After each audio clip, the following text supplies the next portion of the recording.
The Odyssey by Homer. Translated by Samuel Butler. Book 13.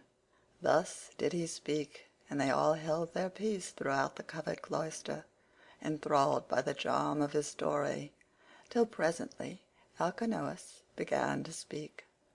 "Ulysses," said he, "now that you have reached my house, I doubt not you will get home without further misadventure, no matter how much you have suffered in the past. To you others, however, who come here night after night to drink my choicest wine and listen to my bard, I would insist as follows.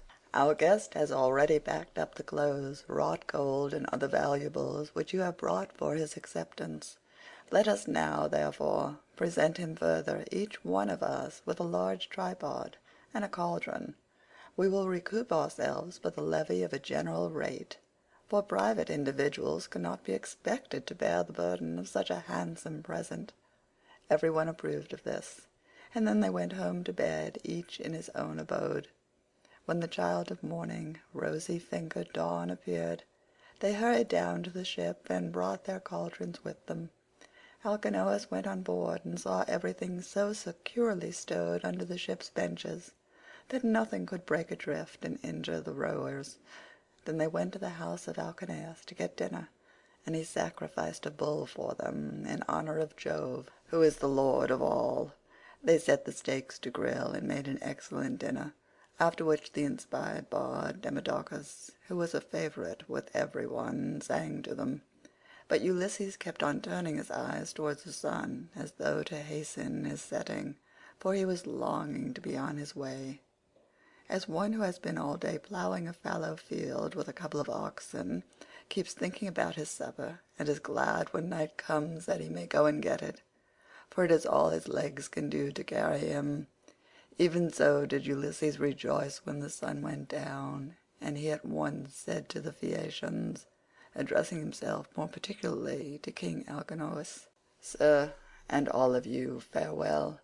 Make your drink offerings and send me on my way rejoicing, for you have fulfilled my heart's desires by giving me an escort and making me presents, which heaven grant that I may turn to good account.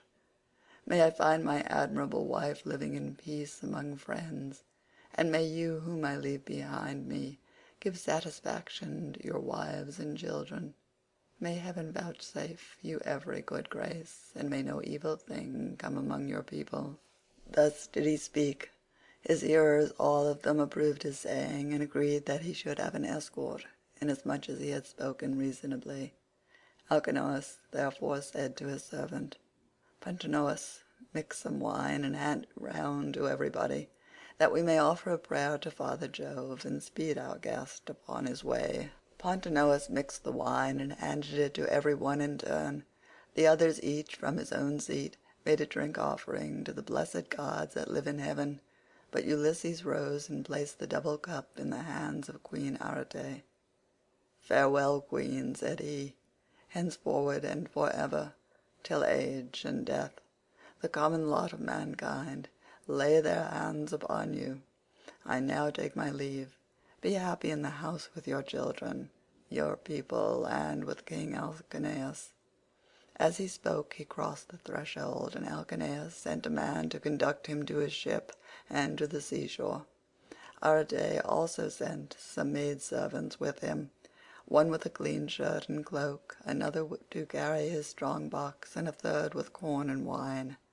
When they got to the waterside, the crew took these things and put them on board, with all the meat and drink. But for Ulysses they spread a rug and a linen sheet on deck, that he might sleep soundly in the stern of the ship. Then he too went on board and lay down without a word, but the crew took every man his place and loosed the hawser from the pierced stone to which it had been bound. Thereon, when they began rowing out to sea, Ulysses fell into a deep, sweet, and almost death-like slumber. The ship bounded forward on her way as a four-in-hand chariot flies over the course when the horses feel the whip. Her brow curveted as if it were the neck of a stallion, and a great wave of dark blue water seethed in her wake. She held steadily on her course, and even a falcon, swiftest of all birds, could not have kept pace with her. Thus then she cut her way through the water, carrying one who was as cunning as the gods, but who was now sleeping peacefully, forgetful of all that he had suffered, both on the field of battle and by the waves of the weary sea. When the bright star that heralds the approach of dawn began to show, the ship drew near to land.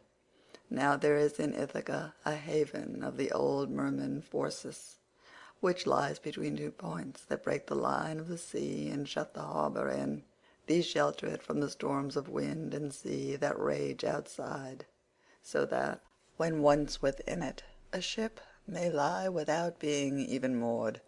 At the head of this harbour there is a large olive tree, and at no distance a fine overarching cavern, sacred to the nymphs, who are called Naiads. There are mixing bowls within it, and wine jars of stone, and the bees hive there. Moreover, there are great looms of stone on which the nymphs weave their robes of sea purple, very curious to see, and at all times there is water within it. It has two entrances, one facing north, by which mortals can go down into the cave, while the other comes from the south and is more mysterious. Mortals cannot possibly get in by it. It is the way taken by the gods. Into this harbour then they took their ship, for they knew the place. She had so much way upon her that she ran half her own length on to the shore. When, however, they had landed, the first thing they did was to lift Ulysses with his rug and linen sheet out of the ship, and lay him down upon the sand, still fast asleep. Then they took out the presents which Minerva had persuaded the Phaeacians to give him when he was setting out on his voyage homewards. They put these all together by the root of the olive tree, away from the road, for fear some passer-by might come and steal them before Ulysses awoke, and then they made the best of their way home again. But Neptune did not forget the threats with which he had already threatened Ulysses, so he took counsel with Jove. "Father Jove," said he, "I shall no longer be held in any sort of respect among you gods, if mortals like the Phaeacians, who are my own flesh and blood, show such small regard for me. I said I would Ulysses get home when he had suffered sufficiently. I did not say that he should never get home at all, for I knew you had already nodded your head about it, and promised that he should do so. But now they have brought him in a ship fast asleep, and have landed him in Ithaca, after loading him with more magnificent presents of bronze, gold, and raiment than he would ever have brought back from Troy, if he had had his share of the spoil and got home without misadventure." And Jove answered, "What, O lord of the earthquake, are you talking about? The gods are by no means wanting in respect for you. It would be monstrous were they to insult one so old and honoured as you are. As regards mortals, however, if any of them is indulging in insolence and treating you disrespectfully, it will always rest with yourself to deal with him as you may think proper, so do just as you please." "I should have done so at once," replied Neptune, "if I were not anxious to avoid anything that might displease you. Now, therefore, I should like to wreck the Phaeacian ship as it is returning from its escort. This will stop them from escorting people in future, and I should also like to bury their city under a huge mountain." "My good friend," answered Jove, "I should recommend you at the very moment when the people from the city are watching the ship on her way, to turn it into a rock near the land and looking like a ship. This will astonish everybody, and you can then bury their city under the mountain." When earth-encircling Neptune heard this, he went to Scheria, where the Phaeacians live, and stayed there till the ship, which was making rapid way, had got close in. Then he went up to it, turned it into stone, and drove it down with the flat of his hand so as to root it in the ground. After this he went away. The Phaeacians then began talking among themselves, and one would turn towards his neighbour, saying, "Bless my heart, who is it that can have rooted the ship in the sea just as she was getting into port? We could see the whole of her only a moment ago."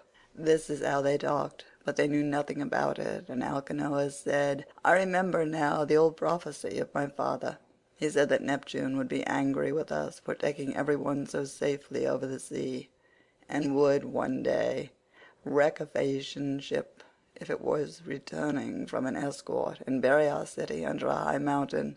This is what my old father used to say, and now it is all coming true. Now therefore let us all do as I say. In the first place, we must leave off giving people escorts when they come here, and in the next let us sacrifice 12 picked bulls to Neptune, that he may have mercy upon us and not bury our city under the high mountain." When the people heard this, they were afraid and got ready the bulls. Thus did the chiefs and rulers of the Phaeacians to King Neptune, standing round his altar, and at the same time Ulysses woke up once more upon his own soil. He had been so long away that he did not know it again.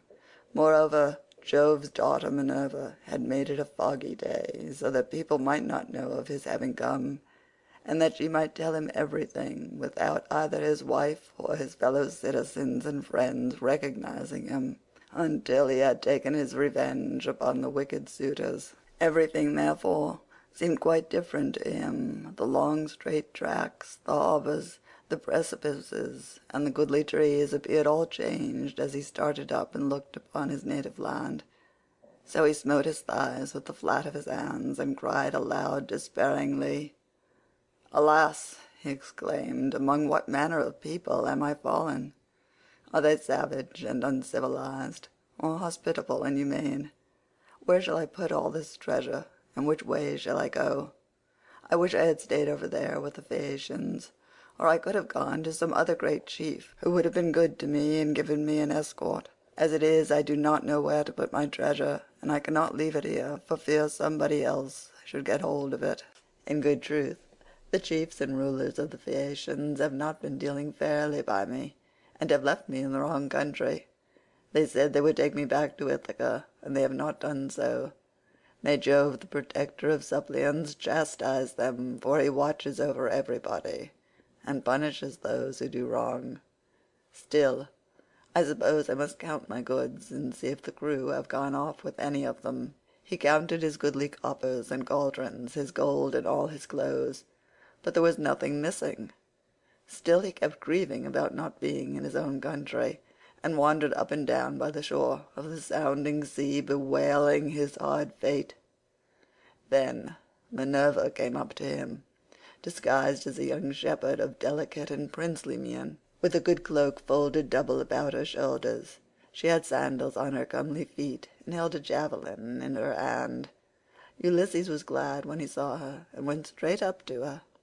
"My friend," said he, "you are the first person whom I have met with in this country. I salute you, therefore, and beg you to be well disposed toward me. Protect these my goods, and myself too, for I embrace your knees and pray to you as though you were a god. Tell me then, and tell me truly, what land and country is this? Who are its inhabitants? Am I on an island, or is this the seaboard of some continent?" Minerva answered, "Stranger, you must be very simple, or must have come from somewhere a long way off, not to know what country this is. It is a very celebrated place, and everybody knows it, east and west. It is rugged, and not a good driving country, but it is by no means a bit island for what there is of it.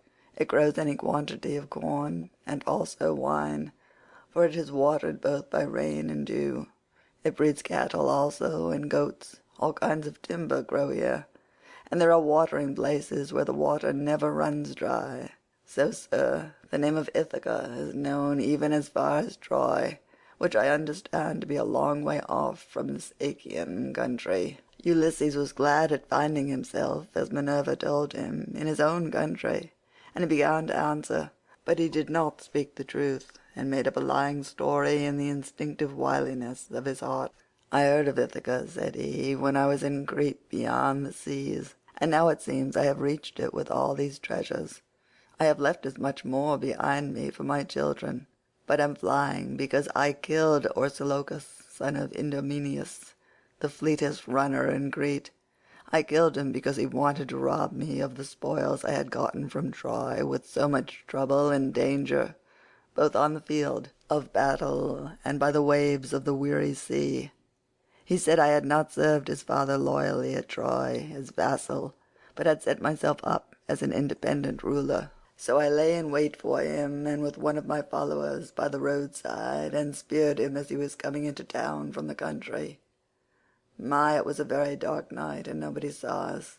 It was not known, therefore, that I had killed him, and as soon as I had done so I went to the ship and besought the owners, who were Phoenicians, to take me on board and set me in Pylos or in Elis, where the Epeans rule, giving them as much spoil as satisfied them.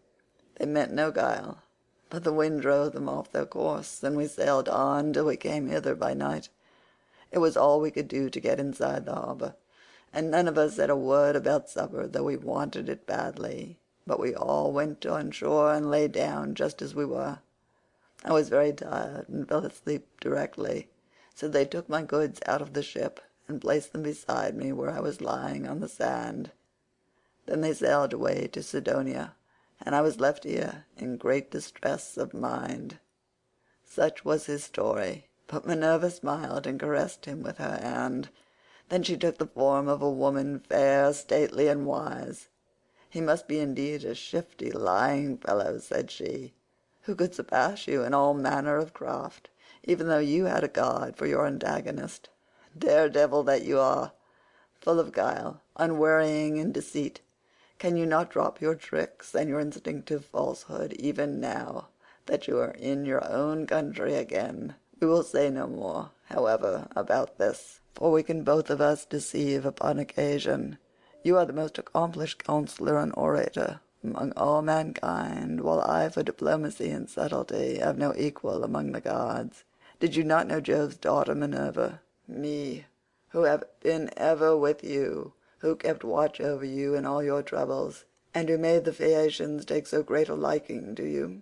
And now again I am come here to talk things over with you, and help you to hide the treasure I made the Phaeacians give you. I want to tell you about the troubles that await you in your own house. You have got to face them, but tell no one, neither man nor woman, that you have come home again. Bear everything, and put up with every man's insolence without a word." And Ulysses answered, "A man, goddess, may know a great deal, but you are so constantly changing your appearance that when he meets you it is a hard matter for him to know whether it is you or not. This much, however, I know exceedingly well. You were very kind to me as long as we Achaeans were fighting before Troy, but from the day on which we went on board ship, after having sacked the city of Priam and heaven dispersed us, from that day, Minerva, I saw no more of you, and cannot ever remember your coming to my ship to help me in a difficulty. I had to wander on sick and sorry till the gods delivered me from evil, and I reached the city of the Phaeacians, where you encouraged me and took me into the town. And now, I beseech you in your father's name, tell me the truth, for I do not believe I am really back in Ithaca. I am in some other country, and you are mocking me and deceiving me in all you have been saying. Tell me then truly, have I really got back to my own country?" "You are always taking something of that sort into your head," replied Minerva, "and that is why I cannot desert you in your afflictions. You are so plausible, shrewd, and shifty. Anyone but yourself, on returning from so long a voyage, would at once have gone home to see his wife and children. But you do not seem to care about asking after them, or hearing any news about them, till you have exploited your wife, who remains at home vainly grieving for you, and having no peace, night or day, for the tears she sheds on your behalf. As for my not coming near you, I was never uneasy about you, for I was certain you would get back safely, though you would lose all your men, and I did not wish to quarrel with my uncle Neptune, who never forgave you for having blinded his son. I will now, however, point out to you the lie of the land, and you will then perhaps believe me. This is the haven of the old merman Phorcys, and here is the olive tree that grows at the head of it. Near it is the cave sacred to the Naiads. Here too is the overarching cavern in which you have offered many an acceptable hecatomb to the nymphs, and this is the wooded mountain Neritum." As she spoke, the goddess dispersed the mist, and the land appeared. Then Ulysses rejoiced at finding himself again in his own land, and kissed the bounteous soil, He lifted up his hands and prayed to the nymphs, saying, "Naiad nymphs, daughters of Jove, I made sure that I was never again to see you. Now therefore I greet you with all loving salutations, and I will bring you offerings as in the old days, if Jove's redoubtable daughter will grant me life and bring my son to manhood." "Take heart, and do not trouble yourself about that," rejoined Minerva. "Let us rather set about stowing your things at once in the cave, where they will be quite safe. Let us see how we can best manage it all." Therewith she went down into the cave to look for the safest hiding places, while Ulysses brought up all the treasure of gold, bronze, and good clothing which the Phaeacians had given him.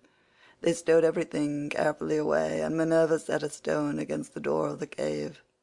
Then the two sat down by the root of the great olive and consulted how to compass the destruction of the wicked suitors. "Ulysses," said Minerva, "noble son of Laertes, think how you can lay hands on these disreputable people who have been lording it in your house these 3 years, courting your wife and making wedding presents to her, while she does nothing but lament your absence, giving hope and sending you encouraging messages to every one of them, but meaning the very opposite of all she says." And Ulysses answered, "In good truth, goddess, it seems I should have come to much the same bad end in my own house as Agamemnon did, if you had not given me such timely information. Advise me how I shall best avenge myself. Stand by my side and put your courage into my heart, as on the day when we loosed Troy's fair diadem from her brow. Help me now as you did then, and I will fight 300 men if you, goddess, will be with me." "Trust me for that," said she. "I will not lose sight of you when once we set about it, and I would imagine that some of those who are devouring your substance will then bespatter the pavement with their blood and brains. I will begin by disguising you so that no human being shall know you. I will cover your body with wrinkles. You shall lose all your yellow hair. I will clothe you in a garment that shall fill all who see it with loathing. I will blear your fine eyes for you, and make you an unseemly object in the sight of the suitors, of your wife, and of the son whom you left behind you. Then go at once to the swineherd who is in charge of your pigs. He has been always well affected towards you, and is devoted to Penelope and your son.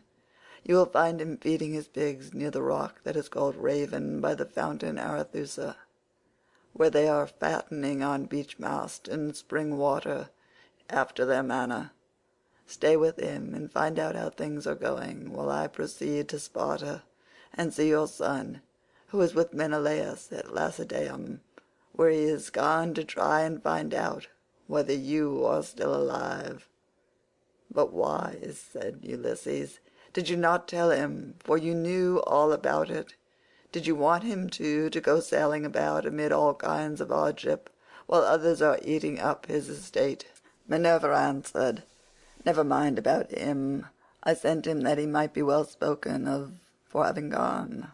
He is in no sort of difficulty, but is staying quite comfortably with Menelaus, and is surrounded with abundance of every kind. The suitors have put out to sea and are lying in wait for him, for they mean to kill him before he can get home.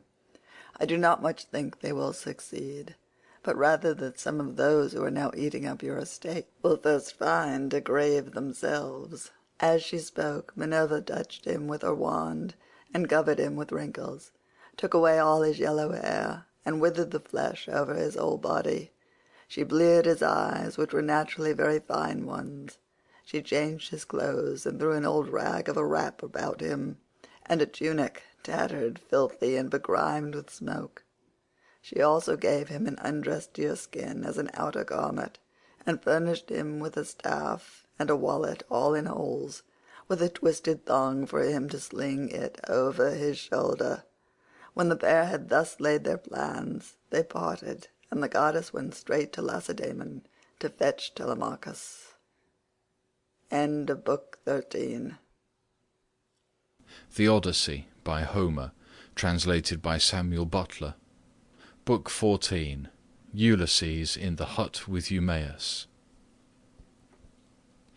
Ulysses now left the haven, and took the rough track up through the wooded country and over the crest of the mountain, till he reached the place where Minerva had said that he would find the swineherd, who was the most thrifty servant he had. He found him sitting in front of his hut, which was by the yards that he had built on a site which could be seen from afar. He had made them spacious and fair to see, with a free run for the pigs all round them. He had built them during his master's absence, of stones which he had gathered out of the ground, without saying anything to Penelope or Laertes, and he'd fenced them on top with thorn bushes. Outside the yard he'd run a strong fence of oaken posts, split and set pretty close together, while inside he'd built 12 sties near one another for the sows to lie in. There were 50 pigs wallowing in each sty, all of them breeding sows, but the boars slept outside and were much fewer in number, for the suitors kept on eating them, and the swineherd had to send them the best he had continually. There were 360 boar pigs, and the herdsman's 4 hounds, which were as fierce as wolves, slept always with them. The swineherd was at that moment cutting out a pair of sandals from a good stout ox hide. 3 of his men were out herding the pigs in one place or another, and he had sent the 4th to town with a boar that he had been forced to send the suitors, that they might sacrifice it and have their fill of meat. When the hounds saw Ulysses, they set up a furious barking and flew at him, but Ulysses was cunning enough to sit down and loose his hold of the stick that he had in his hand. Still he would have been torn by them in his own homestead, had not the swineherd dropped his ox hide, rushed full speed through the gate of the yard, and driven the dogs off by shouting and throwing stones at them. Then he said to Ulysses, "Old man, the dogs were likely to have made short work of you, and then you would have got me into trouble. The gods have given me quite enough worries without that, for I have lost the best of masters, and am in continual grief on his account. I have to attend swine for other people to eat, while he, if he yet lives to see the light of day, is starving in some distant land. But come inside, and when you've had your fill of bread and wine, tell me where you come from, and all about your misfortunes." On this the swineherd led the way into the hut, and bade him sit down. He strewed a good thick bed of rushes upon the floor, and on the top of this he threw the shaggy chamois skin, a great thick one, on which he used to sleep by night. Ulysses was pleased at being made thus welcome, and said, "May Jove, sir, and the rest of the gods grant you your heart's desire in return for the kind way in which you have received me." To this you answered, O swineherd Eumaeus, "Stranger, though a still poorer man should come here, it would not be right for me to insult him, for all strangers and beggars are from Jove. You must take what you can get and be thankful, for servants live in fear when they have young lords for their masters, and this is my misfortune now, for heaven has hindered the return of him who would have been always good to me, and given me something of my own, a house, a piece of land, a good-looking wife, and all else that a liberal master allows a servant who has worked hard for him, and whose labour the gods have prospered as they have mine in the situation which I hold. If my master had grown old here, he would have done great things by me, but he is gone, and I wish that Helen's whole race were utterly destroyed, for she has been the death of many a good man. It was this matter that took my master to Ilius, the land of noble steeds, to fight the Trojans in the cause of King Agamemnon." As he spoke, he bound his girdle round him and went to the sties where the young sucking pigs were penned. He picked out 2, which he brought back with him and sacrificed. He singed them, cut them up, and spitted them. When the meat was cooked, he brought it all in and set it before Ulysses, hot and still on the spit, whereon Ulysses sprinkled it over with white barley meal. The swineherd then mixed wine in a bowl of ivy wood, and taking a seat opposite Ulysses, told him to begin.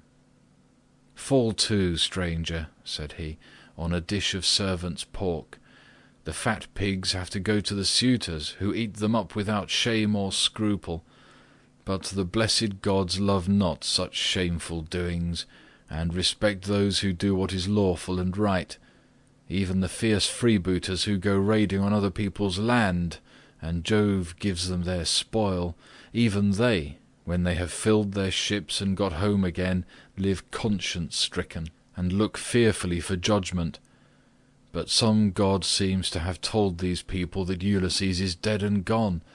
They will not therefore go back to their own homes and make their offers of marriage in the usual way, but waste his estate by force without fear or stint. Not a day or night comes out of heaven, but they sacrifice not one victim, nor two only, and they take the run of his wine, for he was exceedingly rich.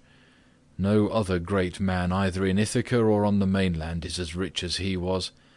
He had as much as 20 men put together. I will tell you what he had. There are 12 herds of cattle upon the mainland, and as many flocks of sheep. There are also 12 droves of pigs, while his own men and hired strangers feed him 12 wildly spreading herds of goat. Here in Ithaca he runs even large flocks of goats on the far end of the island, and they are in the charge of excellent goat herds. Each one of these sends the suitors the best goat in the flock every day. As for myself, I am in charge of the pigs that you see here, and I have to keep picking out the best I have and sending it to them." This was his story, but Ulysses went on eating and drinking ravenously without a word, brooding his revenge. When he had eaten enough and was satisfied, the swineherd took the bowl from which he usually drank, filled it with wine, and gave it to Ulysses, who was pleased, and said as he took it in his hands, "My friend, who was this master of yours that bought you and paid for you, so rich and so powerful as you tell me? You say he perished in the cause of King Agamemnon. Tell me who he was, in case I may have met with such a person. Jove and the other gods know, but I may be able to give you news of him, for I have travelled much." Eumaeus answered, "Old man, no traveller who comes here with news will get Ulysses' wife and son to believe his story. Nevertheless, tramps in want of a lodging keep coming with their mouths full of lies, and not a word of truth. Every one who finds his way to Ithaca goes to my mistress and tells her falsehoods, whereon she takes them in, makes much of them, and asks them all manner of questions, crying all the time as women will when they have lost their husbands. And you too, old man, for a shirt and a cloak would doubtless make up a very pretty story. But the wolves and birds of prey have long since torn Ulysses to pieces, or the fishes of the sea have eaten him, and his bones are lying buried deep in sand upon some foreign shore. He is dead and gone, and a bad business it is for all his friends, for me especially. Go where I may, I shall never find so good a master, not even if I were to go home to my mother and father, where I was bred and born. I do not so much care, however, about my parents now, though I should dearly like to see them again in my own country. It is the loss of Ulysses that grieves me most. I cannot speak of him without reverence, though he is no longer here. For he was very fond of me, and took much care of me, that wherever he may be, I shall always honour his memory." "My friend," replied Ulysses, "you are very positive and very hard of belief about your master's coming home again. Nevertheless, I will not merely say, but will swear, that he is coming. Do not give me anything for my news till he has actually come. You may then give me a shirt and cloak of good wear, if you will. I am in great want, but I will not take anything at all till then, for I hate a man, even as I hate hellfire, who lets his poverty tempt him into lying.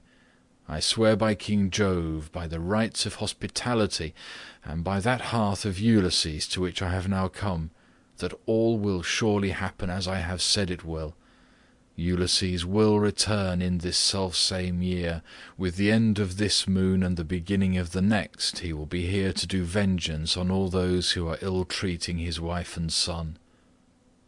To this you answered, O swineherd Eumaeus, "Old man, you will neither get paid for bringing good news, nor will Ulysses ever come home. Drink your wine in peace, and let us talk about something else. Do not keep on reminding me of all this. It always pains me when anyone speaks about my honoured master. As for your oath, we will let it alone. But I only wish he may come, as do Penelope, his old father Laertes, and his son Telemachus. I am terribly unhappy too about this same boy of his. He was running up fast into manhood, and bade fair to be no worse a man, face and figure, than his father. But someone, either god or man, has been unsettling his mind, so he has gone off to Pylos to try and get news of his father, and the suitors are lying in wait for him as he's coming home, in the hope of leaving the house of Arcasius without a name in Ithaca. But let us say no more about him, and leave him to be taken, or else to escape if the son of Saturn holds his hand over him to protect him. And now, old man, tell me your own story. Tell me also, for I want to know, who you are and where you come from. Tell me of your town and parents, what manner of ship you came in, how crew brought you to Ithaca, and from what country they profess to come, for you cannot have come by land." And Ulysses answered, "I will tell you all about it. If there were meat and wine enough, and we could stay here in the hut with nothing to do but to eat and drink while the others go to their work, I could easily talk on for a whole 12 months without ever finishing the story of the sorrows with which it has pleased heaven to visit me. I am by birth a Cretan. My father was a well-to-do man, who had many sons born in marriage, whereas I was the son of a slave whom he'd purchased for a concubine. Nevertheless my father, Castor, son of Hylax, whose lineage I claim, and who was held in the highest honour among the Cretans for his wealth, prosperity, and the valour of his sons, put me on the same level with my brothers who'd been born in wedlock. When, however, death took him to the house of Hades, his sons divided his estate, and cast lots for their shares, but to me they gave a holding and little else. Nevertheless my valour enabled me to marry into a rich family, for I was not given to bragging or shirking on the field of battle. It is all over now. Still, if you look at the straw, you can see what the ear was, for I have had trouble enough and to spare. Mars and Minerva made me doughty in war. When I had picked my men to surprise the enemy with an ambuscade, I never gave death so much as a thought, but was the first to leap forward and spear all whom I could overtake. Such was I in battle, but I did not care about farm work, nor the frugal home life of those who would bring up children. My delight was in ships, fighting, javelins, and arrows, things that most men shudder to think of, but one man likes one thing and another, and this is what I was most naturally inclined to. Before the Achaeans went to Troy, 9 times was I in command of men and ships on foreign service, and I amassed much wealth. I had my pick of the spoil in the first instance, and much more was allotted to me later on. My house grew apace, and I became a great man among the Cretans, but when Jove counselled that terrible expedition, in which so many perished, the people required me and Idomeneus to lead their ships to Troy, and there was no way out of it, for they insisted on our doing so. There we fought for 9 whole years, but in the 10th we sacked the city of Priam, and sailed home again as heaven dispersed us. Then it was that Jove devised evil against me. I spent but 1 month happily with my children, wife, and property, and then I conceived the idea of making a descent on Egypt, so I fitted out a fine fleet and manned it. I had 9 ships, and the people flocked to fill them. For 6 days I and my men made feast, and I found them many victims both for sacrifice to the gods and for themselves. But on the 7th day we went on board and set sail from Crete with a fair north wind behind us, though we were going down a river. Nothing went ill with any of our ships, and we had no sickness on board, but sat where we were and let the ships go as the wind and steersman took them. On the 5th day we reached the river Aegyptus. There I stationed my ships in the river, bidding my men stay by them and keep guard over them, while I sent out scouts to reconnoitre from every point of advantage. But the men disobeyed my orders, took to their own devices, and ravaged the land of the Egyptians, killing the men and taking their wives and children captive. The alarm was soon carried to the city, and when they heard the war cry, the people came out at daybreak, till the plain was filled with horsemen and foot soldiers, and with the gleam of armour. Then Jove spread panic among my men, and they would no longer face the enemy, for they found themselves surrounded. The Egyptians killed many of us, and took the rest alive to do forced labour for them. Jove, however, put it in my mind to do thus, and I wish I had died then and there in Egypt instead, for there was much sorrow in store for me. I took off my helmet and shield, and dropped my spear from my hand. Then I went straight up to the king's chariot, clasped his knees, and kissed them, whereon he spared my life, bade me get into his chariot, and took me weeping to his own home. Many made at me with their ashen spears, and tried to kill me in their fury, but the king protected me, for he feared the wrath of Jove, the protector of strangers, who punishes those who do evil. I stayed there for 7 years, and got together much money among the Egyptians, for they all gave me something. But when it was now going on for 8 years, there came a certain Phoenician, a cunning rascal, who had already committed all sorts of villainy, and this man talked me over into going with him to Phoenicia, where his house and his possessions lay. I stayed there for a whole 12 months, but at the end of that time, when months and days had gone by till the same season had come round again, he set me on board a ship bound for Libya, on a pretence that I was to take a cargo along with him to that place, but really that he might sell me as a slave and take the money I fetched. I suspected his intention, but went on board with him, for I could not help it. The ship ran before a fresh north wind, till we had reached the sea that lies between Crete and Libya. There, however, Jove counselled the destruction, for as soon as we were well out from Crete, and could see nothing but sea and sky, he raised a black cloud over our ship, and the sea grew dark beneath it. Then Jove let fly with his thunderbolts, and the ship went round and round, and was filled with fire and brimstone as the lightning struck it. The men fell all into the sea. They were carried about in the water round the ship, looking like so many sea-gulls. But the god presently deprived them of all chance of getting home again. I was all dismayed. Jove, however, sent the ship's mast within my reach, which saved my life, for I clung to it, and drifted before the fury of the gale. 9 days did I drift, but in the darkness of the 10th night a great wave bore me on to the Thesprotian coast. There Phaedon, king of the Thesprotians, entertained me hospitably, without charging me anything at all, for his son found me when I was nearly dead with cold and fatigue, whereupon he raised me by the hand, took me to his father's house, and gave me clothes to wear. There it was that I heard news of Ulysses, for the king told me he had entertained him, and shown him much hospitality while he was on his homeward journey. He showed me also the treasure of gold and wrought iron that Ulysses had got together. There was enough to keep his family for 10 generations, so much had he left in the house of King Phaedon.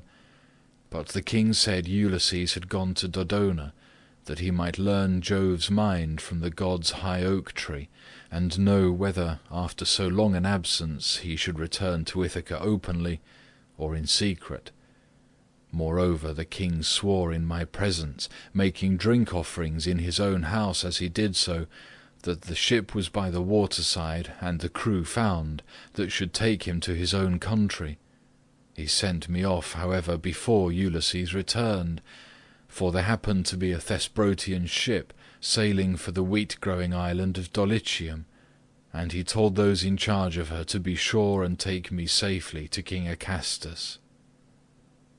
These men hatched a plot against me that would have reduced me to the very extreme of misery, for when the ship had got some way out from land, they resolved on selling me as a slave.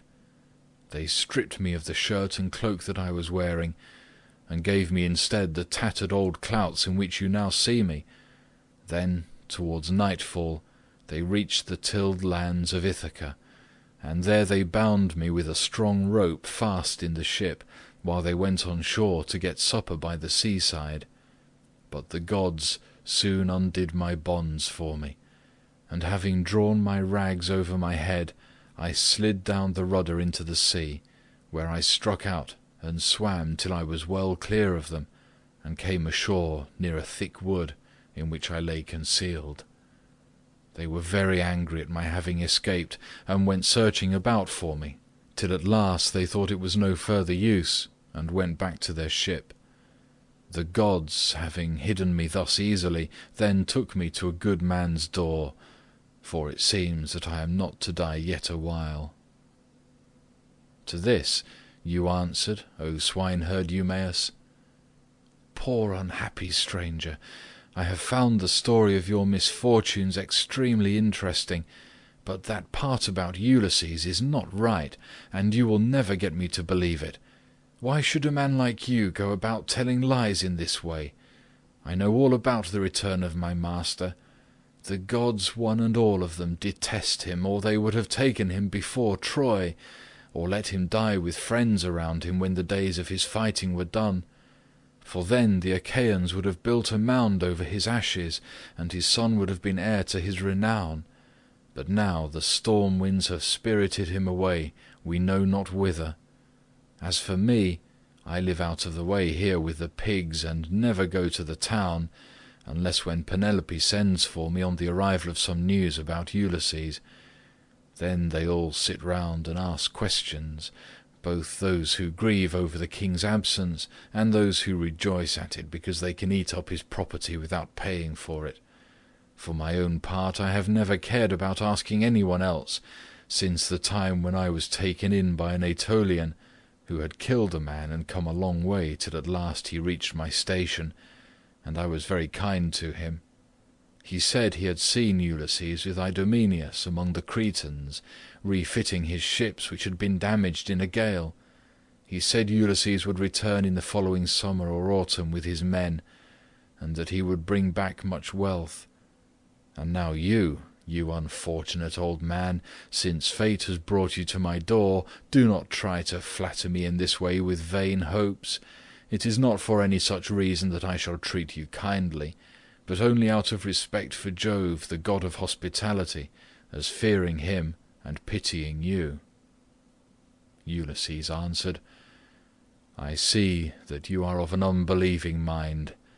I have given you my oath, and yet you will not credit me. Let us then make a bargain, and call all the gods in heaven to witness it. If your master comes home, give me a cloak and shirt of good wear, and send me to Dulichium, where I want to go. But if he does not come, as I say he will, set your men on to me, and tell them to throw me from yonder precipice, as a warning to tramps not to go about the country telling lies." "And a pretty figure I should cut then," said Eumaeus, "both now and hereafter, if I were to kill you after receiving you into my hut and showing you hospitality. I should have to say my prayers in good earnest if I did. But it is just supper time, and I hope my men will come in directly, that we may cook something savoury for supper." Thus did they converse, and presently the swineherds came up with the pigs, which were then shut up for the night in their sties, and a tremendous squealing they made as they were being driven into them. But Eumaeus called to his men and said, "Bring in the best pig you have, that I may sacrifice him for this stranger, and we will take toll of him ourselves. We have had trouble enough this long time feeding pigs, while others reap the fruit of our labour." On this he began chopping firewood, while the others brought in a fine, fat, 5-year-old boar pig, and set it at the altar. Eumaeus did not forget the gods, for he was a man of good principles, so the first thing he did was to cut bristles from the pig's face and throw them into the fire, praying to all the gods as he did so that Ulysses might return home again. Then he clubbed the pig with a billet of oak which he had kept back when he was chopping the firewood, and stunned it, while the others slaughtered and singed it. Then they cut it up, and Eumaeus began by putting raw pieces from each joint onto some of the fat. These he sprinkled with barley meal, and laid upon the embers.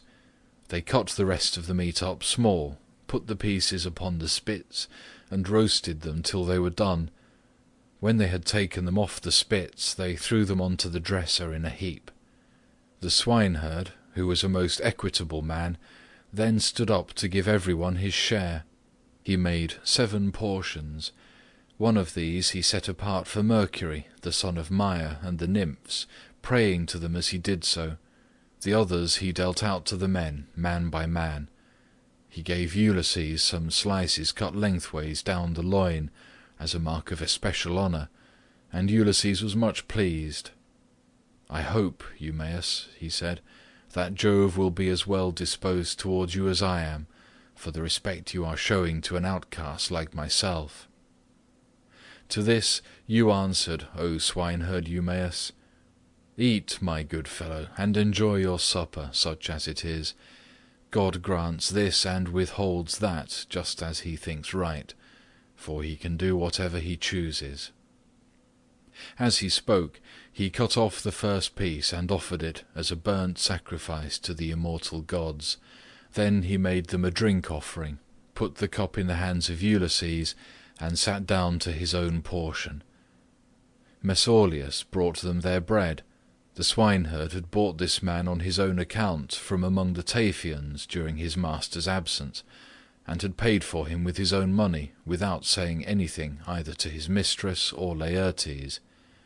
They then laid their hands upon the good things that were before them, and when they had had enough to eat and drink, Mesaulius took away what was left of the bread, and they all went to bed after having made a hearty supper.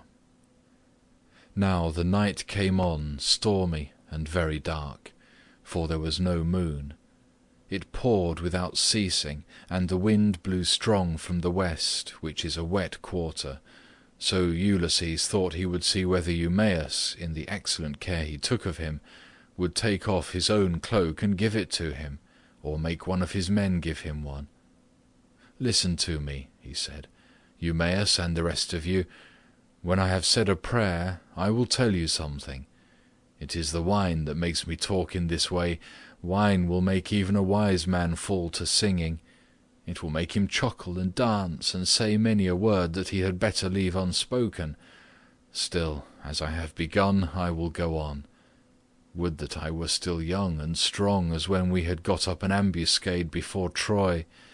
Menelaus and Ulysses were the leaders, but I was in command also, for the other 2 would have it so. When we had come up to the wall of the city, we crouched down beneath our armour, and lay there under cover of the reeds and thick brushwood that grew about the swamp. It came on to freeze with a north wind blowing. The snow fell small and fine like hoarfrost, and our shields were coated thick with rime. The others had all got cloaks and shirts, and slept comfortably enough with their shields about their shoulders, but I had carelessly left my cloak behind me, not thinking that I should be too cold, and had gone off in nothing but my shirt and shield.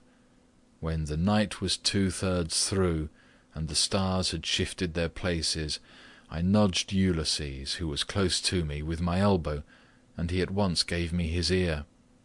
"Ulysses," said I, "this cold will be the death of me, for I have no cloak. Some god fooled me into setting off with nothing on but my shirt, and I do not know what to do." Ulysses, who was as crafty as he was valiant, hit upon the following plan. "Keep still," said he in a low voice, "or the others will hear you." Then he raised his head on his elbow. "My friends," said he, "I've had a dream from heaven in my sleep. We are a long way from the ships. I wish someone would go down and tell Agamemnon to send us up more men at once." On this, Thoas, son of Andreamon, threw off his cloak and set out running for the ships, whereon I took the cloak and lay in it comfortably enough till morning. Would that I were still young and strong as I was in those days, for then some one of you swineherds would give me a cloak, both out of good will and for the respect due to a brave soldier. But now people look down on me because my clothes are shabby." And Eumaeus answered, "Old man, you have told us an excellent story, and have said nothing so far but what is quite satisfactory. For the present, therefore, you shall want neither clothing nor anything else that a stranger in distress may reasonably expect. But tomorrow morning you have to shake your own old rags about your body again, for we have not many spare cloaks nor shirts up here, but every man has only one. When Ulysses' son comes home again, he will give you both cloak and shirt, and send you wherever you may want to go." With this he got up and made a bed for Ulysses by throwing some goat-skins and sheep-skins on the ground in front of the fire. Here Ulysses lay down, and Eumaeus covered him over with a great heavy cloak that he kept for a change in case of extraordinarily bad weather. Thus did Ulysses sleep, and the young men slept beside him. But the swineherd did not like sleeping away from his pigs, so he got ready to go outside, and Ulysses was glad to see that he looked after his property during his master's absence. First he slung his sword over his brawny shoulders, and put on a thick cloak to keep out the wind. He also took the skin of a large and well-fed goat, and a javelin in case of attack from men or dogs. Thus equipped, he went to his rest where the pigs were camping under an overhanging rock that gave them shelter from the north wind. End of Book 14. The Odyssey by Homer, translated by Samuel Butler. Book 15.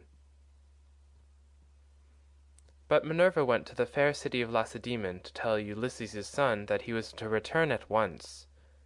She found him and Pisistratus sleeping in the forecourt of Menelaus's house. Pisistratus was fast asleep, but Telemachus could get no rest all night for thinking of his unhappy father.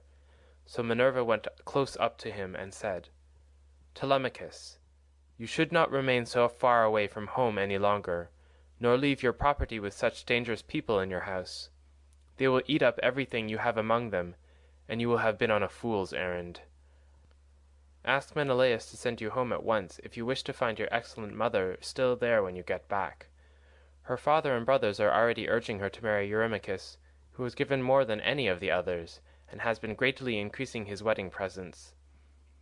I hope nothing valuable may have been taken from the house, in spite of you, but you know what women are.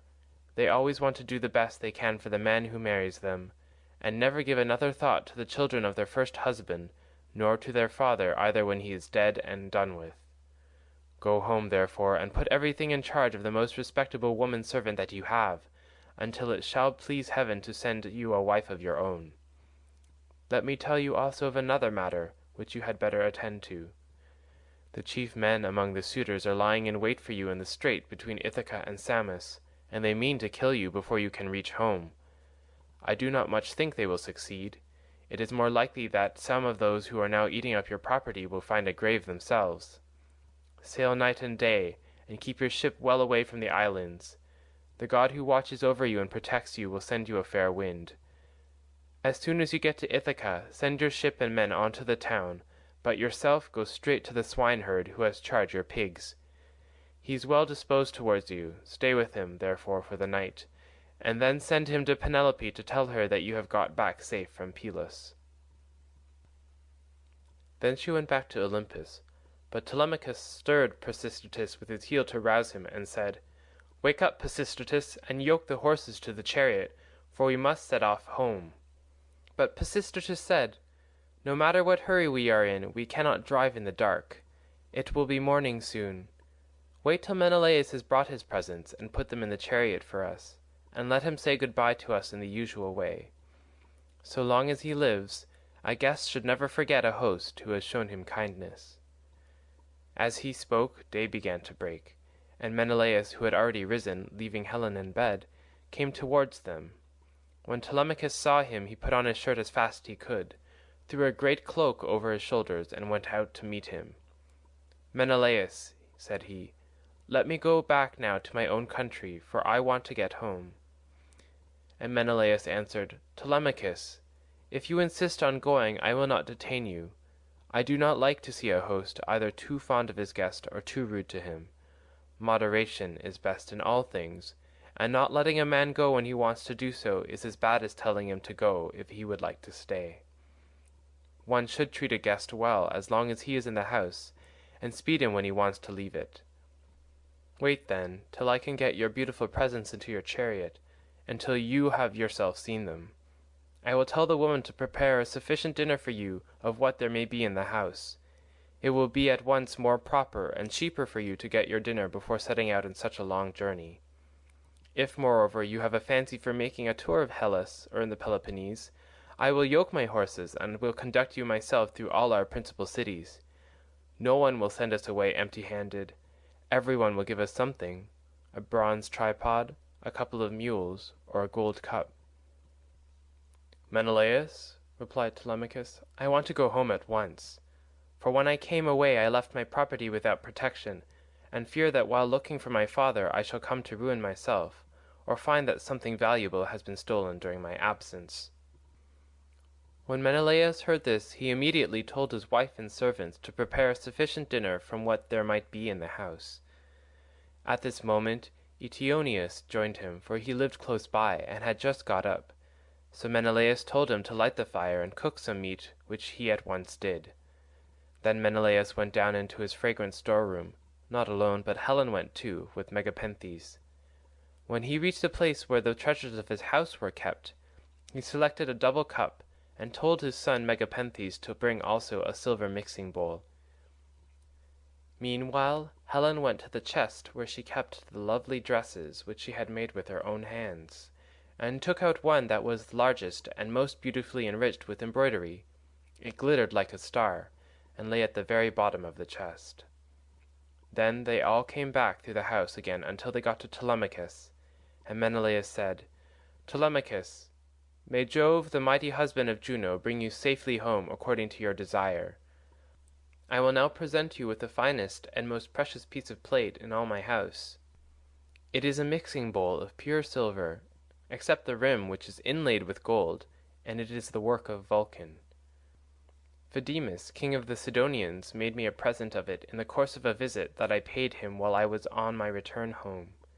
I should like to give it to you." With these words he placed the double cup in the hands of Telemachus, while Megapenthes brought the beautiful mixing bowl and set it before him. Hard by stood lovely Helen with the robe ready in her hand. "I too, my son," said she, "have something for you as a keepsake from the hand of Helen. It is for your bride to wear upon her wedding day. Till then, get your dear mother to keep it for you. Thus may you go back rejoicing to your own country and to your home." So saying, she gave the robe over to him, and he received it gladly. Then Pisistratus put the presents into the chariot, and admired them all as he did so. Presently Menelaus took Telemachus and Pisistratus into the house, and they both of them sat down to table. A maidservant brought them water in a beautiful golden ewer, and poured it into a silver basin for them to wash their hands, and she drew a clean table beside them. An upper servant brought them bread, and offered them many good things of what there was in the house. Eteoneus carved the meat and gave them each their portions, while Megapenthes poured out the wine. Then they laid their hands upon the good things that were before them. But as soon as they had had enough to eat and drink, Telemachus and Pisistratus yoked the horses and took their places in the chariot. They drove out through the inner gateway, and under the echoing gatehouse of the outer court. And Menelaus came after them with a golden goblet of wine in his right hand, that they might make a drink offering before they set out. He stood in front of the horses and pledged to them, saying, "Farewell to both of you. See that you tell Nestor how I have treated you, for he was kind to me as any father could be, while we Achaeans were fighting before Troy." "We will be sure, sir," answered Telemachus, "to tell him everything as soon as we see him. I wish I were as certain of finding Ulysses returned when I get back to Ithaca, that I might tell him of the very great kindness you have shown me, and of the many beautiful presents I am taking with me." As he was thus speaking, a bird flew on his right hand, an eagle with a great white goose in its talons which it had carried off from the farmyard, and all the men and women were running after it and shouting. It came quite close up to them and flew away on their right hands in front of the horses. When they saw it, they were glad, and their hearts took comfort within them, whereon Pisistratus said, "Tell me, Menelaus, has heaven sent this omen for us or for you?" Menelaus was thinking what would be the most proper answer for him to make, but Helen was too quick for him and said, "I will read this matter as heaven has put it in my heart, and as I doubt not that it will come to pass. The eagle came from the mountain where it was bred and has its nest, and in like manner Ulysses, having travelled far and suffered much, will return to take his revenge, if indeed he is not back already and hatching mischief for the suitors." "May Jove so grant it," replied Telemachus.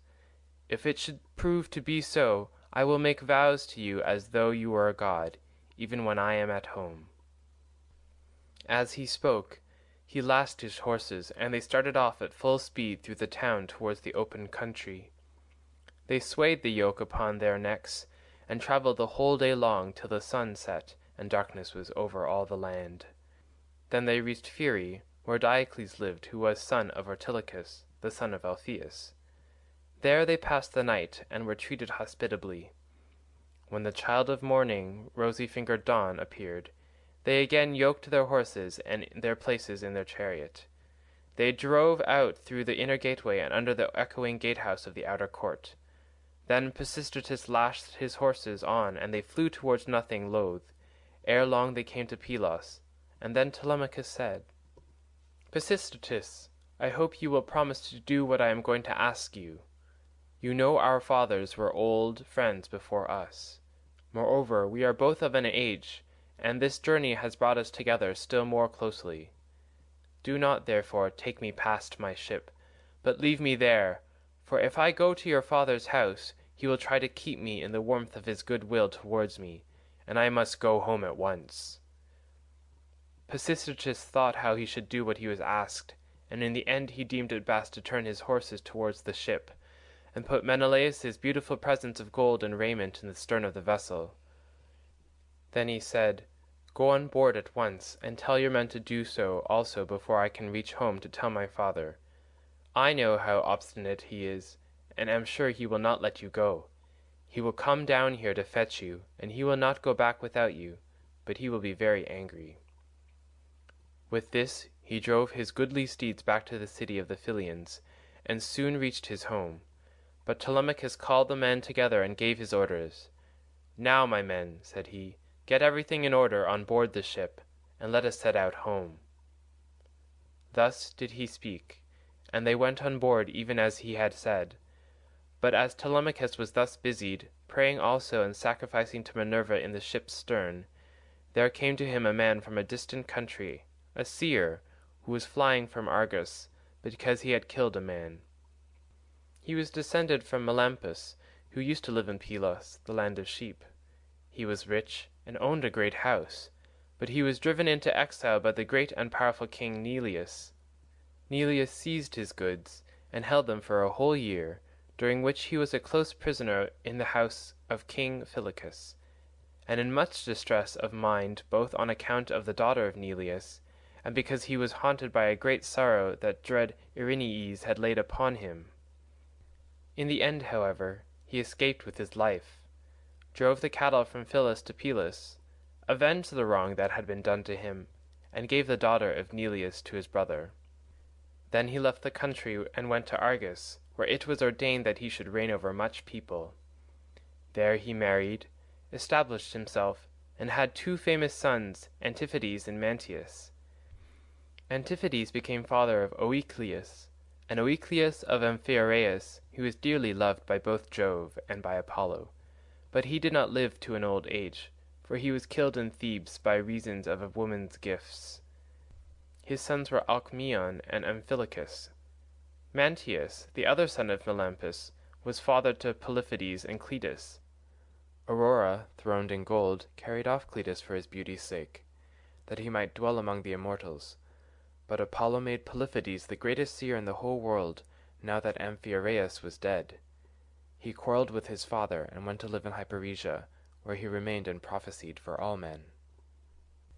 His son Theoclymenus it was who now came up to Telemachus as he was making drink offerings and praying in his ship.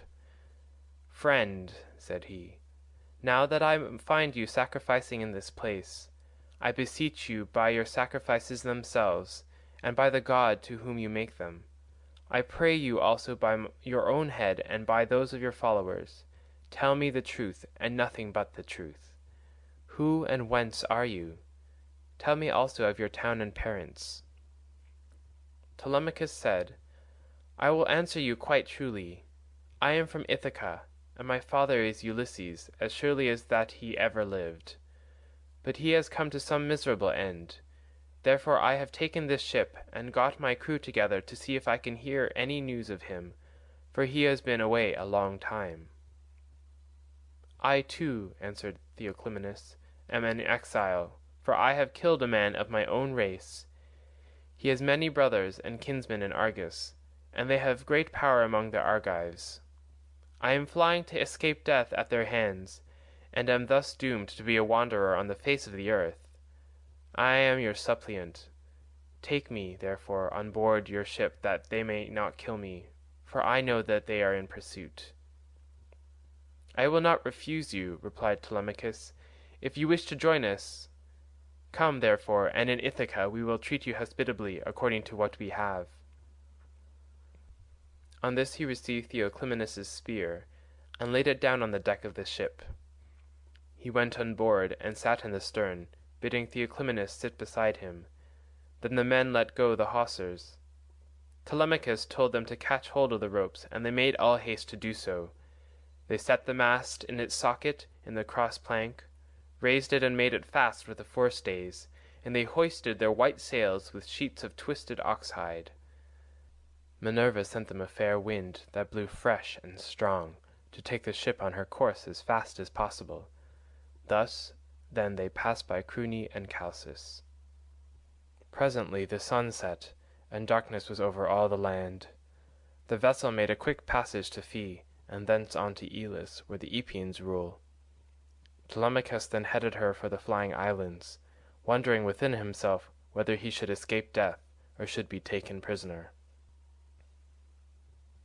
Meanwhile Ulysses and the swineherd were eating their supper in the hut, and the men supped with them. As soon as they had had to eat and drink, Ulysses began trying to prove the swineherd, and to see whether he would continue to treat him kindly, and to ask him to stay on at the station or pack him off to the city. So he said, "Eumaeus, and all of you, tomorrow I want to go away and begin begging about the town, so as to be no more trouble to you or your men. Give me your advice, therefore, and let me have a good guide to go with me and show me the way. I will go the round of the city begging, as I needs must, to see if anyone will give me a drink and a piece of bread.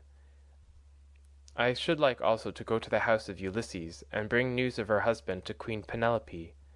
I could then go about among the suitors, and see if out of all their abundance they will give me a dinner. I should soon make them an excellent servant in all sort of ways. Listen, and believe when I tell you that by the blessing of Mercury, who gives grace and good name to the works of all men, There is no one living who would make a more handy servant than I should, to put fresh wood on their fire, chop fuel, carve, cook, pour out wine, and do all those services that poor men have to do for their betters." The swineherd was very much disturbed when he heard this. "Heaven help me," he exclaimed. "Whatever can have put such a notion as that into your head? If you go near the suitors you will be undone to a certainty, for their pride and insolence reach the very heavens. They would never think of taking a man like you for a servant. Their servants are all young men, well dressed, wearing good cloaks and shirts, with well-looking faces, and their hair always tidy. The tables are kept quite clean, and are loaded with bread, meat, and wine. Stay where you are, then. You are not in anybody's way. I do not mind your being here, no more do any of the others, and when Telemachus comes home he will give you a shirt and cloak, and will send you wherever you want to go." Ulysses answered, "I hope you may be as dear to the gods as you are to me, for having saved me from going about and getting into trouble. There is nothing worse than being always on the tramp. Still, when men have once got low down in the world, they will go through a great deal on behalf of their miserable bellies. Since, however, you press me to stay here and wait the return of Telemachus, tell about Ulysses' mother and his father whom he left on the threshold of old age when he set out for Troy. Are they still living, or are they already dead and in the house of Hades?" "I will tell you all about them," replied Eumaeus. "Laertes is still living and prays heaven to let him depart peacefully his own house, for he is terribly distressed about the absence of his son, and also about the death of his wife, which grieved him greatly and aged him more than anything else did. She came to an unhappy end through sorrow for her son. May no friend or neighbour who has dealt kindly by me come to such an end as she did. As long as she was living, though she was always grieving, I used to like seeing her and asking her how she did, for she brought me up along with her daughter Cyntimene, the youngest of her children. We were boy and girl together, and she made little difference between us. When, however, we both grew up, they sent Cyntimene to Same, and received a splendid dowry for her. As for me, my mistress gave me a good shirt and cloak with a pair of sandals for my feet, and sent me off to the country, but she was just as fond of me as ever. This is all over now. Still, it has pleased heaven to prosper my work in the situation which I now hold. I have enough to eat and drink, and can find something for any respectable stranger who comes here. But there is no getting a kind word or deed out of my mistress, for the house is fallen into the hands of wicked people. Servants want sometimes to see their mistress and have a talk with her. They like to have something to eat and drink at the house, and something too to take back with them into the country. This is what will keep servants in a good humour." Ulysses answered, "Then you must have been a very little fellow, Eumaeus, when you were taken so far away from your home and parents. Tell me, and tell me true, was the city in which your father and mother lived sacked and pillaged, or did some enemies carry you off when you were alone, tending sheep or cattle, ship you off here, and sell you for whatever your master gave them?" "Stranger," replied Eumaeus, "as regards your question, sit still, make yourself comfortable, drink your wine and listen to me. The nights are now at their longest. There is plenty of time for both sleeping and sitting up talking together. You ought not to go to bed till bedtime. Too much sleep is as bad as too little. If anyone of the others wishes to go to bed, let him leave us and do so. He can then take my master's pigs out when he has done breakfast in the morning. We two will sit here eating and drinking in the hut, and telling one another stories about our misfortunes. For when a man has suffered much and been buffeted about in the world, he takes pleasure in recalling the memory of sorrows that have long gone by. As regards your question, then, my tale is as follows. You may have heard of an island called Syria, that lies over above Ortygia, where the land begins to turn round and look in another direction. It is not very thickly peopled, but the soil is good, with much pasture fit for cattle and sheep, and it abounds with wine and wheat. Dearth never comes there, nor are the people plagued by any sickness, but when they grow old Apollo comes with Diana and kills them with his painless shafts. It contains 2 communities, and the whole country is divided between these 2. My father Odysseus, son of Ormenius, a man comparable to the gods, reigned over both. Now to this place there came some cunning traders from Phoenicia, for the Phoenicians are great mariners, in a ship which they had freighted with gewgaws of all kinds. There happened to be a Phoenician woman in my father's house, very tall and comely, and an excellent servant. These scoundrels got hold of her one day when she was washing near their ship, seduced her, and cajoled her in a way that no woman can resist, no matter how good she may be in nature. The man who seduced her asked her who she was and where she came from, and on this she told him her father's name. "I come from Sidon," she said, "and am daughter to Erebus, a man rolling in wealth.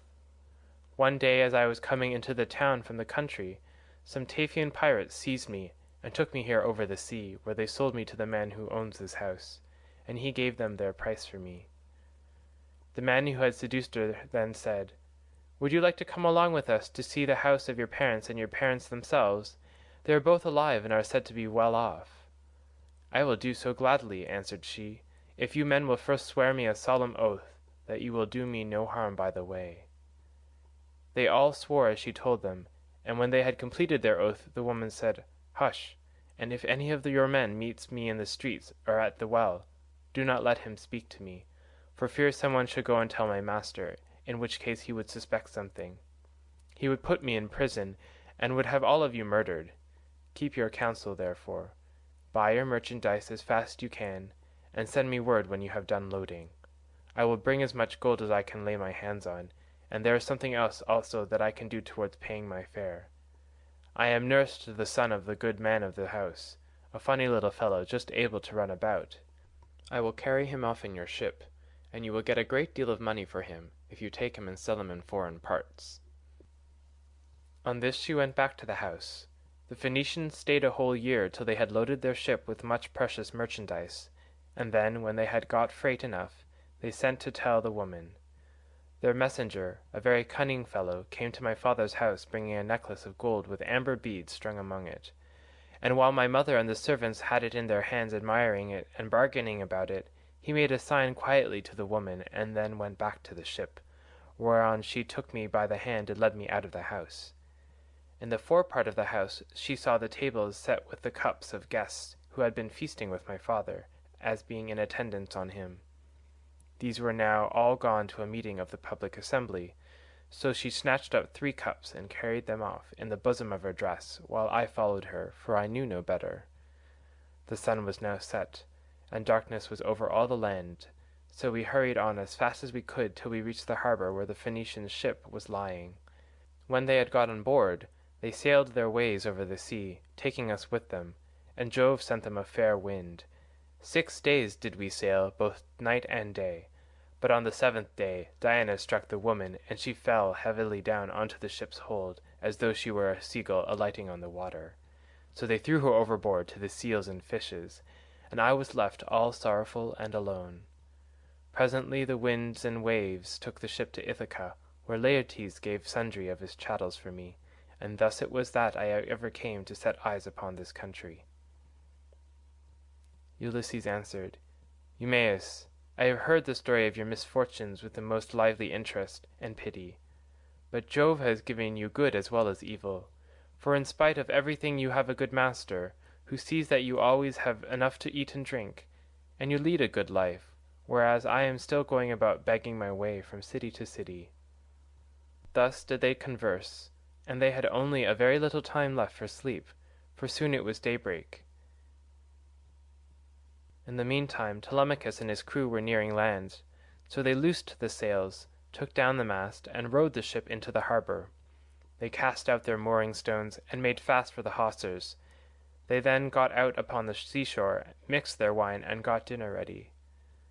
As soon as they had had enough to eat and drink, Telemachus said, "Take the ship on to the town, but leave me here, for I want to look after the herdsmen on one of my farms. In the evening, when I have seen all I want, I will come down to the city, and tomorrow morning in return for your trouble I will give you all a good dinner with meat and wine." Then Theoclymenus said, "And what, my dear young friend, is to become of me? To whose house among all your chief men am I to repair? or shall I go straight to your house and to your mother?" "At any other time," replied Telemachus, "I should have bidden you to go to my own house, for you would find no want of hospitality. At the present moment, however, you would not be comfortable there, for I shall be away and my mother will not see you. She does not often show herself even to the suitors, but sits at her loom weaving in an upper chamber out of their way. But I can tell you a man whose house you can go to, I mean Eurymachus the son of Polybus, who is held in the highest estimation by everyone in Ithaca. He is much the best man and the most persistent wooer of all those who are paying court to my mother and trying to take Ulysses' place. Jove, however, in heaven alone knows whether or no they will come to a bad end before the marriage takes place." As he was speaking, a bird flew by upon his right hand, a hawk, Apollo's messenger. It held a dove in its talons, and the feathers, as it tore them off, fell to the ground midway between Telemachus and the ship. On this Theoclymenus called him apart and caught him by the hand. "Telemachus," said he, "that bird did not fly in your right hand without having been sent here by some god. As soon as I saw it, I knew it was an omen. It means that you will remain powerful, and there will be no house in Ithaca more royal than your own." "I wish it may prove so," answered Telemachus. "If it does, I will show you so much good will and give you so many presents that all who meet you will congratulate you." Then he said to his friend Piraeus, "Piraeus, son of Clytius, you have throughout shown yourself the most willing to serve me of all those who have accompanied me to Pylos. I wish you would take this stranger to your own house and entertain him hospitably till I can come for him." And Piraeus answered, "Telemachus, you may stay away as long as you please, but I will look after him for you, and he shall find no lack of hospitality." As he spoke he went on board, and bade the others to do so also and loose the hawsers, so they took their places in the ship. But Telemachus bound on his sandals, and took a long and doughty spear with a head of sharpened bronze from the deck of the ship. Then they loosed the hawsers, thrust the ship off from land, and made on towards the city as they had been told to do, while Telemachus strode on as fast as he could, till he reached the homestead where his countless herds of swine were feeding, and where dwelt the excellent swineherd, who was so devoted a servant to his master. End of Book 15. The Odyssey by Homer, translated by Samuel Butler. Book 16. Ulysses reveals himself to Telemachus. Meanwhile Ulysses and the swineherd had lit a fire in the hut, and were getting breakfast ready at daybreak, for they had sent the men out with the pigs. When Telemachus came up, the dogs did not bark, but fawned upon him. So Ulysses, hearing the sound of feet, and noticing that the dogs did not bark, said to Eumaeus, "Eumaeus, I hear footsteps. I suppose one of your men or some one of your acquaintance is coming here, for the dogs are fawning upon him and not barking." The words were hardly out of his mouth before his son stood at the door. Eumaeus sprang to his feet, and the bowls in which he was mixing wine fell from his hands as he made towards his master. He kissed his head and both his beautiful eyes, and wept for joy. A father could not be more delighted at the return of an only son, the child of his old age, after 10 years' absence in a foreign country, and after having gone through much hardship. He embraced him, kissed him all over as though he had come back from the dead, and spoke fondly to him, saying, "So you are come, Telemachus, light of my eyes that you are. When I heard you had gone to Pylos, I made sure I was never going to see you any more. Come in, my dear child, and sit down, that I may have a good look at you now you are home again. It is not very often you come into the country to see us herdsmen. You stick pretty close to the town generally. I suppose you think it better to keep an eye on what the suitors are doing." "So be it, old friend," answered Telemachus, "but I am come now because I want to see you, and to learn whether my mother is still at her old home, or whether some one else has married her, so that the bed of Ulysses is without bedding, and covered with cobwebs. "She is still at the house," replied Eumaeus, "grieving and breaking her heart, and doing nothing but weep, both night and day continually." As he spoke he took Telemachus's spear, whereon he crossed the stone threshold and came inside. Ulysses rose from his seat to give him place as he entered, but Telemachus checked him. "Sit down, stranger," said he. "I can easily find another seat, and there is one here who will lay it for me." Ulysses went back to his own place, and Eumaeus strewed some green brushwood on the floor, and threw a sheepskin on top of it for Telemachus to sit upon. Then the swineherd brought them platters of cold meat, the remains from what they had eaten the day before, and he filled the bread baskets with bread as fast as he could. He mixed wine also in bowls of ivy wood, and took his seat facing Ulysses. Then they laid their hands on the good things that were before them, and as soon as they had had enough to eat and drink, Telemachus said to Eumaeus, "Old friend, where does this stranger come from? How did his crew bring him to Ithaca, and who were they? For assuredly he did not come here by land." To this you answered, O swineherd Eumaeus, "My son, I will tell you the real truth. He says he is a Cretan, and that he has been a great traveller. At this moment he is running away from a Thesprotian ship, and has taken refuge at my station, so I will put him into your hands. Do whatever you like with him, only remember that he is your suppliant." "I am very much distressed," said Telemachus, "by what you have just told me. How can I take this stranger into my house? I am as yet young, and am not strong enough to hold my own if any man attacks me.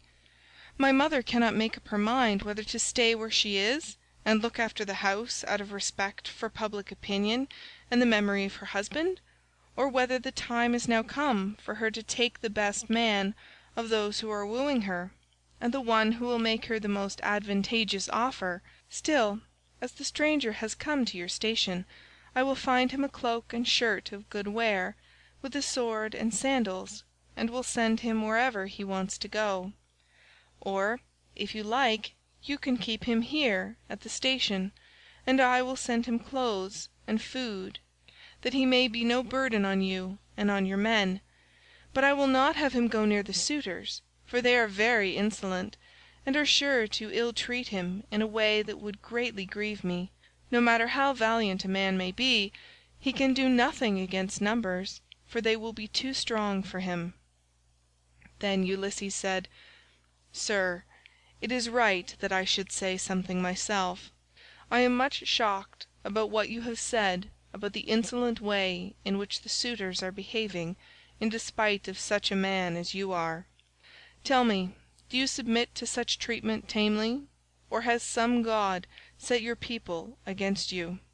May you not complain of your brothers, for it is to these that a man may look for support, however great his quarrel may be? I wish I were as young as you are, and in my present mind. If I were son to Ulysses, or indeed Ulysses himself, I would rather some one came and cut my head off, but I would go to the house and be the bane of every one of these men. If they were too many for me, I being single-handed, I would rather die fighting in my own house than see such disgraceful sights day after day, strangers grossly maltreated, and men dragging the women servants about the house in an unseemly way, wine drawn recklessly, and bread wasted, all to no purpose, for an end that shall never be accomplished." And Telemachus answered, "I will tell you truly everything. There is no enmity between me and my people, nor can I complain of brothers, to whom a man may look for support, however great his quarrel may be. Jove has made us a race of only sons. Laertes was the only son of Arceisius, and Ulysses only son of Laertes. I am myself the only son of Ulysses, who left me behind him when he went away, so that I have never been of any use to him. Hence it comes that my house is in the hands of numberless marauders. for the chiefs from all the neighbouring islands, Dulichium, Same, Zacynthus, as also all the principal men of Ithaca itself, are eating at my house under the pretext of paying court to my mother, who will neither say point blank that she will not marry, nor yet bring matters to an end, so they are making havoc of my estate, and before long will do so with myself into the bargain. The issue, however, rests with heaven, but do you, old friend Eumaeus, go at once and tell Penelope that I am safe and have returned from Pylos. Tell it to herself alone, and then come back here without letting anyone else know, for there are many who are plotting mischief against me." "I understand and heed you," replied Eumaeus. "You need instruct me no further, only I am going that way. Say whether I had not better let poor Laertes know that you are returned. He used to superintend the work on his farm, in spite of his bitter sorrow about Ulysses, and he would eat and drink at will along with his servants. But they tell me that from the day on which you set out for Pylos he has neither eaten nor drunk as he ought to do, nor does he look after his farm, but sits weeping and wasting the flesh from off his bones." "More's the pity," answered Telemachus. "I am sorry for him, but we must leave him to himself just now. If people could have everything their own way, the first thing I should choose would be the return of my father. But go and give your message, then make haste back again, and do not turn out of your way to tell Laertes.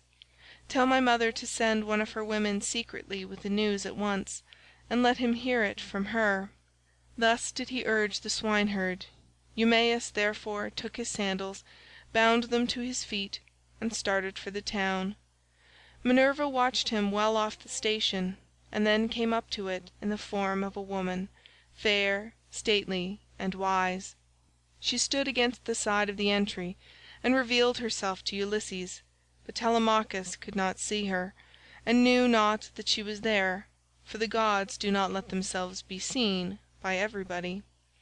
Ulysses saw her, and so did the dogs, for they did not bark, but went scared and whining off to the other side of the yards. She nodded her head and motioned to Ulysses with her eyebrows, whereon he left the hut and stood before her outside the main wall of the yards.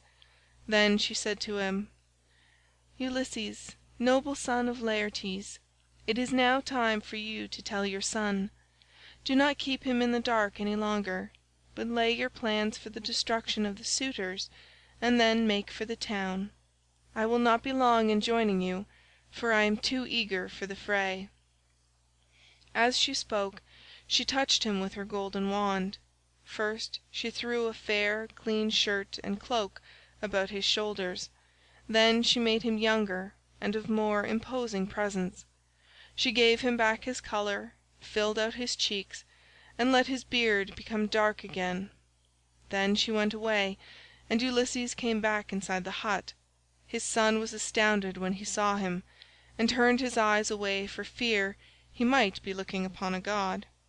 "Stranger," said he, "how suddenly you have changed from what you were a moment or two ago.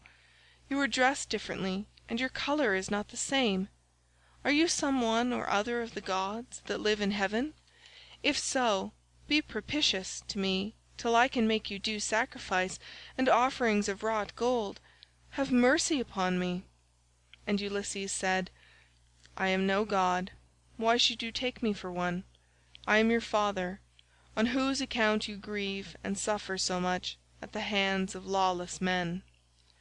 As he spoke he kissed his son, and a tear fell from his cheek on to the ground, for he had restrained all tears till now.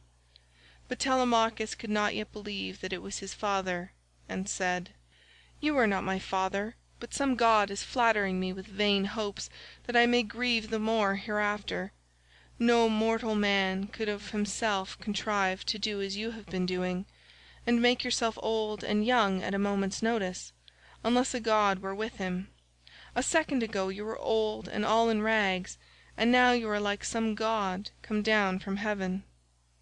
Ulysses answered, "Telemachus, You ought not to be so immeasurably astounded at my being really here. There is no other Ulysses who will come hereafter. Such as I am, it is I who after long wandering and much hardship have got home in the 20th year to my own country. What you wonder at is the work of the redoubtable goddess Minerva, who does with me whatever she will, for she can do what she pleases.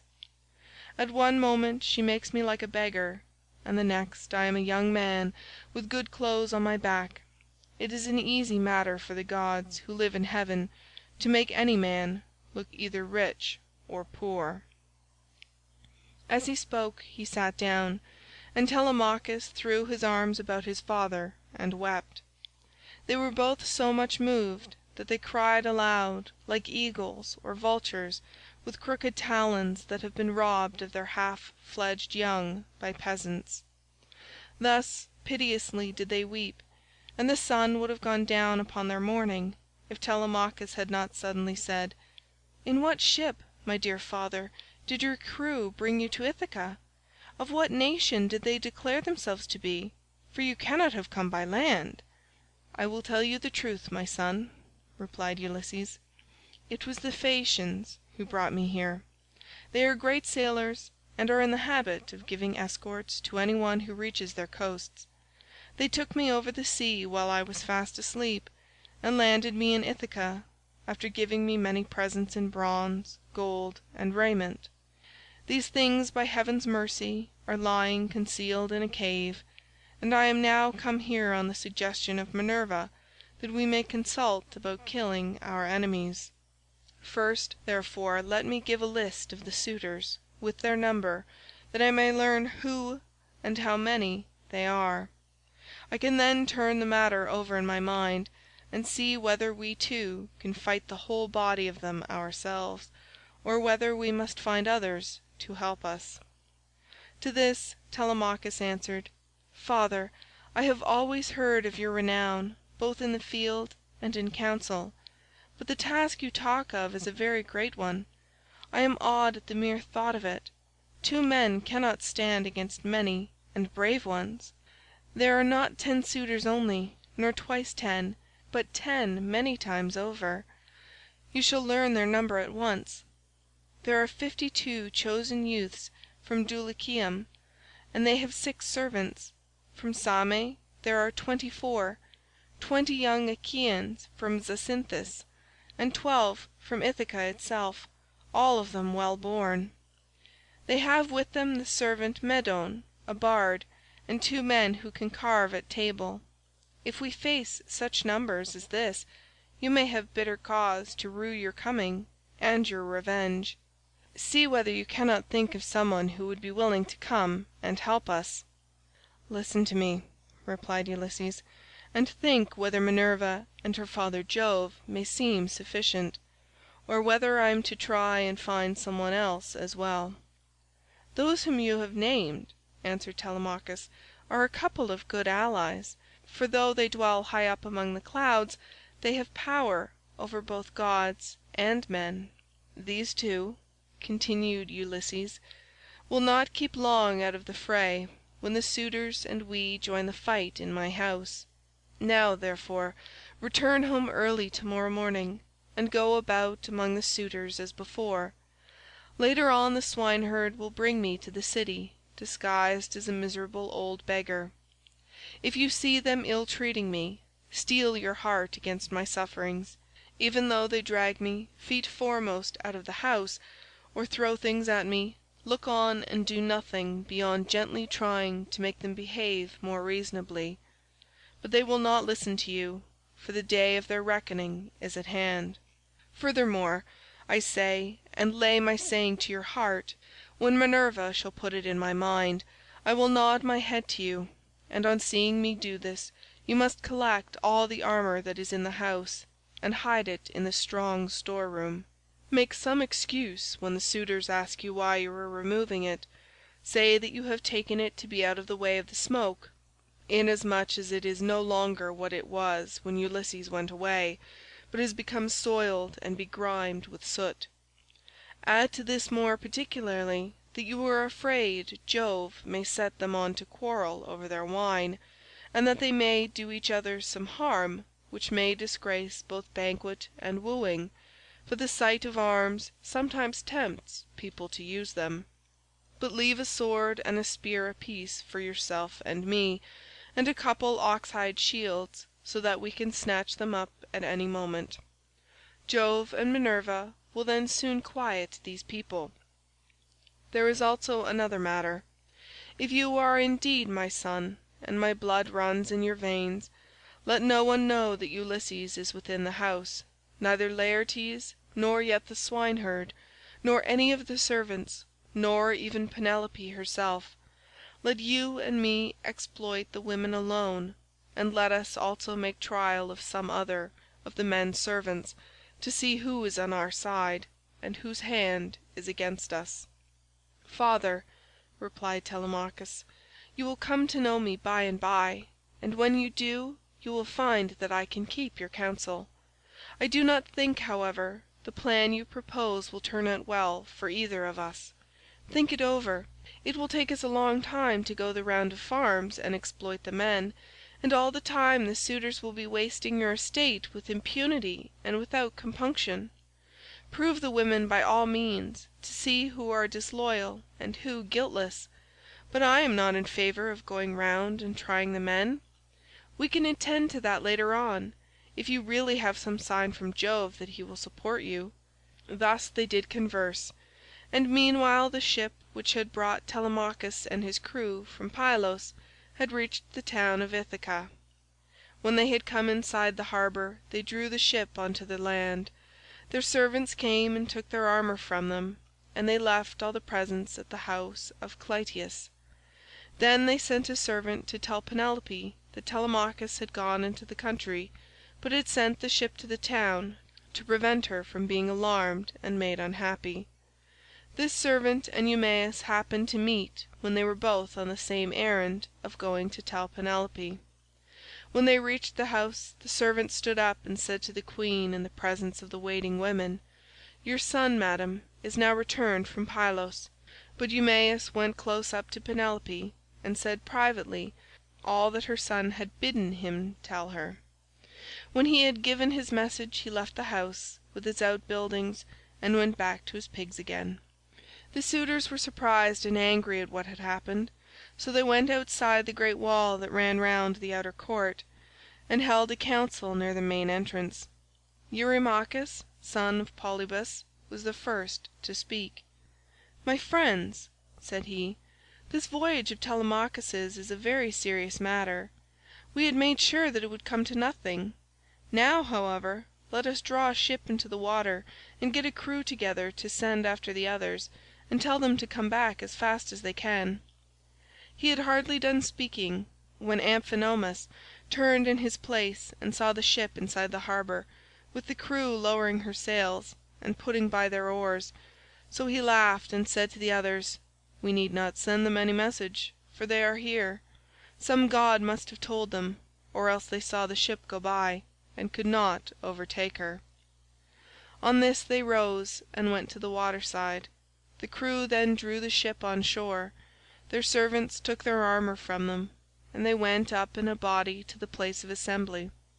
But they would not let any one, old or young, sit along with them, and Antinous, son of Eupeithes, spoke first.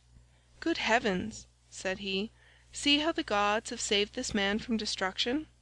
We kept a succession of scouts upon the headlands all day long, and when the sun was down we never went on shore to sleep, but waited in the ship all night till morning in the hope of capturing and killing him. But some god has conveyed him home in spite of us. Let us consider how we can make an end of him. He must not escape us. Our affair is never likely to come off while he is alive, for he is very shrewd, and public feeling is by no means all on our side.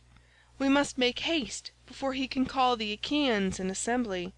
He will lose no time in doing so, for he will be furious with us, and will tell all the world how we plotted to kill him, but failed to take him. The people will not like this when they come to know of it. We must see that they do us no hurt, nor drive us from our own country into exile. Let us try and lay hold of him, either on his farm away from the town, or on the road hither. Then we can divide up his property amongst us, and let his mother and the man who marries her have the house.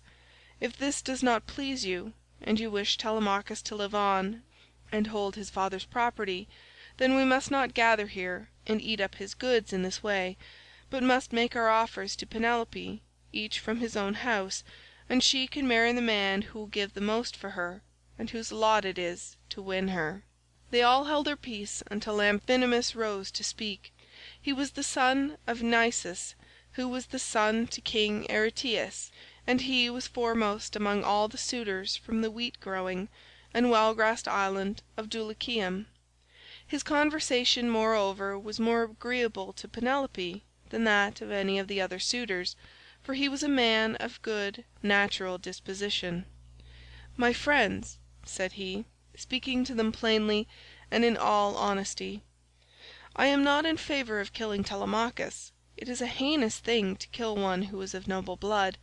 Let us first take counsel of the gods, and if the oracles of Jove advise it, I will both help to kill him myself, and will urge everyone else to do so.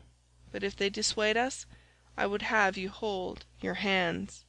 Thus did he speak, and his words pleased them well. So they rose forthwith and went to the house of Ulysses, where they took their accustomed seats.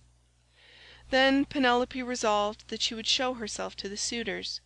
She knew of the plot against Telemachus, for the servant Medon had overheard their counsels and had told her. She went down therefore to the court attended by her maidens, and when she reached the suitors, she stood by one of the bearing posts supporting the roof of the cloister, holding a veil before her face, and rebuked Antinous, saying, "Antinous, insolent and wicked schemer, they say you are the best speaker and counsellor of any man of your own age in Ithaca, but you are nothing of the kind. Madman, why should you try to compass the death of Telemachus, and take no heed of suppliants, whose witness is Jove himself? It is not right for you to plot thus against one another. Do you not remember how your father fled to this house in fear of the people, who were enraged against him for having gone with some Taphian pirates and plundered the Thesprotians, who were at peace with us? They wanted to tear him in pieces and eat up everything he had, but Ulysses stayed their hands, although they were infuriated, and now you devour his property without paying for it, and break my heart by wooing his wife and trying to kill his son. Leave off doing so, and stop the others also." To this Eurymachus son of Polybus answered, "Take heart, Queen Penelope, daughter of Icarius, and do not trouble yourself about these matters. The man is not yet born, nor never will be, who shall lay hands upon your son Telemachus, while I yet live to look upon the face of the earth. I say, and it shall surely be, that my spear shall be reddened with his blood, for many a time has Ulysses taken me on his knees, held wine up to my lips to drink, and put pieces of meat into my hands. Therefore Telemachus is much the dearest friend I have, and has nothing to fear from the hands of us suitors. Of course, if death comes to him from the gods, he cannot escape it." He said this to quiet her, but in reality he was plotting against Telemachus. Then Penelope went upstairs again, and mourned her husband till Minerva shed sleep over her eyes. In the evening Eumaeus got back to Ulysses and his son, who had just sacrificed a young pig of a year old, and were helping one another to get supper ready. Minerva therefore came up to Ulysses, turned him into an old man with a stroke of her wand, and clad him in his old clothes again, for fear that the swineherd might recognize him, and not keep the secret, but go and tell Penelope. Telemachus was the first to speak. "So you have got back, Eumaeus," said he. "What is the news of the town? Have the suitors returned, or are they still waiting over yonder to take me on my way home?" "I did not think of asking about that," replied Eumaeus, "when I was in the town. I thought I would give my message and come back as soon as I could. I met a man sent by those who had gone with you to Pylos, and he was the first to tell the news to your mother, but I can say what I saw with my own eyes. I had just got on to the crest of the hill of Mercury above the town, when I saw a ship coming into harbour with a number of men in her. They had many shields and spears, and I thought it was the suitors, but I cannot be sure." On hearing this Telemachus smiled to his father, but so that Eumaeus could not see him. Then when they had finished their work and the meal was ready, they ate it, and every man had his full share, so that all were satisfied. As soon as they had had enough to eat and drink, they laid down to rest, and enjoyed the boon of sleep. End of Book 16. The Odyssey by Homer, translated by Samuel Butler. Book 17. When the child of morning, rosy-fingered Dawn, appeared, Telemachus bound on his sandals and took a strong spear that suited his hands, for he wanted to go into the city. "Old friend," said he to the swineherd, "I will now go to the town and show myself to my mother, for she will never leave off grieving till she has seen me. As for this unfortunate stranger, take him to the town and let him beg there of any one who will give him a drink and a piece of bread. I have trouble enough of my own, and cannot be burdened with other people. If this makes him angry, so much the worse for him, but I like to say what I mean." Then Ulysses said, "Sir, I do not want to stay here. A beggar can always do better in town than country, for any one who likes can give him something. I am too old to care about remaining here at the beck and call of a master. Therefore let this man do as you have just told him, and take me to the town as soon as I have had a warm by the fire, and the day has got a little heat in it. My clothes are wretchedly thin, and this frosty morning I shall be perished with cold, for you say the city is some way off." On this Telemachus strode off through the yards, brooding his revenge upon the suitors. When he reached home he stood his spear against a bearing-post of the cloister, crossed the stone floor of the cloister itself, and went inside. Nurse Eurycleia saw him long before any one else did. She was putting the fleeces on to the seats, and she burst out crying as she ran up to him. All the other maids came too, and covered his head and shoulders with their kisses. Penelope came out of her room looking like Diana or Venus, and wept as she flung her arms about her son.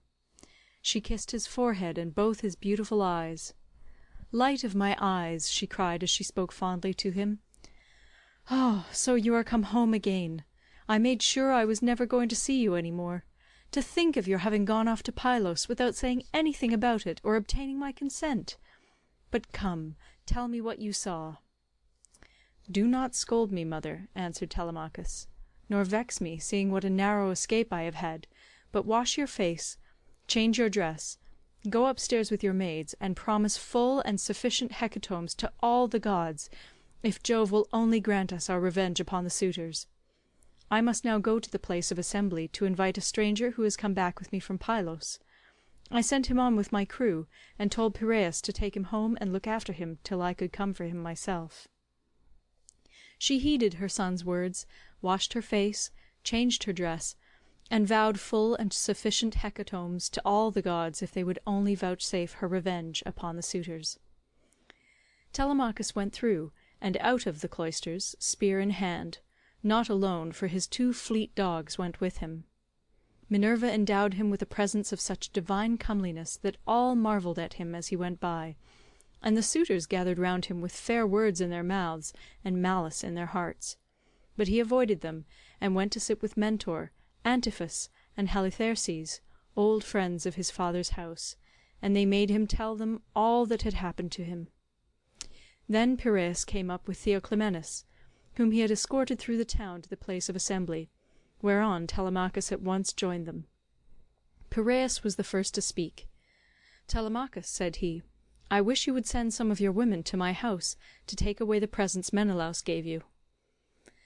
"We do not know, Piraeus," answered Telemachus, "what may happen. If the suitors kill me in my own house and divide my property among them, I would rather you had the presents than that any of those people should get hold of them. If on the other hand I manage to kill them, I shall be much obliged if you will kindly bring me my presents." With these words he took Theoclymenus to his own house.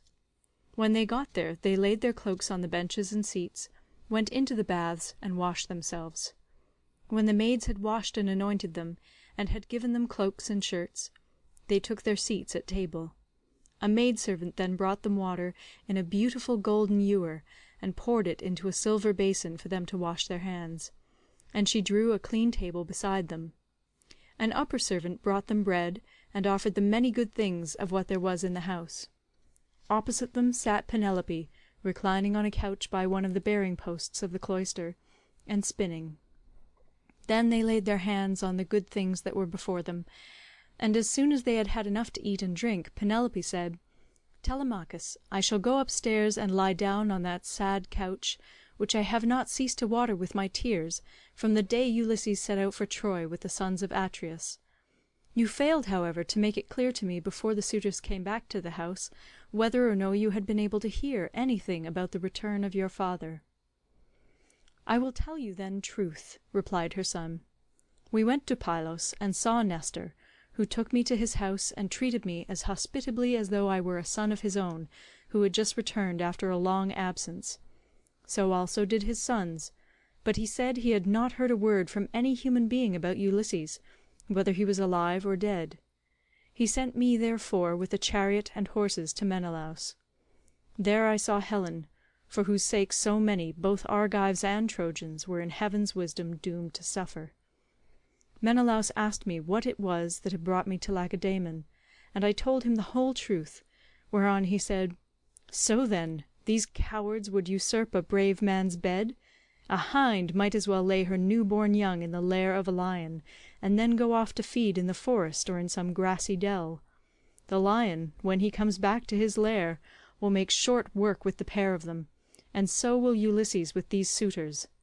By Father Jove, Minerva, and Apollo, if Ulysses is still the man that he was when he wrestled with Philomelides in Lesbos, and threw him so heavily that all the Greeks cheered him, if he is still such, and were to come near these suitors, they would have a short shrift and a sorry wedding.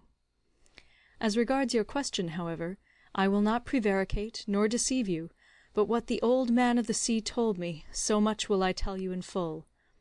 He said he could see Ulysses on an island sorrowing bitterly in the house of the nymph Calypso, who was keeping him prisoner, and he could not reach his home, for he had no ships nor sailors to take him over the sea. This was what Menelaus told me, and when I had heard his story I came away. The gods then gave me a fair wind, and soon brought me safe home again." With these words he moved the heart of Penelope. Then Theoclymenus said to her, "Madam, wife of Ulysses, Telemachus does not understand these things. Listen therefore to me, for I can divine them surely, and will hide nothing from you.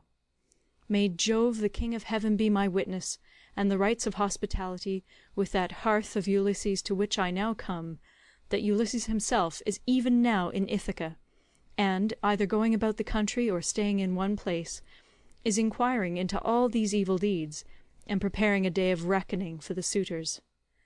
I saw an omen when I was on the ship which meant this, and I told Telemachus about it." "May it be even so," answered Penelope. "If your words come true, you shall have such gifts and such goodwill from me that all who see you shall congratulate you." Thus did they converse. Meanwhile the suitors were throwing discs, or aiming with spears at a mark on the levelled ground in front of the house, and behaving with all their old insolence. But when it was now time for dinner, and the flock of sheep and goats had come into the town from all the country round, with their shepherds as usual, then Medon, who was their favourite servant, and who waited upon them at table, said, "Now then, my young masters, you have had enough sport, so come inside, that we may get dinner ready. Dinner is not a bad thing at dinner time." They left their sports as he told them, and when they were within the house, they laid their cloaks on the benches and seats inside, and then sacrificed some sheep, goats, pigs, and a heifer, all of them fat and well grown. Thus they made ready for their meal. In the meantime Ulysses and the swineherd were about starting for the town, and the swineherd said, "Stranger, I suppose you still want to go to town to-day, as my master said you were to do. For my own part, I should have liked you to stay here as a station hand, but I must do as my master tells me, or he will scold me later on, and a scolding from one's master is a very serious thing." Let us then be off, for it is now broad day. It will be night again directly, and then you will find it colder." "I know and understand you," replied Ulysses. "You need say no more. Let us be going, but if you have a stick ready cut, let me have it to walk with, for you say the road is a very rough one." As he spoke, he threw his shabby old tattered wallet over his shoulders by the cord from which it hung, and Eumaeus gave him a stick to his liking. The two then started, leaving the station in charge of the dogs and herdsmen who remained behind. The swineherd led the way, and his master followed after, looking like some broken-down old tramp as he leaned upon his staff, and his clothes were all in rags. When they had got over the rough steep ground, and were nearing the city, they reached the fountain from which the citizens drew their water. This had been made by Ithacus, Neritus, and Polyctor. There was a grove of water-loving poplars planted in a circle all round it, and the clear cold water came down to it from a rock high up, while above the fountain there was an altar to the nymphs, at which all wayfarers used to sacrifice. Here Melanthius, son of Dolius, overtook them as he was driving down some goats, the best in his flock, for the suitors' dinner, and there were 2 shepherds with him. When he saw Eumaeus and Ulysses, he reviled them with outrageous and unseemly language, which made Ulysses very angry. "There you go," cried he, "and a precious pair you are. See how heaven brings birds of the same feather to one another. Where, pray, master swineherd, are you taking this poor miserable object? It would make any one sick to see such a creature at table. A fellow like this never won a prize for anything in his life, but will go about rubbing his shoulders against every man's doorpost, and begging, not for swords and cauldrons like a man, but only for a few scraps not worth begging for. If you would give him to me for a hand on my station, he might do to clean out the folds, or bring a bit of sweet feed to the kids, and he could fatten his thighs as much as he pleased on whey. But he has taken to bad ways, and will not go about any kind of work. He will do nothing but beg victuals all the town over, to feed his insatiable belly. I say, therefore, and it shall surely be, if he goes near Ulysses' house, he will get his head broken by the stools they will fling at him, till they turn him out." On this, as he passed, he gave Ulysses a kick on the hip out of pure wantonness, but Ulysses stood firm, and did not budge from the path. For a moment he doubted whether or no to fly at Melanthius and kill him with his staff, or fling him to the ground and beat his brains out. He resolved, however, to endure it, and keep himself in check, but the swineherd looked straight at Melanthius and rebuked him, lifting up his hands and praying to heaven as he did so. "Fountain nymphs," he cried, "children of Jove, if ever Ulysses burned you thigh bones covered with fat, whether of lambs or kids, grant my prayer that heaven may send him home. He would soon put an end to the swaggering threats with which such men as you go about insulting people gadding all over the town, while your flocks are going to ruin through bad shepherding." Then Melanthius the goatherd answered, "You ill-conditioned cur, what are you talking about? Some day or other I will put you on board ship, and take you to a foreign country where I can sell you and pocket the money you will fetch. I wish I were as sure that Apollo would strike Telemachus dead this very day, or that the suitors would kill him, as I am that Ulysses will never come home again." With this he left them to come on at their leisure, while he went quickly forward and soon reached the house of his master. When he got there he went in and took his seat among the suitors, opposite Eurymachus, who liked him better than any of the others. The servants brought him a portion of meat, and an upper woman servant set bread before him that he might eat. Presently Ulysses and the swineherd came up to the house and stood by it, amid a sound of music, for Phemius was just beginning to sing to the suitors. Then Ulysses took hold of the swineherd's hand and said, "Eumaeus, this house of Ulysses is a very fine place. No matter how far you go you will find few like it. One building keeps following on after another. The outer court has a wall with battlements all round it. The doors are double folding and of good workmanship. It would be a hard matter to take it by force of arms.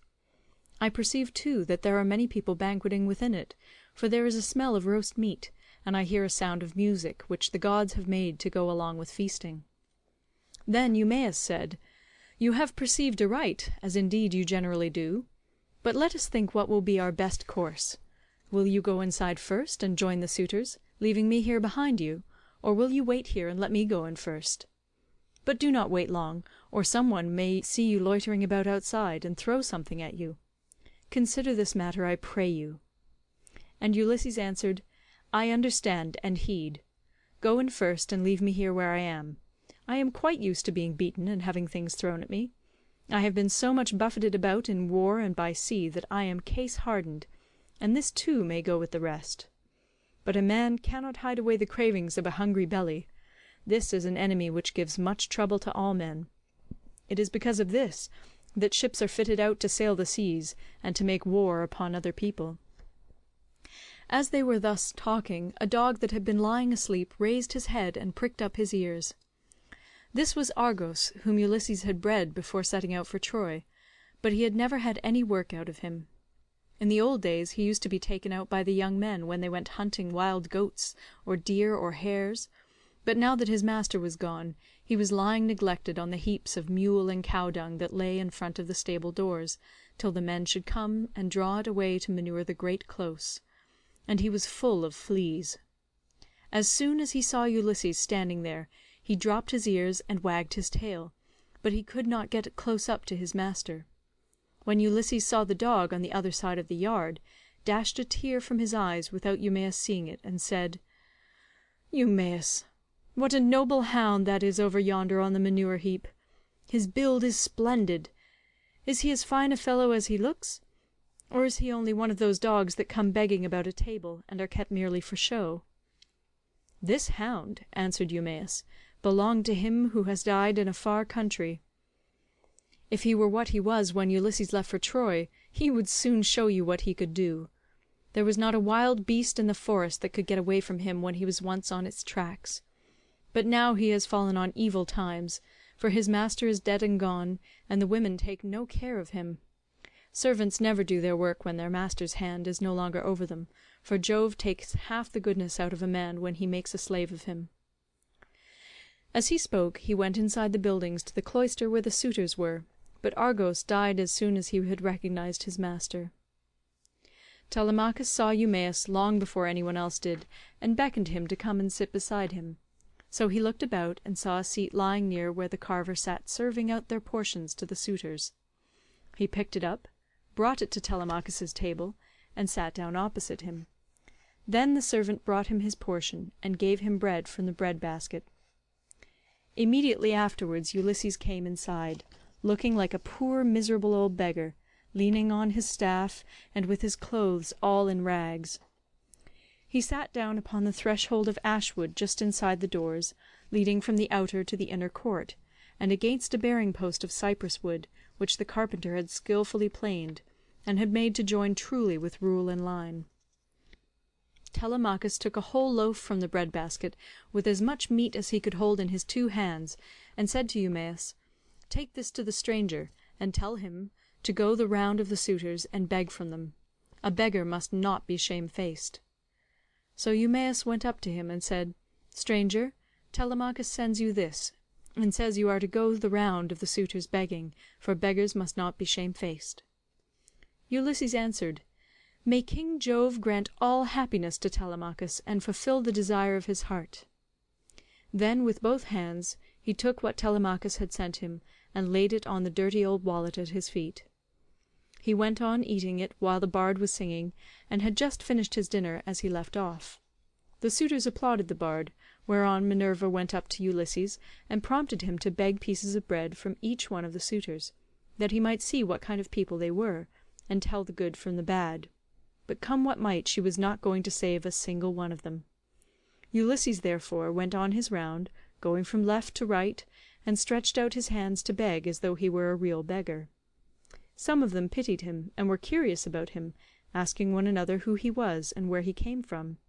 Whereon the goatherd Melanthius said, "Suitors of my noble mistress, I can tell you something about him, for I have seen him before. The swineherd brought him here, but I know nothing about the man himself, nor where he comes from." On this Antinous began to abuse the swineherd. "You precious idiot," he cried, "what have you brought this man to town for? Have we not tramps and beggars enough already to pester us as we sit at meat? Do you think it a small thing that such people gather here to waste your master's property, and must you needs bring this man as well?" And Eumaeus answered, "Antinous, your birth is good, but your words evil. It was no doing of mine that he came here.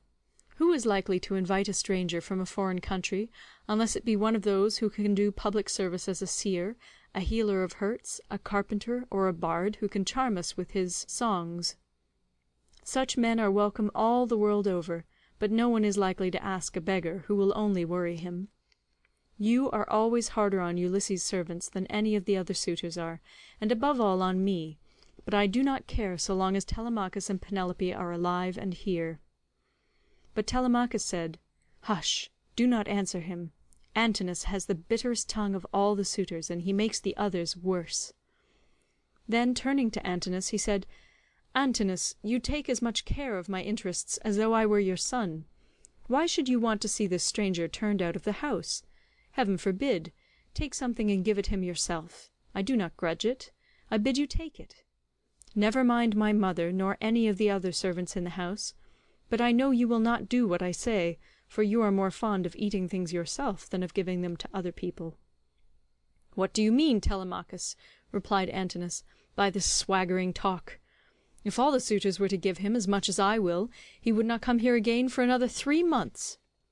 As he spoke, he drew the stool on which he rested his dainty feet from under the table, and made as though he would throw it at Ulysses, but the other suitors all gave him something, and filled his wallet with bread and meat. He was about, therefore, to go back to the threshold and eat what the suitors had given him, but he first went up to Antinous and said, "Sir, give me something. You are not surely the poorest man here. You seem to be a chief, foremost among them all. Therefore you should be the better giver, and I will tell far and wide of your bounty. I too was a rich man once, and had a fine house of my own.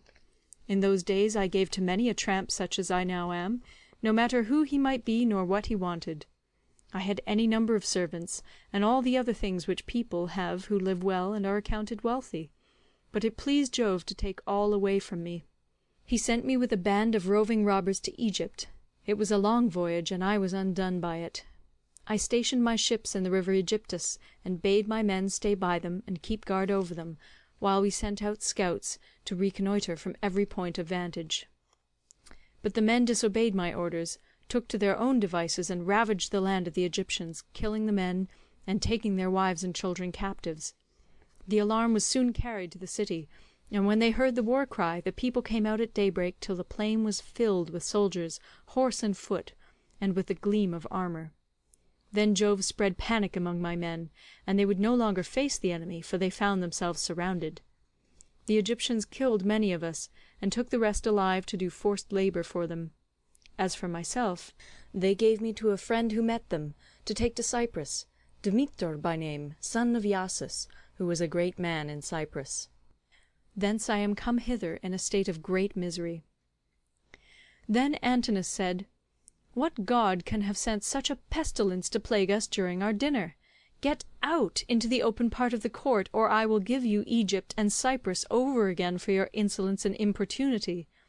You have begged of all the others, and they have given you lavishly, for they have abundance round them, and it is easy to be free with other people's property when there is plenty of it."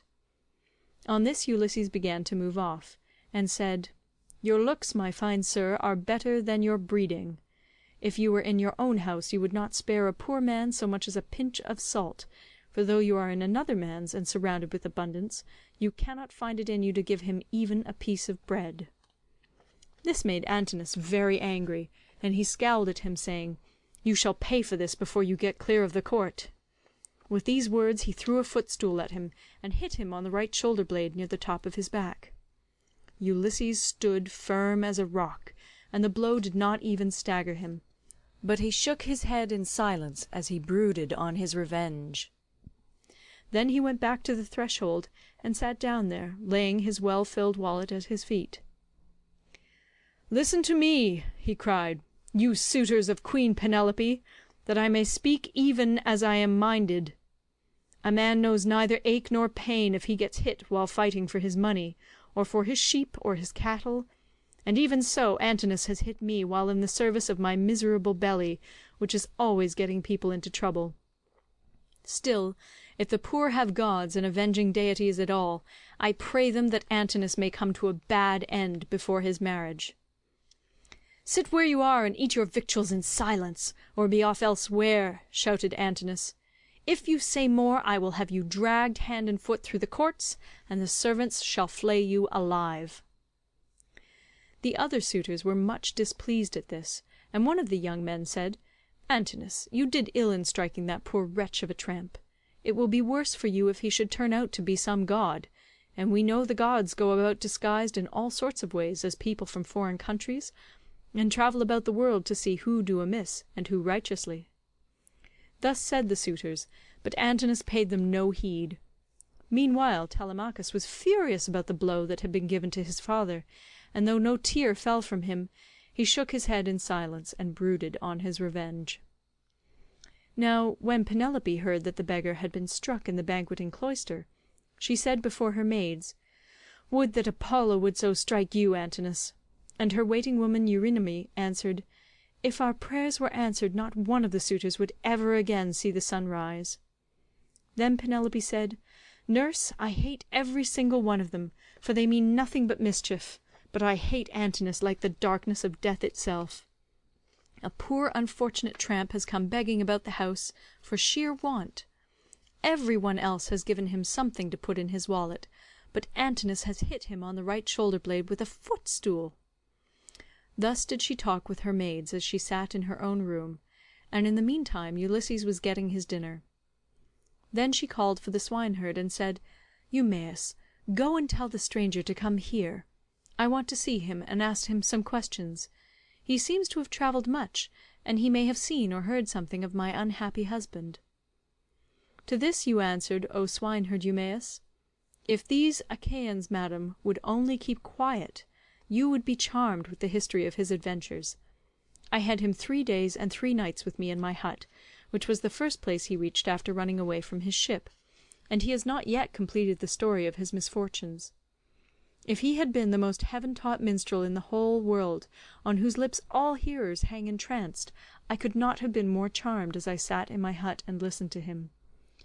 He says there is an old friendship between his house and that of Ulysses, and that he comes from Crete, where the descendants of Minos live, after having been driven hither and thither by every kind of misfortune.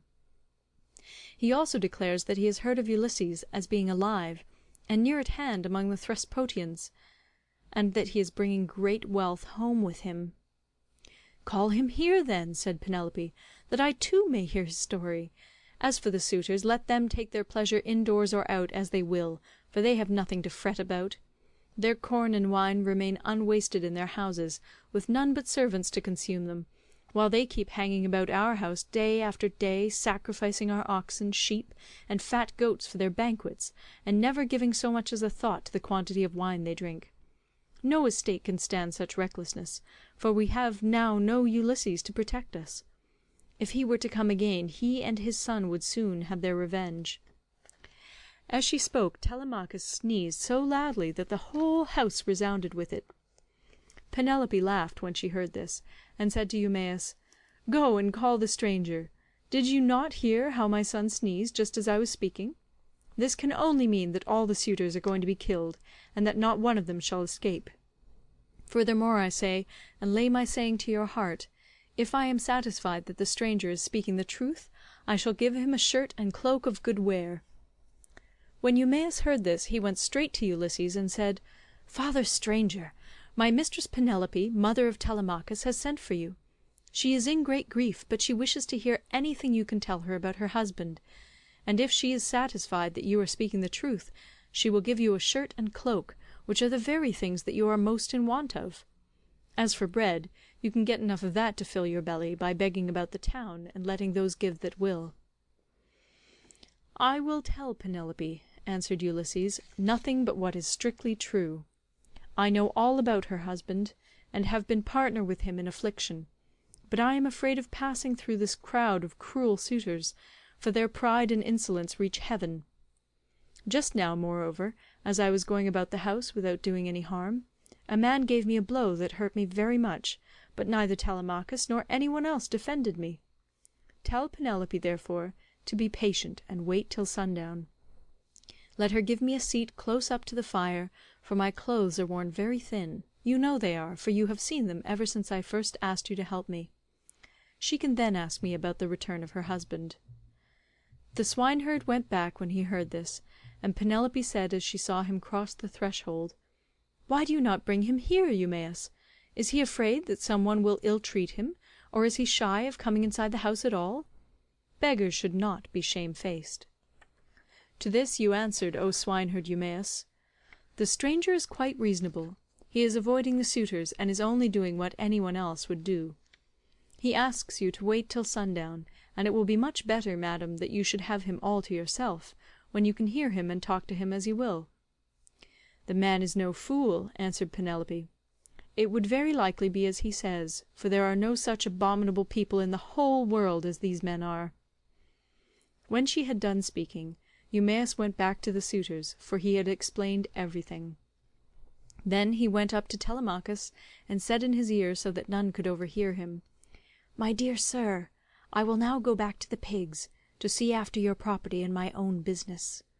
You will look to what is going on here, but above all be careful to keep out of danger, for there are many who bear you ill will. May Jove bring them to a bad end before they do us a mischief." "Very well," replied Telemachus. "Go home when you have had your dinner, and in the morning come here with the victims we are to sacrifice for the day. Leave the rest to heaven and me." On this Eumaeus took his seat again, and when he had finished his dinner, he left the courts and the cloister with the men at table, and went back to his pigs. As for the suitors, they presently began to amuse themselves with singing and dancing, for it was now getting on towards evening. End of Book 17. The Odyssey by Homer, translated by Samuel Butler. Book 18. Now there came a certain common tramp who used to go begging all over the city of Ithaca, and was notorious as an incorrigible glutton and drunkard.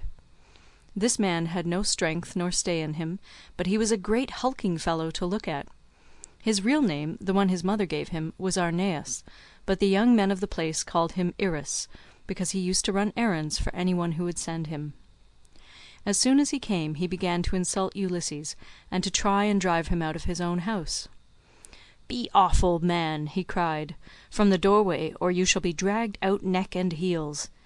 Do you not see that they are all giving me the wink, and wanting me to turn you out by force? Only I do not like to do so. Get up, then, and go of yourself, or we shall come to blows." Ulysses frowned on him and said, "My friend, I do you no manner of harm. People give you a great deal, but I am not jealous. There is room enough in this doorway for the pair of us, and you need not grudge me things that are not yours to give. You seem to be just such another tramp as myself, but perhaps the gods will give us better luck by and by. Do not, however, talk too much about fighting, or you will incense me, and old though I am, I shall cover your mouth and chest with blood. I shall have more peace to-morrow if I do, for you will not come to the house of Ulysses any more." Irus was very angry, and answered, "You filthy glutton, you run on trippingly like an old fish-fag. I have a good mind to lay both hands about you and knock your teeth out of your head, like so many boars' tusks. Get ready, therefore, and let these people here stand by and look on. You will never be able to fight one who is so much younger than yourself." Thus roundly did they rate one another on the smooth pavement in front of the doorway, and when Antinous saw what was going on he laughed heartily, and said to the others, "This is the finest sport that you ever saw. Heaven never yet sent anything like it into this house. The stranger and Irus have quarrelled, and are going to fight. Let us set them on to do so at once." The suitors all came up laughing, and gathered round the two ragged tramps. "Listen to me," said Antinous. "There are some goats' paunches down at the fire, which we have filled with blood and fat, and set aside for supper. He who is victorious, and proves himself to be the better man, shall have his pick of the lot. He shall be free of our table, and we will not allow any other beggar about the house at all." The others all agreed, but Ulysses, to throw them off the scent, said, "Sirs, an old man like myself, worn out with suffering, cannot hold his own against a young one. but my irrepressible belly urges me on, though I know it can only end in my getting a drubbing. You must swear, however, that none of you will give me a foul blow to favour Irus and secure him the victory." They swore as he told them, and when they had completed their oath, Telemachus put in a word and said, "Stranger, if you have a mind to settle with this fellow, you need not be afraid of any one here. Whoever strikes you will have to fight more than one. I am host, and the other chiefs, Antinous and Eurymachus, both of them men of understanding, are of the same mind as I am." Every one assented, and Ulysses girded his old rags about his loins, thus baring his stalwart thighs, his broad chest and shoulders, and his mighty arms. But Minerva came up to him and made his limbs even stronger still. The suitors were beyond measure astonished, and one would turn towards his neighbour, saying, "This stranger has brought such a thigh out of his old rags that there will soon be nothing left of Irus." Irus began to be very uneasy as he heard them, but the servants girded him by force, and brought him into the open part of the court in such a fright that his limbs were all of a tremble. Antinous scolded him and said, "You swaggering bully, you ought never to have been born at all if you are afraid of such an old broken-down creature as this tramp is. I say therefore, and it shall surely be, if he beats you and proves himself the better man, I shall pack you off on board ship to the mainland, and send you to King Echetus, who kills every one that comes near him. He will cut off your nose and ears and draw out your entrails for the dogs to eat." This frightened Irus still more, but they brought him into the middle of the court, and the two men raised their hands to fight. Then Ulysses considered whether he should let drive so hard at him as to make an end of him then and there, or whether he should give him a lighter blow that should only knock him down. In the end he deemed it best to give the lighter blow, for fear the Achaeans should begin to suspect who he was. Then they began to fight, and Irus hit Ulysses on the right shoulder, but Ulysses gave Irus a blow on the neck under the ear that broke in the bones of his skull, and the blood came gushing out of his mouth. He fell groaning in the dust, gnashing his teeth and kicking on the ground, but the suitors threw up their hands and nearly died of laughter. Ulysses caught hold of him by the foot, and dragged him into the outer court as far as the gatehouse. There he propped him up against the wall, and put his staff in his hands. "Sit here," said he, "and keep the dogs and pigs off. You are a pitiful creature, and if you try to make yourself king of the beggars any more, you shall fare still worse." Then he threw his dirty old wallet, all tattered and torn, over his shoulder with the cord by which it hung, and went back to sit down upon the threshold. But the suitors went within the cloisters, laughing and saluting him. "May Jove and all the other gods," said they, "grant you whatever you want for having put an end to the importunity of this insatiable tramp. We will take him over to the mainland presently, to King Echetus, who kills every one that comes near him." Ulysses hailed this as of good omen, and Antinous set a great goat's paunch before him filled with blood and fat. Amphinomus took 2 loaves out of the bread-basket and brought them to him, pledging him as he did so in a golden goblet of wine. "Good luck to you," he said, "father stranger. You are very badly off at present, but I hope you will have better times by and by." To this Ulysses answered, "Amphinomus, you seem to be a man of good understanding, as indeed you may well be, seeing whose son you are. I have heard your father well spoken of. He is Nisus of Dulichium, a man both brave and wealthy. They tell me you are his son, and you appear to be a considerable person. Listen, therefore, and take heed to what I am saying. Man is the vainest of all creatures that have their being upon earth. As long as heaven vouchsafes him health and strength, he thinks that he shall come to no harm hereafter, and even when the blessed gods bring sorrow upon him he bears it as he needs must, and makes the best of it, for God Almighty gives men their daily minds day by day. I know all about it, for I was a rich man once, and did much wrong in the stubbornness of my pride, and in the confidence that my father and my brothers would support me. Therefore let a man fear God in all things always, and take the good that heaven may see fit to send him without vainglory. Consider the infamy of what these suitors are doing. See how they are wasting the estate, and doing dishonour to the wife, of one who is certain to return some day, and that too not long hence. Nay, he will be here soon. May heaven send you home quietly first, that you may not meet with him in the day of his coming, for once he is here, the suitors and he will not part bloodlessly." With these words he made a drink offering, and when he had drunk he put the gold cup again into the hands of Amphinomus, who walked away serious and bowing his head, for he foreboded evil. But even so he did not escape destruction, for Minerva had doomed him fall by the hand of Telemachus. So he took his seat again at the place from which he had come. Then Minerva put it into the mind of Penelope to show herself to the suitors, that she might make them still more enamoured of her, and win still further honour from her son and husband. So she feigned a mocking laugh, and said, "Eurynome, I have changed my mind, and have a fancy to show myself to the suitors, although I detest them. I should like also to give my son a hint that he had better not have anything more to do with them. They speak fairly enough, but they mean mischief." "My dear child," answered Eurynome, "all that you have said is true. Go and tell your son about it, but first wash yourself and anoint your face. Do not go about with your cheeks all covered with tears. It is not right that you should grieve so incessantly, for Telemachus, whom you have always prayed that you might live to see with a beard, is already grown up." "I know, Eurynome," replied Penelope, "that you mean well, but do not try and persuade me to wash and to anoint myself, for heaven robbed me of all my beauty on the day my husband sailed. Nevertheless, tell Autonoe and Hippodamia that I want them.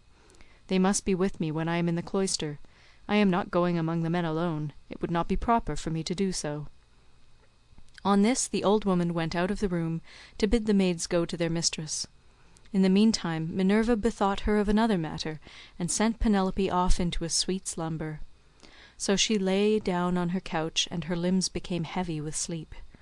Then the goddess shed grace and beauty over her that all the Achaeans might admire her. She washed her face with the ambrosial loveliness that Venus wears when she goes dancing with the Graces. She made her taller and of a more commanding figure, while as for her complexion it was whiter than sawn ivory. When Minerva had done all this she went away, whereon the maids came in from the women's room and woke Penelope with the sound of their talking. "Oh, what an exquisitely delicious sleep I have been having," said she, as she passed her hands over her face. "In spite of all my misery. I wish Diana would let me die so sweetly now at this very moment, that I might no longer waste in despair for the loss of my dear husband, who possessed every kind of good quality, and was the most distinguished man among the Achaeans." With these words she came down from her upper room, not alone, but attended by 2 of her maidens, and when she reached the suitors she stood by one of the bearing posts supporting the roof of the cloister, holding a veil before her face, and with a staid maid servant on either side of her. As they beheld her the suitors were so overpowered, and became so desperately enamoured of her, that each one prayed he might win her for his own bedfellow. "Telemachus," said she, addressing her son, "I fear you are no longer so discreet and well conducted as you used to be. When you were younger you had a greater sense of propriety. Now, however, that you are grown up, though a stranger to look at you would take you for the son of a well-to-do father, as far as size and good looks go, your conduct is by no means what it should be.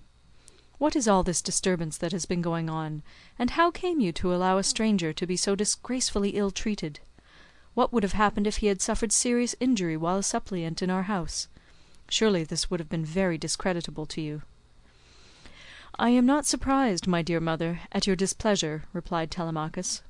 "I understand all about it, and know when things are not as they should be, which I could not do when I was younger. I cannot, however, behave with perfect propriety at all times. First one and then another of these wicked people here keeps driving me out of my mind, and I have no one to stand by me. After all, however, this fight between Eris and the stranger did not turn out as the suitors meant it to do, for the stranger got the best of it. I wish Father Jove, Minerva, and Apollo would break the neck of every one of these wooers of yours, some inside the house and some out, and I wish they might all be as limp as Eris is over yonder, in the gate of the outer court. See how he nods his head like a drunken man. He has had such a thrashing that he cannot stand on his feet, nor get back to his home, wherever that may be, for he has no strength left in him." Thus did they converse. Eurymachus then came up and said, "Queen Penelope, daughter of Icarius, if all the Achaeans in Iasian Argos could see you at this moment, you would have still more suitors in your house by to-morrow morning, for you are the most admirable woman in the whole world, both as regards personal beauty and strength of understanding." To this Penelope replied, "Eurymachus, heaven robbed me of all my beauty, whether of face or figure, when the Argives set sail for Troy, and my dear husband with them. If he were to return and look after my affairs, I should both be more respected and show a better presence to the world. As it is, I am oppressed with care, and with the afflictions which heaven has seen fit to heap upon me. My husband foresaw it all, and when he was leaving home he took my right wrist in his hand. 'Wife,' he said, 'we shall not all of us come home safe from Troy, for the Trojans fight well both with bow and spear.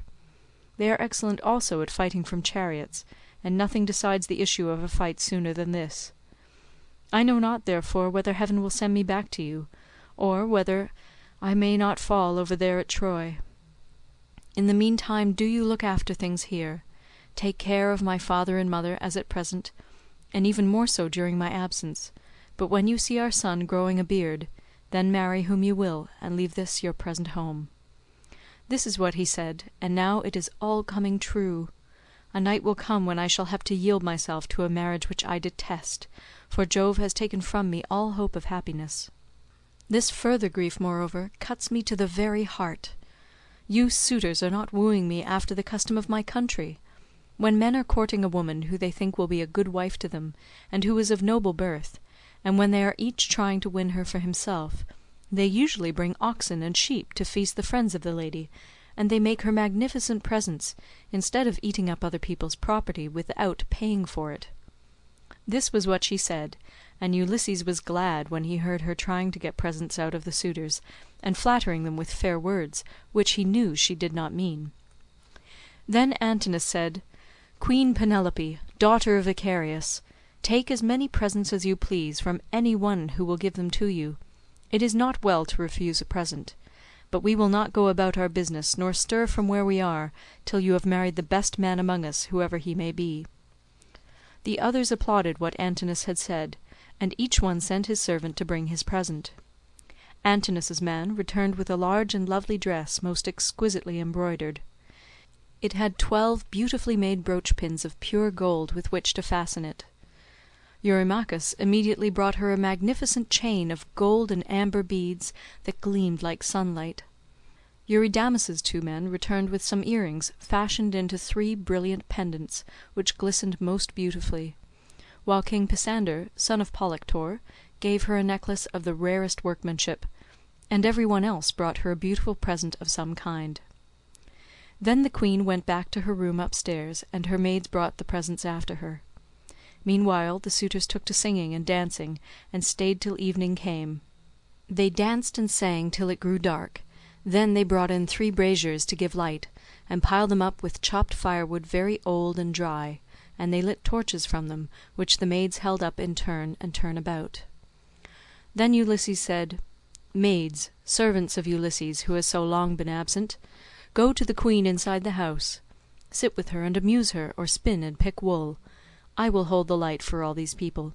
They may stay till morning, but shall not beat me, for I can stand a great deal." The maids looked at one another and laughed, while pretty Melantho began to gibe at him contemptuously. She was daughter to Dolius, but had been brought up by Penelope, who used to give her toys to play with, and looked after her when she was a child.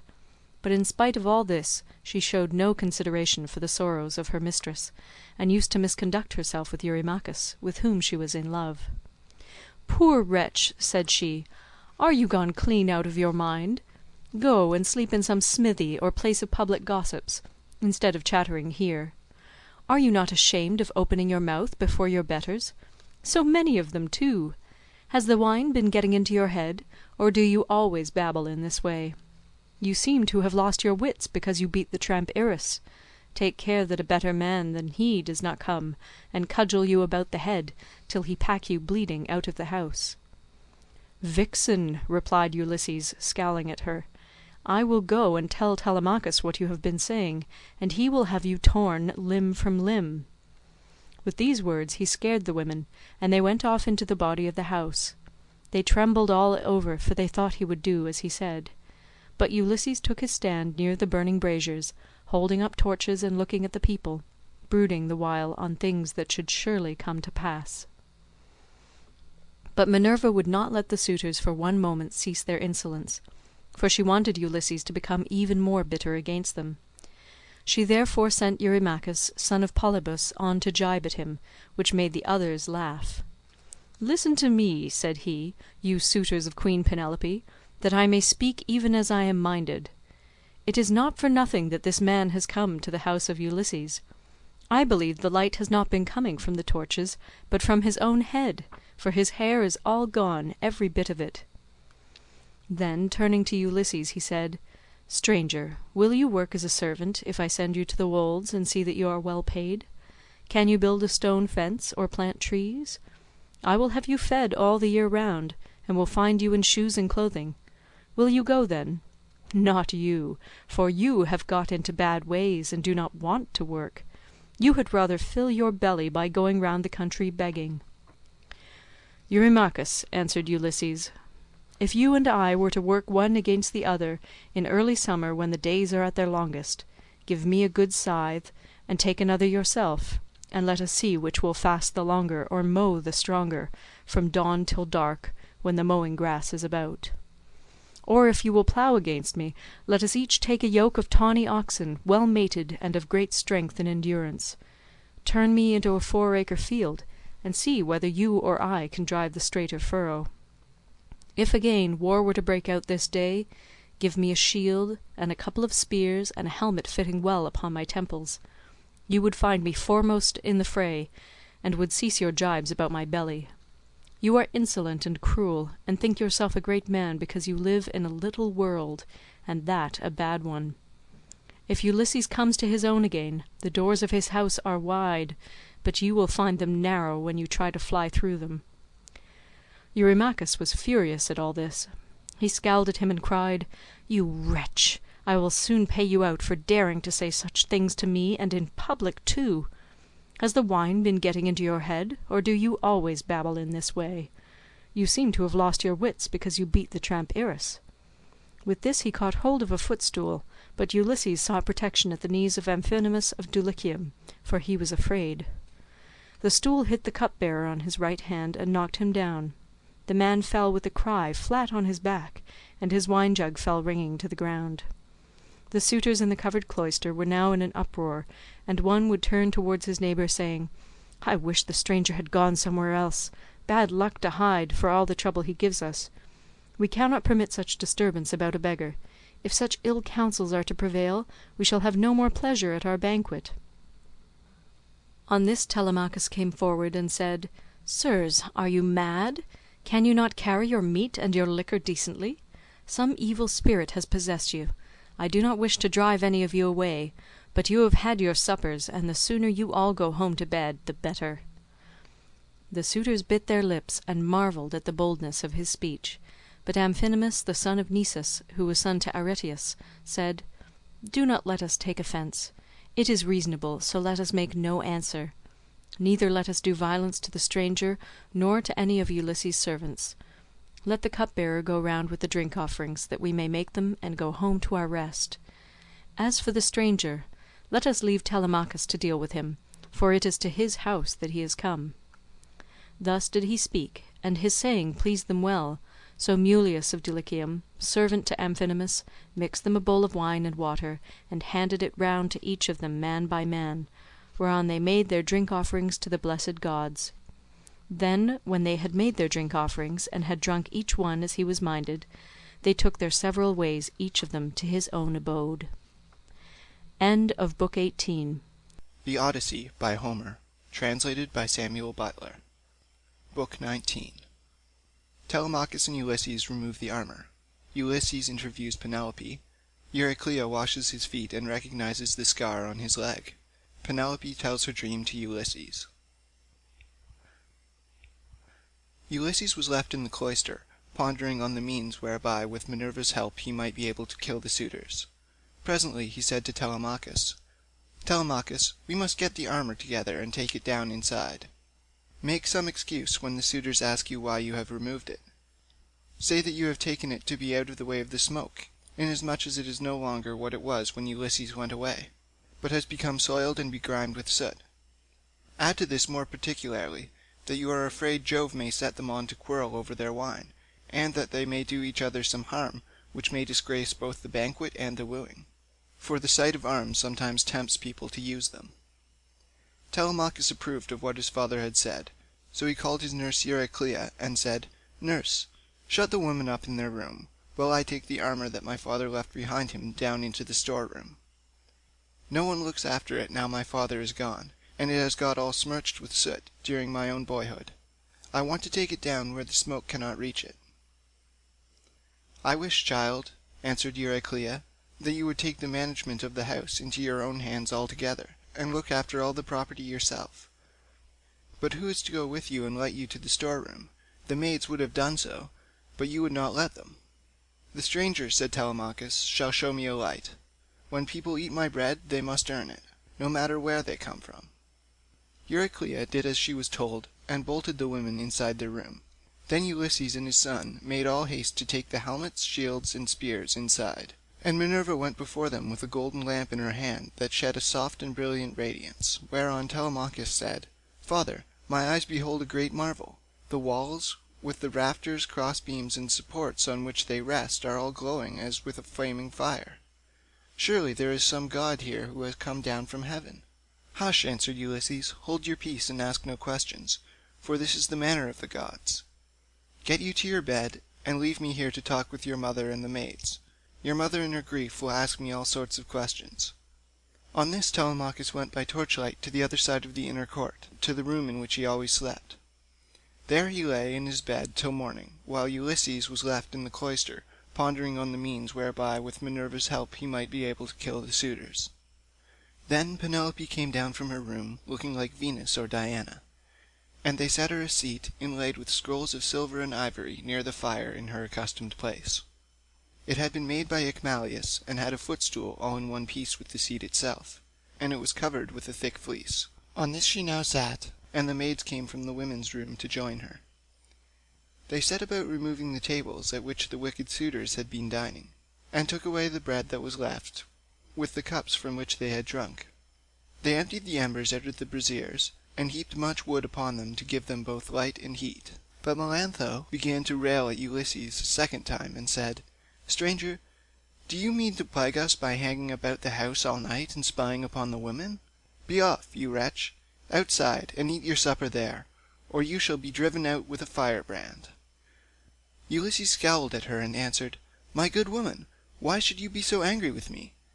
Is it because I am not clean, and my clothes are all in rags, and because I am obliged to go begging about after the manner of tramps and beggars generally? I too was a rich man once, and had a fine house of my own. In those days I gave to many a tramp such as I am now, no matter who he might be, nor what he wanted. I had any number of servants, and all the other things which people have who live well and are accounted wealthy, but it pleased Jove to take all away from me. Therefore, woman, beware lest you too come to lose that pride and place in which you now wanton above your fellows. Have a care lest you get out of favour with your mistress, and lest Ulysses should come home, for there is still a chance that he may do so. Moreover, though he be as dead as you think he is, yet by Apollo's will he has left a son behind him, Telemachus, who will note anything done amiss by the maids in the house, for he is now no longer in his boyhood." Penelope heard what he was saying, and scolded the maid. "Impudent baggage," she said, "I see how abominably you are behaving, and you shall smart for it. You know perfectly well, for I told you myself, that I was going to see the stranger and ask him about my husband, for whose sake I am in such continual sorrow." Then she said to her head-waiting woman Eurynome, "Bring a seat with fleece upon it for the stranger to sit upon while he tells his story, and listens to what I have to say. I wish to ask him some questions." Eurynome brought the seat at once and set a fleece upon it, and as soon as Ulysses had sat down, Penelope began by saying, "Stranger, I shall first ask you who and whence you are. Tell me of your town and parents." "Madam," answered Ulysses, "who on the face of the whole earth can dare to chide with you? Your fame reaches the firmament of heaven itself. You are like some blameless king, who upholds righteousness as the monarch over a great and valiant nation. The earth yields its wheat and barley, the trees are loaded with fruit, the ewes bring forth lamb, and the sea abounds with fish by reason of his virtues, and his people do good deeds under him. Nevertheless, as I sit here in your house, ask me some other question, and do not seek to know my race and family, or you will recall memories that will yet more increase my sorrow. I am full of heaviness, but I ought not to sit weeping and wailing in another person's house, nor is it well to be thus grieving continually. I shall have one of your servants, or even yourself, complaining of me, and saying that my eyes swim with tears because I am heavy with wine."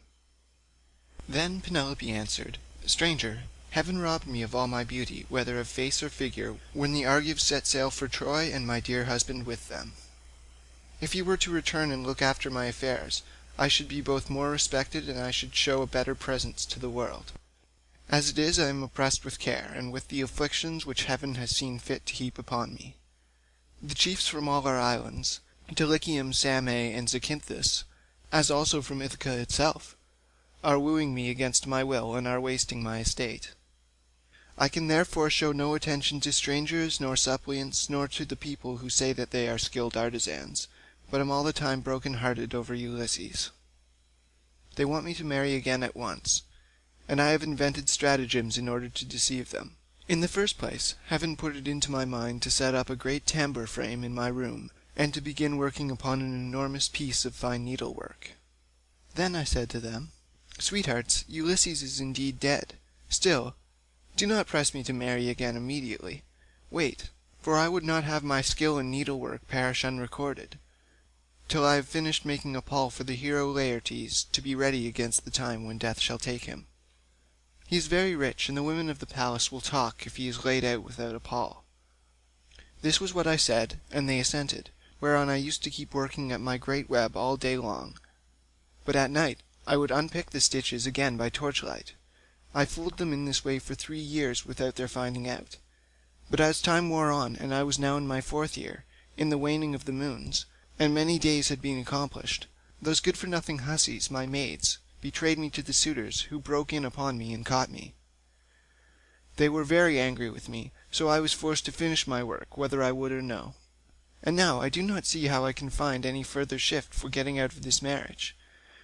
My parents are putting great pressure upon me, and my son chafes at the ravages the suitors are making upon his estate, for he is now old enough to understand all about it, and is perfectly able to look after his own affairs, for heaven has blessed him with an excellent disposition.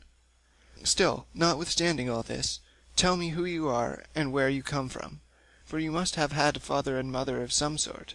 You cannot be the son of an oak or of a rock." Then Ulysses answered, "Madam, wife of Ulysses, since you persist in asking me about my family, I will answer, no matter what it costs me. People must expect to be pained when they have been exiles as long as I have, and suffered as much among as many peoples. Nevertheless, as regards your question, I will tell you all you ask. There is a fair and fruitful island in mid-ocean called Crete. It is thickly peopled, and there are 90 cities in it. The people speak many different languages which overlap one another, for there are Achaeans, brave Eteocretans, Dorians of threefold race, and noble Pelasgi. There is a great town there, Knossos, where Minos reigned, who every 9 years had a conference with Jove himself. Minos was father to Deucalion, whose son I am, for Deucalion had 2 sons, Idomeneus and myself. Idomeneus sailed for Troy, and I, who am the younger, am called Aethon. My brother, however, was at once the older and the more valiant of the 2. Hence it was in Crete that I saw Ulysses and showed him hospitality, for the winds took him there as he was on his way to Troy, carrying him out of his course from Cape Malea, and leaving him in Omnissus off the cave of Alethua, where the harbours are difficult to enter, and he could hardly find shelter from the winds that were then raging. As soon as he got there, he went into town and asked for Idomeneus, claiming to be his old and valued friend. But Idomeneus had already set sail for Troy some 10 or 12 days earlier, so I took him to my own house and showed him every kind of hospitality, for I had an abundance of everything. Moreover, I fed the men who were with him with barley meal from the public store, and got subscriptions of wine and oxen for them to sacrifice to their heart's content. They stayed with me 12 days, for there was a gale blowing from the north so strong that one could hardly keep one's feet on land. I suppose some unfriendly god had raised it for them, but on the 13th day the wind dropped, and they got away. Many plausible tales did Ulysses further tell her, and Penelope wept as she listened, for her heart was melted. As the snow wastes upon the mountain tops, when the winds from the southeast and west have breathed upon it and thawed it till the rivers run bank full with water, even so did her cheeks overflow with tears for the husband who was all the time sitting by her side. Ulysses felt for her, and was sorry for her, but he kept his eyes as hard as horn or iron without letting them so much as quiver. So cunningly did he restrain his tears. Then, when she had relieved herself by weeping, she turned to him and said, "Now, stranger, I shall put you to the test, and see whether or no you really did entertain my husband and his men, as you say you did. Tell me, then, how he was dressed, what kind of man he was to look at, and so also with his companions." "Madam," answered Ulysses, "it is such a long time ago that I can hardly say. 20 years are come and gone since he left my home and went elsewhither. But I will tell you as well as I can recollect. Ulysses wore a mantle of purple wool, double-lined, and it was fastened by a gold brooch with 2 catches for the pin. On the face of this there was a device that showed a dog holding a spotted fawn between his forepaws, and watching as it lay panting upon the ground. Every one marvelled at the way in which these things had been done in gold, the dog looking at the fawn and strangling it, while the fawn was struggling convulsively to escape. As for the shirt that he wore next to his skin, it was so soft that it fitted him like the skin of an onion, and glistened in the sunlight to the admiration of all the women who beheld it. Furthermore, I say, and lay my saying to your heart, that I do not know whether Ulysses wore these clothes when he left home, or whether one of his companions had given them to him while he was on his voyage, or possibly someone at whose house he was staying made him a present of them, for he was a man of many friends and had few equals among the Achaeans. I myself gave him a sword of bronze, and a beautiful purple mantle, double-lined, with a shirt that went down to his feet, and I sent him on board his ship with every mark of honour. He had a servant with him, a little older than himself, and I can tell you what he was like. His shoulders were hunched, he was dark, and he had thick curly hair. His name was Eurybates, and Ulysses treated him with greater familiarity than he did with any of the others, as being the most like-minded with himself. Penelope was moved still more deeply as she heard the indisputable proofs that Ulysses had laid before her. And when she had again found relief in tears, she said to him, "Stranger, I was already disposed to pity you, but henceforth you shall be honoured and made welcome in my house. It was I who gave Ulysses these clothes you speak of. I took them out of the storeroom and folded them up myself, and I gave him also the gold brooch to wear as an ornament. Alas, I shall never welcome him home again. It was by an ill fate that he ever set out for that detested city whose very name I cannot bring myself to mention." Then Ulysses answered, "Madam, wife of Ulysses, do not disfigure yourself further by grieving thus bitterly for your loss. Though I can hardly blame you for doing so, a woman who has loved her husband and borne him children would naturally be grieved at losing him, even though he were a worse man than Ulysses, who they say is like a god. Still, cease your tears and listen to what I can tell you. I will hide nothing from you, and can say with perfect truth that I have lately heard of Ulysses as being alive and on his way home. He is among the Thesprotians, and is bringing back much valuable treasure that he has begged from one and another of them. But his ship and all his crew were lost as they were leaving the Thrinacian island, for Jove and the sun god were angry with him because his men had slaughtered the sun god's cattle, and they were all drowned to a man. But Ulysses stuck to the keel of his ship, and was drifted on to the lands of the Phaeacians, who are near of kin to the immortals, and who treated him as though he had been a god, giving him many presents, and wishing to escort him home safe and sound. In fact, Ulysses would have been here long ago, had he not thought better to go from land to land gathering wealth, for there is no man living who is so wily as he is. There is no one who can compare with him. Phaedon, king of the Thesprotians, told me all this, and he swore to me, making drink offerings in his house as he did so, that the ship was by the waterside, and the crew found who would take Ulysses to his own country. He sent me off first, for there happened to be a Thesprotian ship sailing for the wheat-growing island of Dulichium. But he showed me all the treasure Ulysses had got together, and he had enough lying in the house of King Phaedon to keep his family for 10 generations. But the king said Ulysses had gone to Dodona, that he might learn Jove's mind from the high oak tree, and know whether after so long an absence he should return to Ithaca openly or in secret. so you may know that he is safe and will be here shortly. He is close at hand and cannot remain away from home much longer. Nevertheless, I will confirm my words with an oath, and call Jove, who is the first and mightiest of the gods, to witness, as also that hearth of Ulysses to which I have now come, that all I have spoken shall surely come to pass. Ulysses will return in this selfsame year. With the end of this moon and the beginning of the next, he will be here." "May it be even so," answered Penelope. "If your words come true, you shall have such gifts and such goodwill from me that all who see you shall congratulate you. But I know very well how it will be. Ulysses will not return, neither will you get your escort hence. For so surely as that Ulysses ever was, there are no longer any such masters in this house as he was, to receive honorable strangers or to further them on their way home. And now, you maids, wash his feet for him, and make him a bed on a couch with rugs and blankets, that he may be warm and quiet till morning. Then, at daybreak, wash him and anoint him again, that he may sit in the cloister and take his meals with Telemachus. It shall be the worse for any one of these hateful people who is uncivil to him. Like it or not, he shall have no more to do in this house. For how, sir, shall you be able to learn whether or not I am superior to all others of my sex, both in goodness of heart and understanding, if I let you dine in my cloisters squalid and ill-clad? Men live but for a little season. If they are hard and deal hardly, people wish them ill so long as they are alive, and speak contemptuously of them when they are dead. But he that is righteous and deals righteously, the people tell of his praises among all the lands, and many shall call him blessed." Ulysses answered, "Madam, I have forsworn rugs and blankets from the day I left the snowy ranges of Crete to go on shipboard. I will lie as I have lain on many a sleepless night hitherto. Night after night have I passed in any rough sleeping place, and waited for morning. Nor again do I like having my feet washed. I shall not let any of the young hussies about your house touch my feet. But if you have an old and respectable woman, who has gone through as much trouble as I have, I will allow her to wash them." To this Penelope said, "My dear sir, of all the guests who ever yet came to my house, there never was one who spoke in all things with such admirable propriety as you do. There happens to be in the house a most respectable woman, the same who received my poor dear husband in her arms the night he was born, and nursed him in infancy. She is very feeble now, but she shall wash your feet.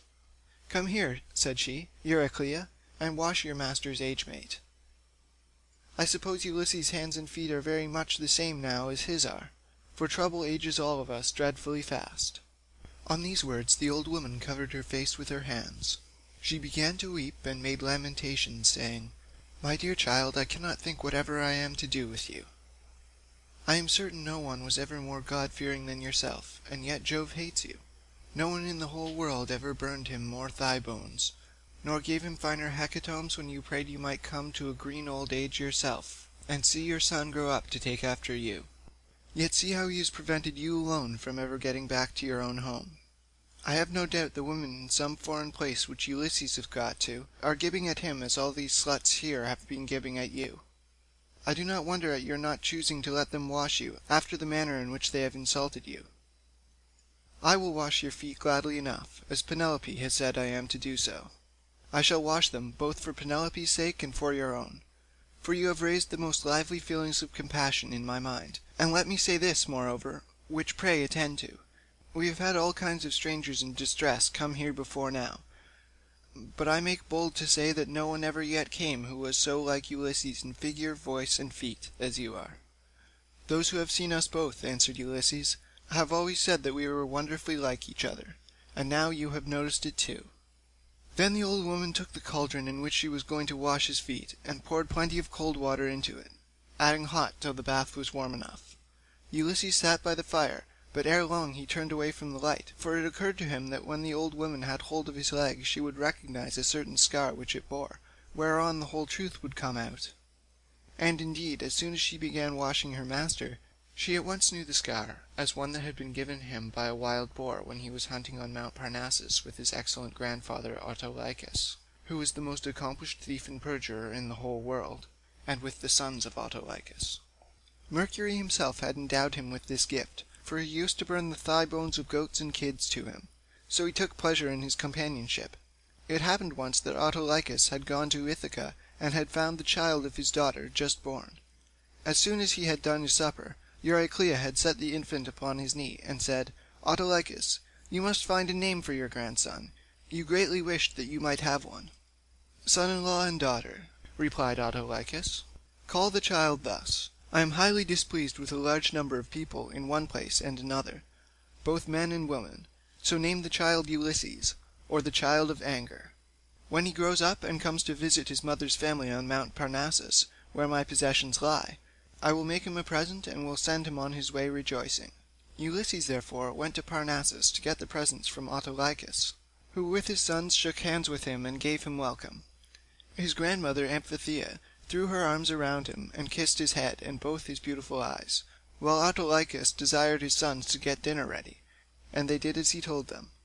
They brought in a 5-year-old bull, flayed it, and made it ready to divide into joints. These they cut carefully into smaller pieces and spitted them. They roasted them sufficiently, and served the portions round. Thus through the livelong day to the going down of the sun they feasted, and every man had his full share, so they were all satisfied. But when the sun set and it came on dark, they went to bed and enjoyed the boon of sleep. When the child of morning, rosy-fingered Dawn, appeared, the sons of Autolycus went out with their hounds hunting, and Ulysses went too. They climbed the wooded slopes of Parnassus, and soon reached its breezy upland valleys. But as the sun was beginning to beat upon the fields, fresh risen from the slow still currents of Oceanus, they came to a mountain dell. The dogs were in front, searching for the tracks of the beast they were chasing, and after them came the sons of Autolycus, among whom was Ulysses, close behind the dogs, and had a long spear in his hand. Here was the lair of a huge boar among some thick brushwood, so dense that the wind and rain could not get through it, nor could the sun's rays pierce it, and the ground underneath lay thick with fallen leaves. The boar heard the noise of the men's feet, and the hounds baying on every side as the huntsmen came up to him, so he rushed from his lair, raised the bristles on his neck, and stood at bay with fire flashing from his eyes. Ulysses was the first to raise his spear and try to drive it into the brute, but the boar was too quick for him, and charged him sideways, ripping him above the knee with a gash that tore deep, though it did not reach the bone. As for the boar, Ulysses hit him in the right shoulder, and the point of the spear went right through him, so that he fell groaning in the dust until the life went out of him. The sons of Autolycus busied themselves with the carcass of the boar, and bound Ulysses' wound. Then, after saying a spell to stop the bleeding, they went home as fast as they could. But when Autolycus and his sons had thoroughly healed Ulysses, they made him some splendid presents and sent him back to Ithaca with much mutual goodwill. When he got back, his father and mother were rejoiced to see him, and asked him all about it, and how he had hurt himself to get the scar. So he told them how the boar had ripped him when he was out hunting with Autolycus and his sons on Mount Parnassus. As soon as Euryclea had got the scarred limb in her hands, and had well hold of it, she recognized it and dropped the foot at once. The leg fell into the bath, which rang out and was overturned, so that all the water spilt on the ground. Euryclea's eyes, between her joy and her grief, filled with tears. She could not speak, but she caught Ulysses by the beard, and said, "My dear child, I am sure you must be Ulysses himself, only I did not know you till I had actually touched and handled you." As she spoke she looked towards Penelope, as though wanting to tell her that her dear husband was in the house, but Penelope was unable to look in that direction and observe what was going on, for Minerva had diverted her attention. So Ulysses caught Euryclea by the throat with his right hand, and with his left drew her close to him, and said, "Nurse, do you wish to be the ruin of me, you who nursed me at your breast, now that after 20 years of wandering I am at last come to my own house again? Since it has been borne in upon you by heaven to recognize me, hold your tongue, and do not say a word about it to anyone else in the house, for if you do, I tell you, and it shall surely be true, that if heaven grants me to take the lives of these suitors, I shall not spare you, though you are my own nurse, when I am killing the other women." "My child," answered Euryclea, "what are you talking about?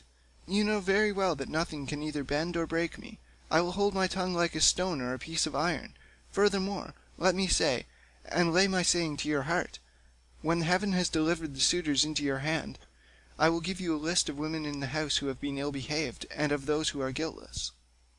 And Ulysses answered, "Nurse, you ought not to speak in that way. I am well able to form my own opinion about one and all of them. Hold your tongue, and leave everything to heaven." As he said this, Euryclea left the cloister to fetch some more water, for the first had been all spilt. And when she had washed his feet and anointed him with oil, Ulysses drew his seat nearer to the fire to warm himself, and hid his scar under his rags. Then Penelope began talking to him, and said, "Stranger, I should like to speak with you briefly about another matter. It is indeed nearly bedtime, for those at least who can sleep in spite of sorrow. As for myself, heaven has given me a life of such unmeasurable woe, that even by day, when I am attending to my duties and looking after the servants, I am still weeping and lamenting during the whole time. Then, when night comes, and we all of us go to bed, I lie awake thinking, and my heart becomes prey to the most incessant and cruel tortures. As the dun nightingale, daughter of Pandareus, sings in the early spring from her seat in the shadiest covert hid, and with many a plaintive trill pours out the tale of how by mishap she killed her own child Atylus, son of King Zethus, even so does my mind toss and turn in its uncertainty whether I ought to stay with my son here, and safeguard my substance, my bondsmen, and the greatness of my house, out of regard for public opinion and the memory of my late husband, or whether it is now time for me to go with the best of these suitors who are wooing me and making me such magnificent presents. As long as my son was still young and unable to understand, he would not hear of my leaving my husband's house, but now that he is full grown, he begs and prays me to do so, being incensed at the way in which the suitors are eating up his property. Listen then to a dream I have had, and interpret it for me if you can. I have 20 geese about the house that eat mash out of a trough, and which I am exceedingly fond of. I dreamed that a great eagle came swooping down from a mountain, and dug his curved beak into the neck of each of them till he had killed them all. Presently he soared off into the sky, and left them dead about the yard. Whereon I wept in my dream till all my maids gathered round me, so piteously was I grieving because the eagle had killed my geese. Then he came back to me again, and perching on a projecting rafter spoke to me with a human voice, and told me to leave off crying. "Be of good courage," she said, "daughter of Icarius. This is no dream, but a vision of good omen that shall surely come to pass. The geese are the suitors, and I am no longer an eagle, but your own husband, who am come back to you, and who will bring these suitors to a disgraceful end." On this I awoke, and when I looked out I saw my geese at the trough eating their mash as usual. "This dream, madam," replied Ulysses, "can admit but one interpretation, for had not Ulysses himself told you how it should be fulfilled? The death of the suitors is portended, and not one single one of them will escape." And Penelope answered, "Stranger, dreams are very curious and unaccountable things, and they do not by any means invariably come true. There are 2 gates through which these unsubstantial fancies proceed. The one is of horn, the other ivory. Those that come through the gate of ivory are fatuous, but those from the gate of horn mean something to those who see them. I do not think, however, that my own dreams come through the gate of horn, though I and my son should be most thankful if it proves to have done so. Furthermore, I say, and lay my saying to your heart, the coming dawn will usher in the ill-omened day that is to sever me from the house of Ulysses, for I am about to hold a tournament of axes. My husband used to set up 12 axes in the court, one in front of the other, that like the stays upon which a ship is built. He would then go back from them and shoot an arrow through the whole 12.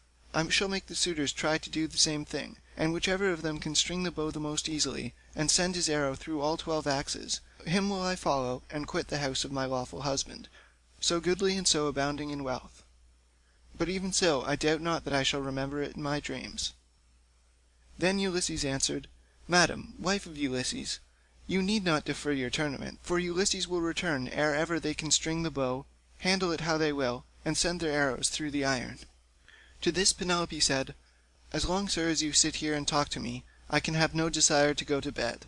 Still, people cannot do permanently without sleep, and heaven has appointed us dwellers on earth a time for all things. I will therefore go upstairs and recline upon that couch which I have never ceased to flood with my tears from the day Ulysses set out for the city with a hateful name." She then went upstairs to her own room, not alone, but attended by her maids, and when there she lamented her dear husband till Minerva shed sweet sleep over her eyelids.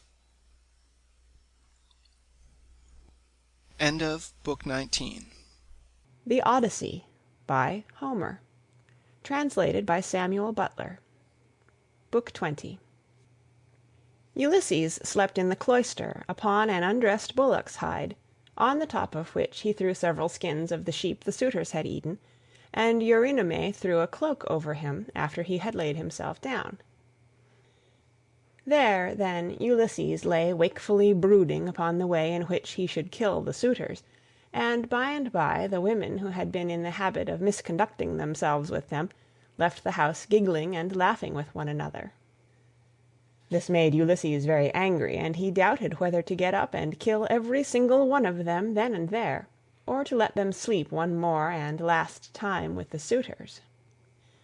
His heart growled within him, and as a bitch with puppies growls and shows her teeth when she sees a stranger, so did his heart growl with anger at the evil deeds that were being done. But he beat his breast and said, "Heart, be still! You had worse than this to bear on the day when the terrible Cyclops ate your brave companions, yet you bore it in silence till your cunning got you safe out of the cave, though you made sure of being killed."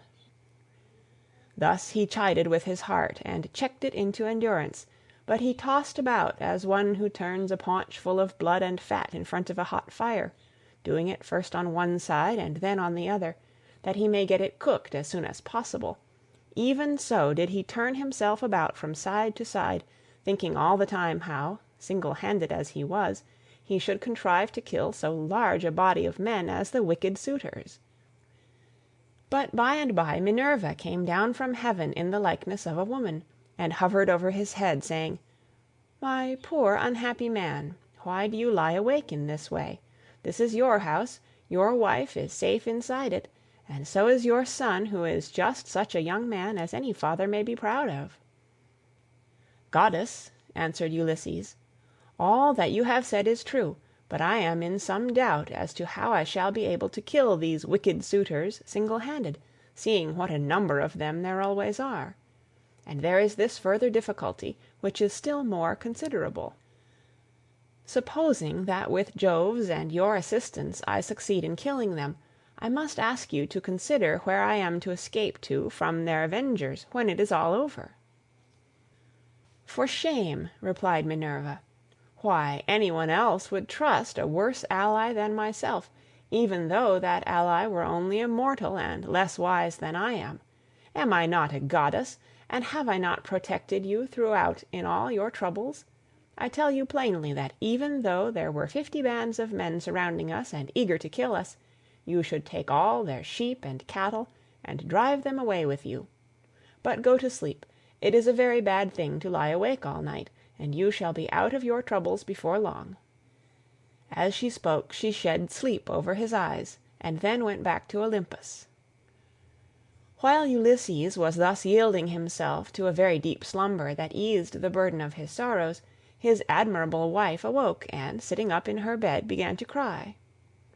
When she had relieved herself by weeping, she prayed to Diana, saying, "Great goddess Diana, daughter of Jove, drive an arrow into my heart and slay me, or let some whirlwind snatch me up and bear me through paths of darkness till it drop me into the mouths of overflowing Oceanus, as it did the daughters of Pandareus."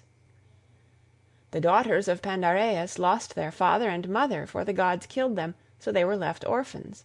But Venus took care of them, and fed them on cheese, honey, and sweet wine. Juno taught them to excel all women in beauty of form and understanding. Diana gave them an imposing presence, and Minerva endowed them with every kind of accomplishment. But one day when Venus had gone up to Olympus to see Jove about getting them married, for well does he know both what shall happen and what not happen to everyone, the storm winds came and spirited them away to become handmaids to the dread Erinyes. Even so I wish that the gods who live in heaven would hide me from mortal sight, or that fair Diana might strike me, for I would fain go even beneath the sad earth if I might do so still looking towards Ulysses only, and without having to yield myself to a worse man than he was. Besides, no matter how much people may grieve by day, they can put up with it so long as they can sleep at night, for when the eyes are closed in slumber people forget good and ill alike, whereas my misery haunts me even in my dreams. This very night methought there was one lying by my side who was like Ulysses as he was when he went away with his host. And I rejoiced, for I believed that it was no dream, but the very truth itself. On this day broke, but Ulysses heard the sound of her weeping, and it puzzled him, for it seemed as though she already knew him and was by his side. Then he gathered up the cloak and the fleeces on which he had lain, and set them on a seat in the cloister, but he took the bullock's hide out into the open. He lifted up his hands to heaven and prayed, saying, "Father Jove, since you have seen fit to bring me over land and sea to my own home, after all the afflictions you have laid upon me, give me a sign out of the mouth of some one or other of those who are now waking within the house, and let me have another sign of some kind from outside." Thus did he pray. Jove heard his prayer, and forthwith thundered high up among the clouds from the splendor of Olympus, and Ulysses was glad when he heard it.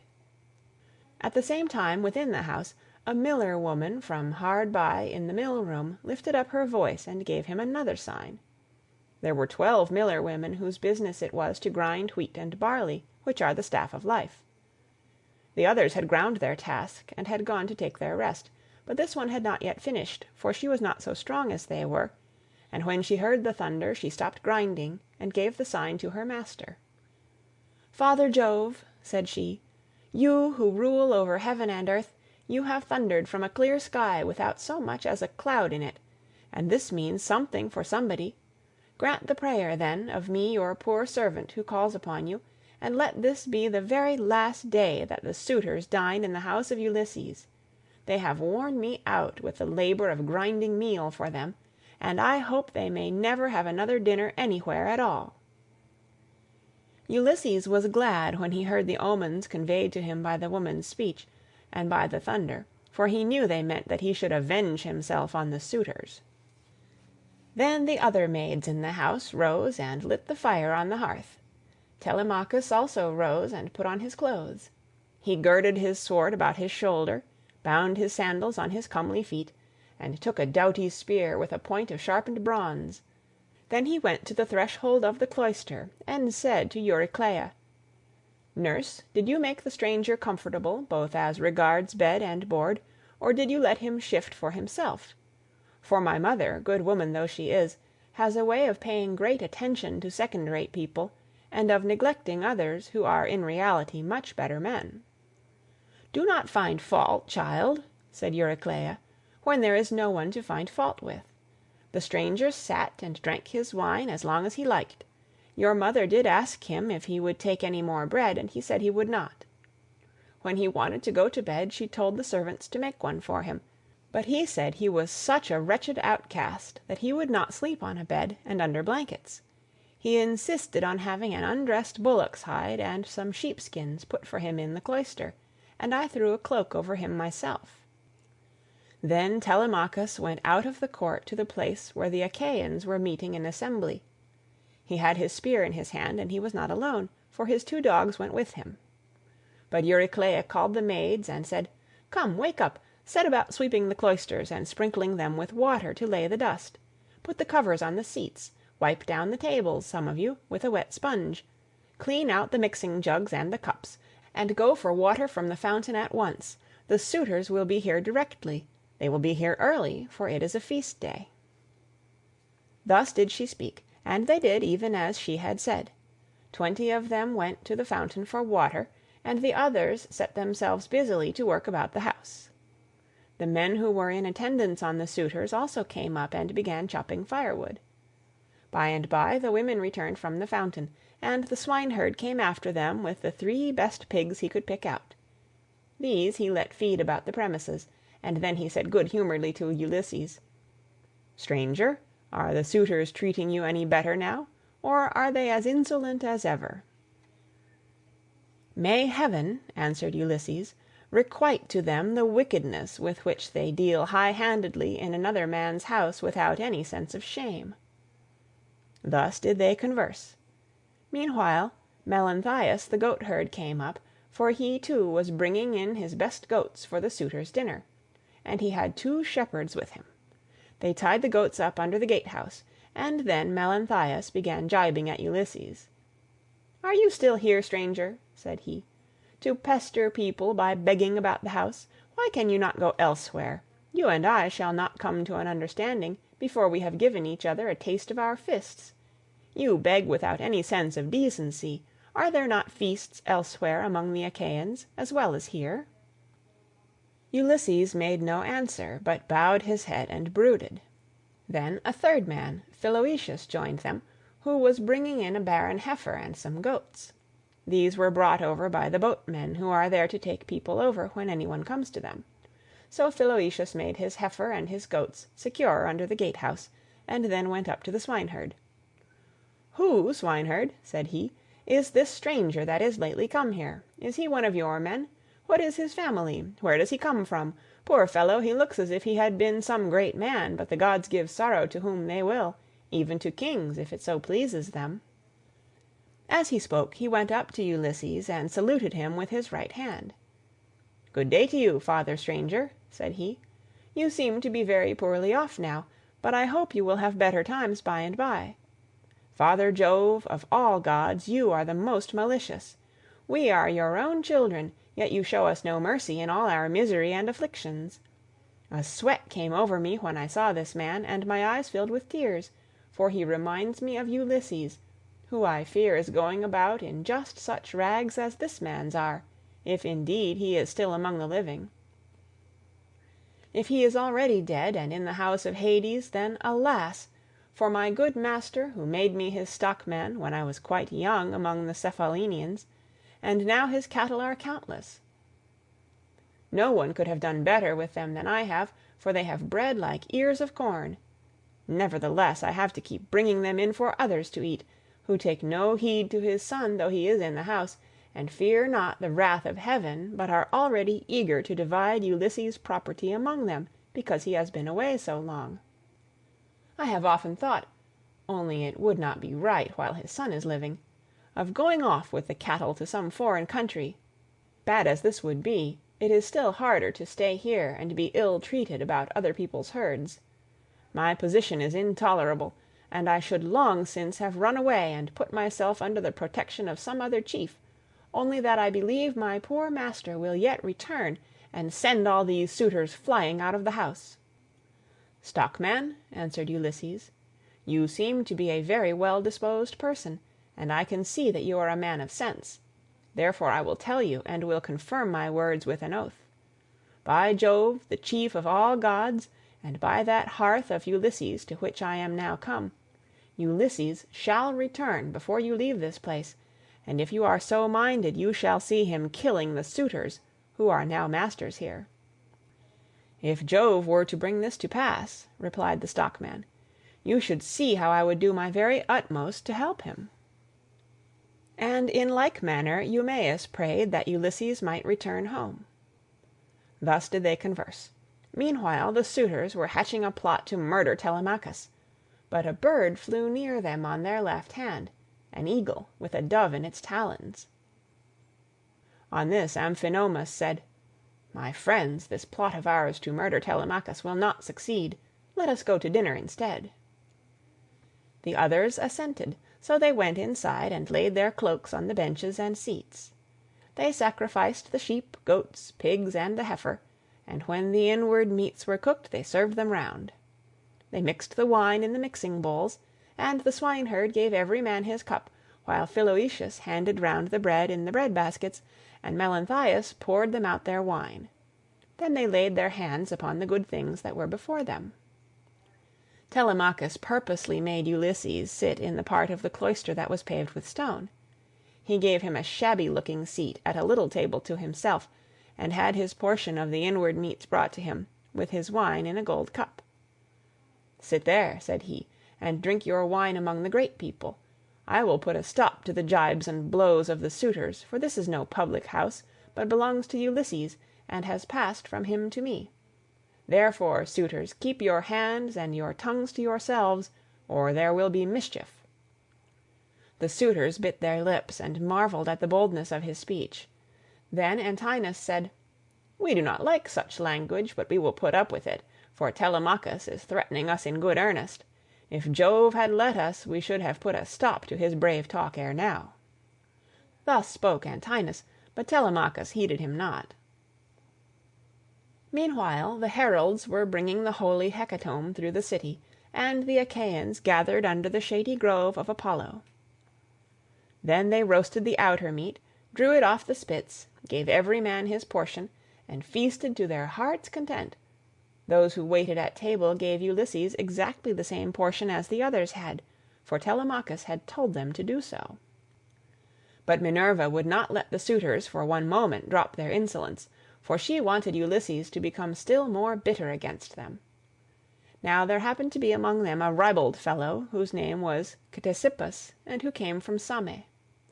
This man, confident in his great wealth, was paying court to the wife of Ulysses, and said to the suitors, "Hear what I have to say.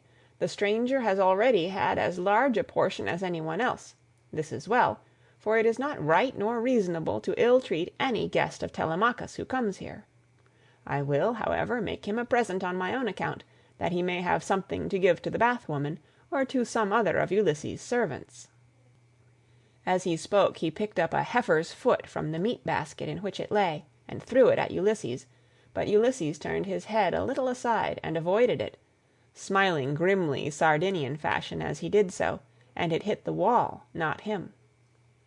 On this Telemachus spoke fiercely to Ctesippus. "It is a good thing for you," said he, "that the stranger turned his head so that you missed him. If you had hit him I should have run you through with my spear, and your father would have had to see about getting you buried rather than married in this house. So let me have no more unseemly behavior from any of you, for I am grown up now to the knowledge of good and evil, and understand what is going on, instead of being the child that I have been heretofore. I have long seen you killing my sheep and making free with my corn and wine. I have put up with this, for one man is no match for many, but do me no further violence. Still, if you wish to kill me, kill me. I would far rather die than see such disgraceful scenes day after day, guests insulted, and men dragging the women servants about the house in an unseemly way." They all held their peace, till at last Agelaus, son of Damastor, said, "No one should take offence at what has just been said, nor gainsay it, for it is quite reasonable. Leave off, therefore, ill-treating the stranger or any one else of the servants who are about the house. I would say, however, a friendly word to Telemachus and his mother, which I trust may commend itself to both. As long, I would say, as you had ground for hoping that Ulysses would one day come home, no one could complain of your waiting and suffering the suitors to be in your house. It would have been better that he should have returned, but it is now sufficiently clear that he will never do so. Therefore talk all this quietly over with your mother, and tell her to marry the best man, and the one who makes her the most advantageous offer. Thus you will yourself be able to manage your own inheritance, and to eat and drink in peace, while your mother will look after some other man's house, not yours." To this Telemachus answered, "By Jove, Agelaus, and by the sorrows of my unhappy father, who has either perished far from Ithaca, or is wandering in some distant land, I throw no obstacles in the way of my mother's marriage. On the contrary, I urge her to choose whomsoever she will, and I will give her numberless gifts into the bargain. But I dare not insist point blank that she shall leave the house against her own wishes. Heaven forbid that I should do this." Minerva now made the suitors fall to laughing immoderately, and set their wits wandering, but they were laughing with a forced laughter. Their meat became smeared with blood, their eyes filled with tears, and their hearts were heavy with forebodings. Theoclymenus saw this, and said, "Unhappy men, what is it that ails you? There is a shroud of darkness drawn over you from head to foot, your cheeks are wet with tears, the air is alive with wailing voices, the walls and roof beams drip blood, the gate of the cloisters and the court beyond them are full of ghosts, trooping down into the night of hell. The sun is blotted out of heaven, and a blighting gloom is over all the land." Thus did he speak, and they all of them laughed heartily. Eurymachus then said, "This stranger who has lately come here has lost his senses. Servants, turn him out into the streets, since he finds it so dark here." But Theoclymenus said, "Eurymachus, you need not send anyone with me. I have eyes, ears, and a pair of feet of my own, to say nothing of an understanding mind. I will take these out of the house with me, for I see mischief overhanging you, from which not one of you men who are insulting people and plotting ill deeds in the house of Ulysses will be able to escape." He left the house as he spoke and went back to Piraeus, who gave him welcome, but the suitors kept looking at one another and provoking Telemachus by laughing at the strangers. One insolent fellow said to him, "Telemachus, you are not happy in your guests. First you have this importunate tramp who comes begging bread and wine and has no skill for work or for hard fighting, but is perfectly useless. And now here is another fellow who is setting himself up as a prophet. Let me persuade you, for it will be much better to put them on board ship and send them off to the Sicels to sell for what they will bring." Telemachus gave him no heed, but sat silently watching his father, expecting every moment that he would begin his attack upon the suitors. Meanwhile the daughter of Icarius, wise Penelope, had had a rich seat placed for her facing the court and cloisters, so that she could hear what every one was saying. The dinner indeed had been prepared amid much merriment. It had been both good and abundant, for they had sacrificed many victims. But the supper was yet to come, and nothing can be conceived more gruesome than the meal which a goddess and a brave man were soon to lay before them, for they had brought their doom upon themselves. End of Book 20. The Odyssey by Homer, translated by Samuel Butler. Book 21. Minerva now put it in Penelope's mind to make the suitors try their skill with the bow and with the iron axes, in contest among themselves as a means of bringing about their destruction. She went upstairs and got the storeroom key, which was made of bronze and had a handle of ivory.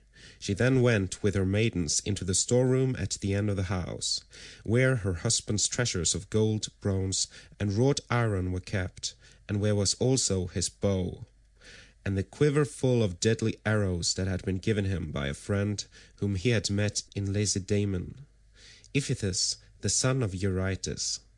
The two fell in with one another in Messene at the house of Orticulus, where Ulysses was staying in order to recover a debt that was owing from the whole people, for the Messenians had carried off 300 sheep from Ithaca, and had sailed away with them and with their shepherds.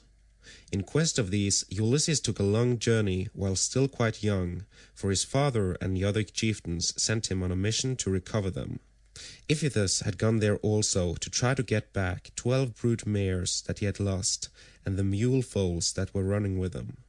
These mares were the death of him in the end, for when he went to the house of Jove's son, mighty Hercules, who performed such prodigies of valor, Hercules to his shame killed him, though he was his guest, for he feared not heaven's vengeance, nor yet respected his own table, which he had set before Iphitus, but killed him in spite of everything, and kept the mares himself. It was when claiming these that Iphitus met Ulysses, and gave him the bow which mighty Eurytus had been used to carry, and which on his death had been left by him to his son.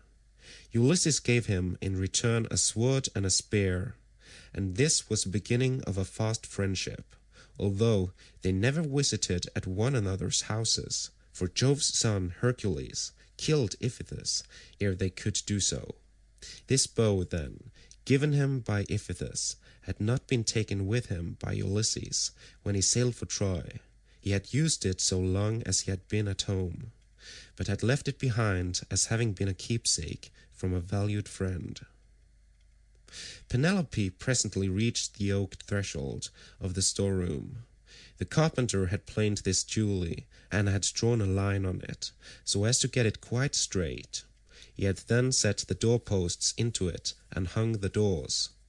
She loosed the strap from the handle of the door, put in the key, and drove it straight home to shoot back the bolts that held the doors. These flew open with a noise like a bull bellowing in a meadow, and Penelope stepped upon the raised platform, where the chests stood in which the fair linen and clothes were laid by, along with fragrant herbs. Reaching thence, she took down the bow with its bow case from the peg on which it hung. She sat down with it on her knees, weeping bitterly as she took the bow out of its case. And when her tears had relieved her, she went to the cloister where the suitors were, carrying the bow and the quiver, with the many deadly arrows that were inside it. Along with her came her maidens, bearing a chest that contained much iron and bronze, which her husband had won as prizes. When she reached the suitors, she stood by one of the bearing posts supporting the roof of the cloister, holding a veil before her face, and with a maid on either side of her.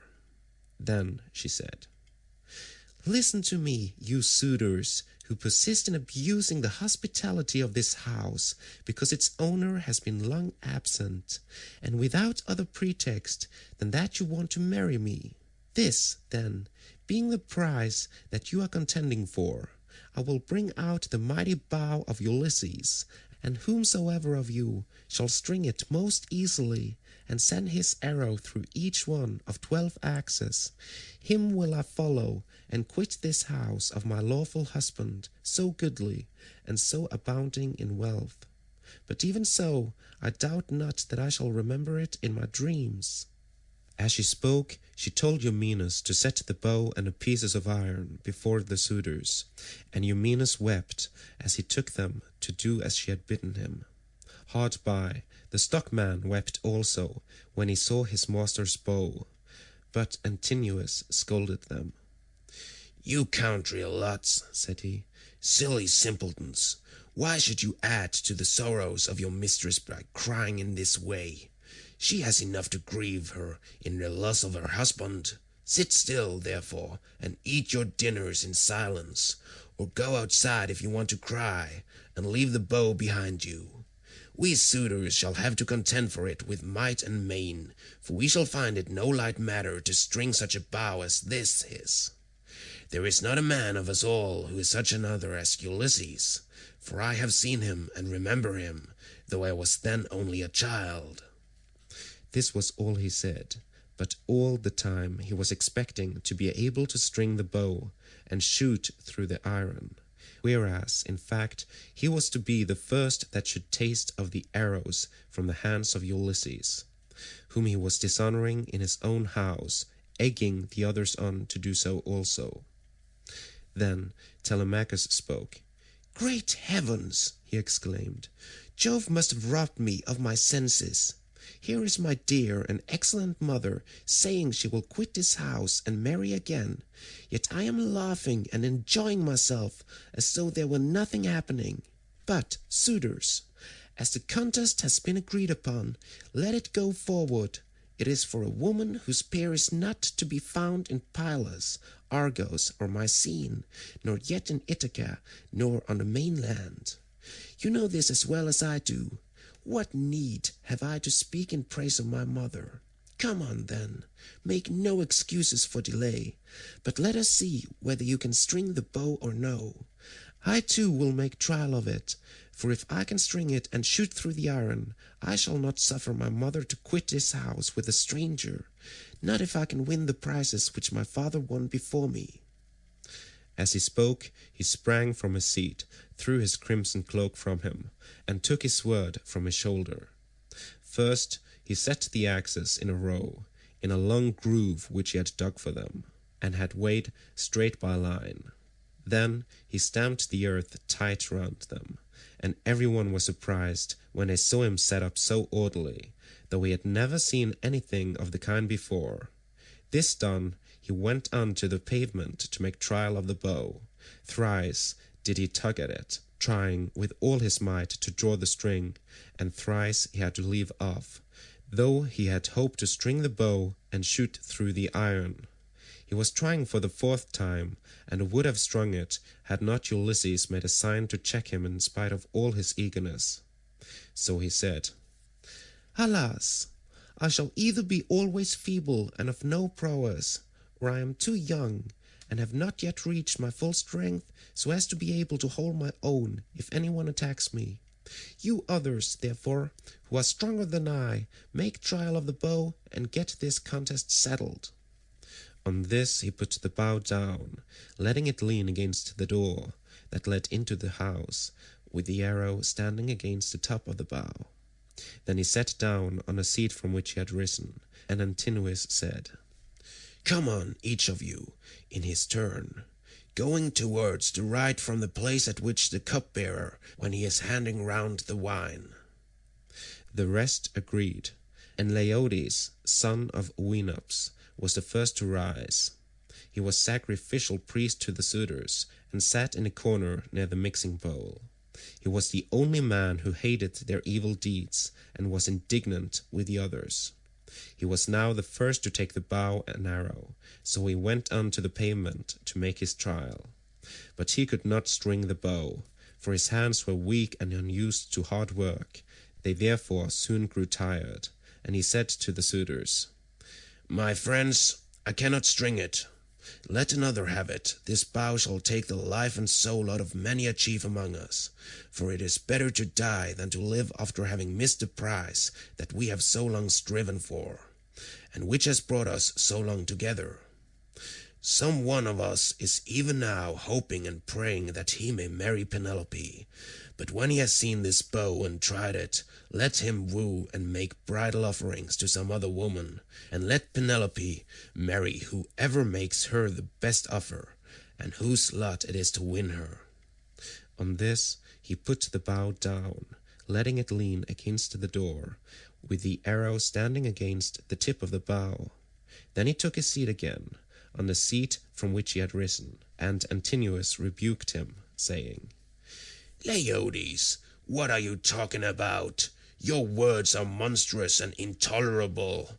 It makes me angry to listen to you. Shall, then, this bow take the life of many a chief among us, merely because you cannot bend it yourself? True, you were not born to be an archer, but there are others who will soon string it." Then he said to Melanthius the goatherd, "Look sharp, light a fire in the court, and set a seat hard by, with a sheepskin on it. Bring us also a large bowl of lard, from what they have in the house. Let us warm the bow and grease it. We will then make trial of it again, and bring the contest to an end." Melanthius lit the fire, and set a seat covered with sheepskins beside it. He also brought a great bowl of lard from what they had in the house, and the suitors warmed the bow, and again made trial of it. But they were none of them nearly strong enough to string it. Nevertheless, there still remained Antinous and Eurymachus, who were the ringleaders among the suitors, and much the foremost among them all. Then the swineherd and the stockman left the cloisters together, and Ulysses followed them. When they had got outside the gates and the outer yard, Ulysses said to them quietly, "Stockman, and you, swineherd, I have something in my mind, which I am in doubt whether to say or no, but I think I will say it. What manner of men would you be to stand by Ulysses, if some god should bring him back here all of a sudden? Say which you are disposed to do, to side with the suitors or with Ulysses?" "Father Jove," answered the stockman, "would indeed that you might so obtain it. If some god were but to bring Ulysses back, you should see with what might and main I would fight for him." In like words Eumaeus prayed to all the gods that Ulysses might return. When, therefore, he saw for certain what mind they were of, Ulysses said, "It is I, Ulysses, who am here. I have suffered much, but at last, in the 20th year, I am come back to my own country. I find that you two alone of all my servants are glad that I should do so, for I have not heard any of the others praying for my return. To you two, therefore, will I unfold the truth as it shall be. If heaven shall deliver the suitors into my hands, I will find wives for both of you, will give you house and holding close to my own, and you shall be to me as though you were brothers and friends of Telemachus. I will now give you convincing proofs that you may know me and be assured. See, here is the scar from the boar's tooth. that ripped me when I was out hunting on Mount Parnassus with the sons of Odysseus." As he spoke, he drew his rags aside from the great scar, and when they had examined it thoroughly, they both of them wept about Ulysses, threw their arms around him, and kissed his head and shoulders, while Ulysses kissed their hands and faces in return. The sun would have gone down upon their mourning, if Ulysses had not checked them and said, "Cease your weeping, lest someone should come outside and see us, and tell those who are within. When you go in, do so separately, not both together. I will go first, and do you follow afterwards. Let this, moreover, be the token between us. The suitors will all of them try to prevent me from getting hold of the bow and quiver. Do you, therefore, Eumaeus, place it in my hands when you are carrying it about, and tell the women to close the doors of their apartment. If they hear any groaning or uproar as of men fighting about the house, they must not come out, they must keep quiet and stay where they are at their work. And I charge you, Philoetius, to make fast the doors of the outer court, and to bind them securely at once." When he had thus spoken, he went back to the house, and took the seat that he had left. Presently his 2 servants followed him inside. At this moment the bow was in the hands of Eurymachus, who was warming it by the fire. But even so he could not string it, and he was greatly grieved. He heaved a deep sigh and said, "I grieve for myself and for us all. I grieve that I shall have to forego the marriage, but I do not care nearly so much about this, for there are plenty of other women in Ithaca and elsewhere. What I feel most is the fact of our being so inferior to Ulysses in strength that we cannot string his bow. This will disgrace us in the eyes of those who are yet unborn." "It shall not be so, Eurymachus," said Antinous, "and you know it yourself. Today is the feast of Apollo throughout all the land. Who can string a bow on such a day as this? Put it on one side. As for the axes, they can stay where they are, for no one is likely to come to the house and take them away. Let the cup-bearer go round with his cups, that we may make our drink offerings, and drop this matter of the bow. We will tell Melanthius to bring us some goats tomorrow, the best he has. We can then offer thigh bones to Apollo the mighty archer, and again make trial of the bow, as to bring the contest to an end." The rest approved his words, and thereon men-servants poured water over the hands of the guests, while pages filled the mixing bowls with wine and water and handed it round, after giving every man his drink offering.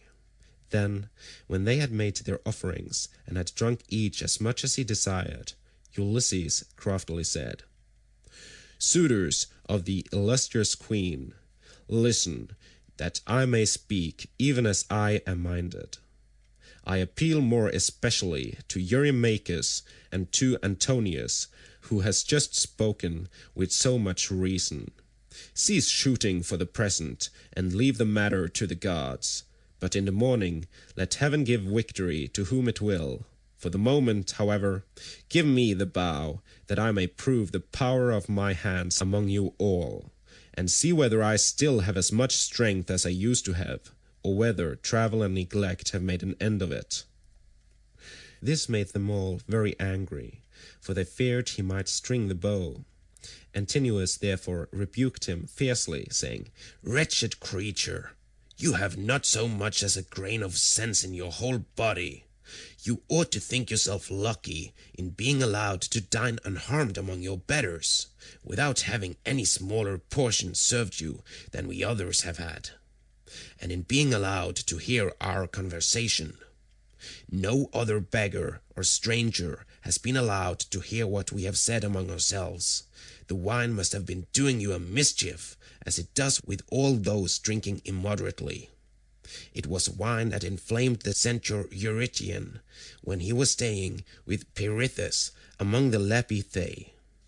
When the wine had got into his head, he went mad and did ill deeds about the house of Pirithous. This angered the heroes who were there assembled, so they rushed at him and cut off his ears and nostrils. Then they dragged him through the doorway out of the house. So he went away crazed and bore the burden of his crime, bereft of understanding. Henceforth, therefore, there was war between mankind and the centaurs, but he brought it upon himself through his own drunkenness. In like manner, I can tell you that it will go hardly with you if you string the bow. You will find no mercy from anyone here, for we shall at once ship you off to King Aeacus, who kills every one that comes near him. You will never get away alive, so drink and keep quiet without getting into a quarrel with men younger than yourself." Penelope then spoke to him. "Antinous," said she, "it is not right that you should ill-treat any guest of Telemachus who comes to this house. If the stranger should prove strong enough to string the mighty bow of Ulysses, can you suppose that he would take me home with him and make him his wife? Even the man himself can have no such idea in his mind.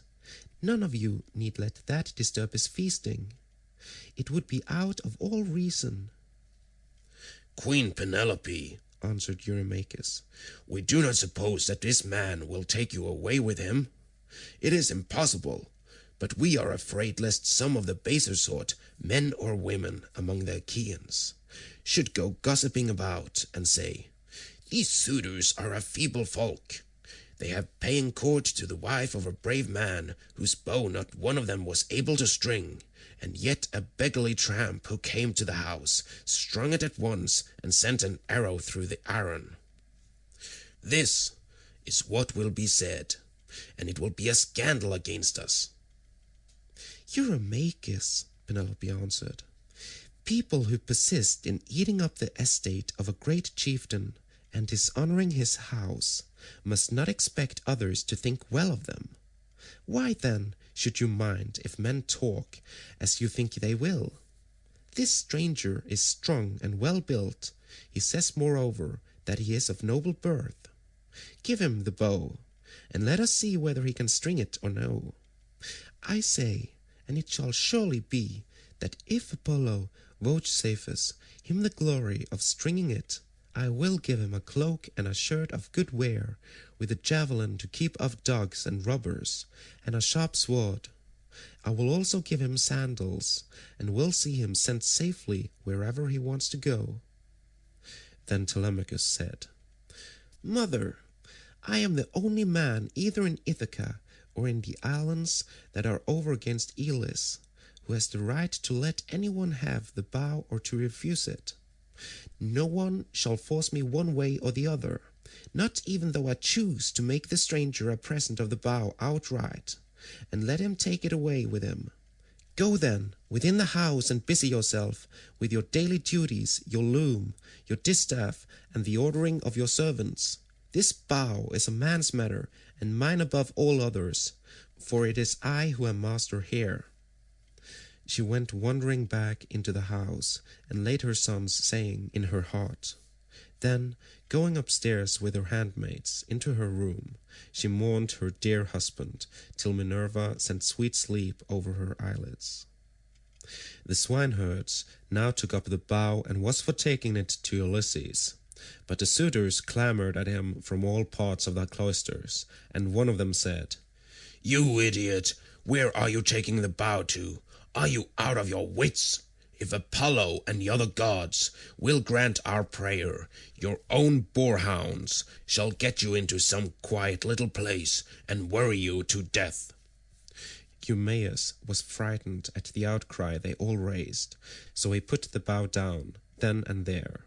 But Telemachus shouted out at him from the other side of the cloisters, and threatened him, saying, "Father Eumaeus, bring the bow on in spite of them, or young as I am, I will pelt you with stones back to the country, for I am the better man of the two. I wish I was as much stronger than all the other suitors in a house, as I am than you.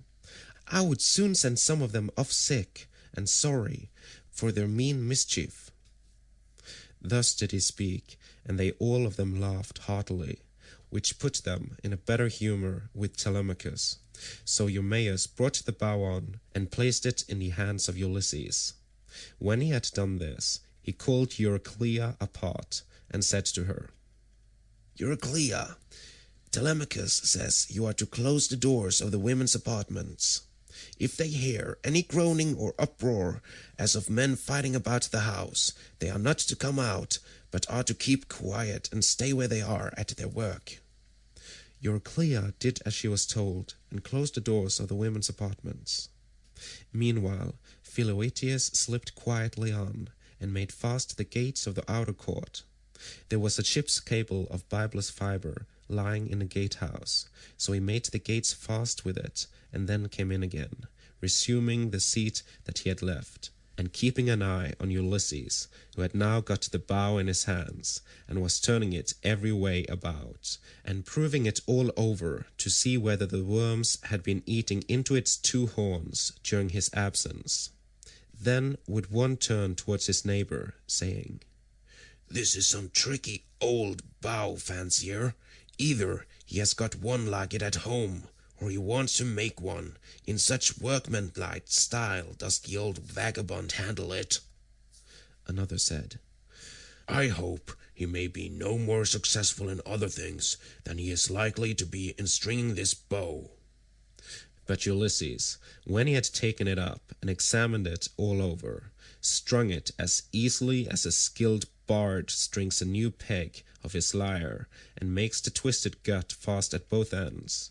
Then he took it in his right hand to prove the string, and it sang sweetly under his touch, like the twittering of a swallow.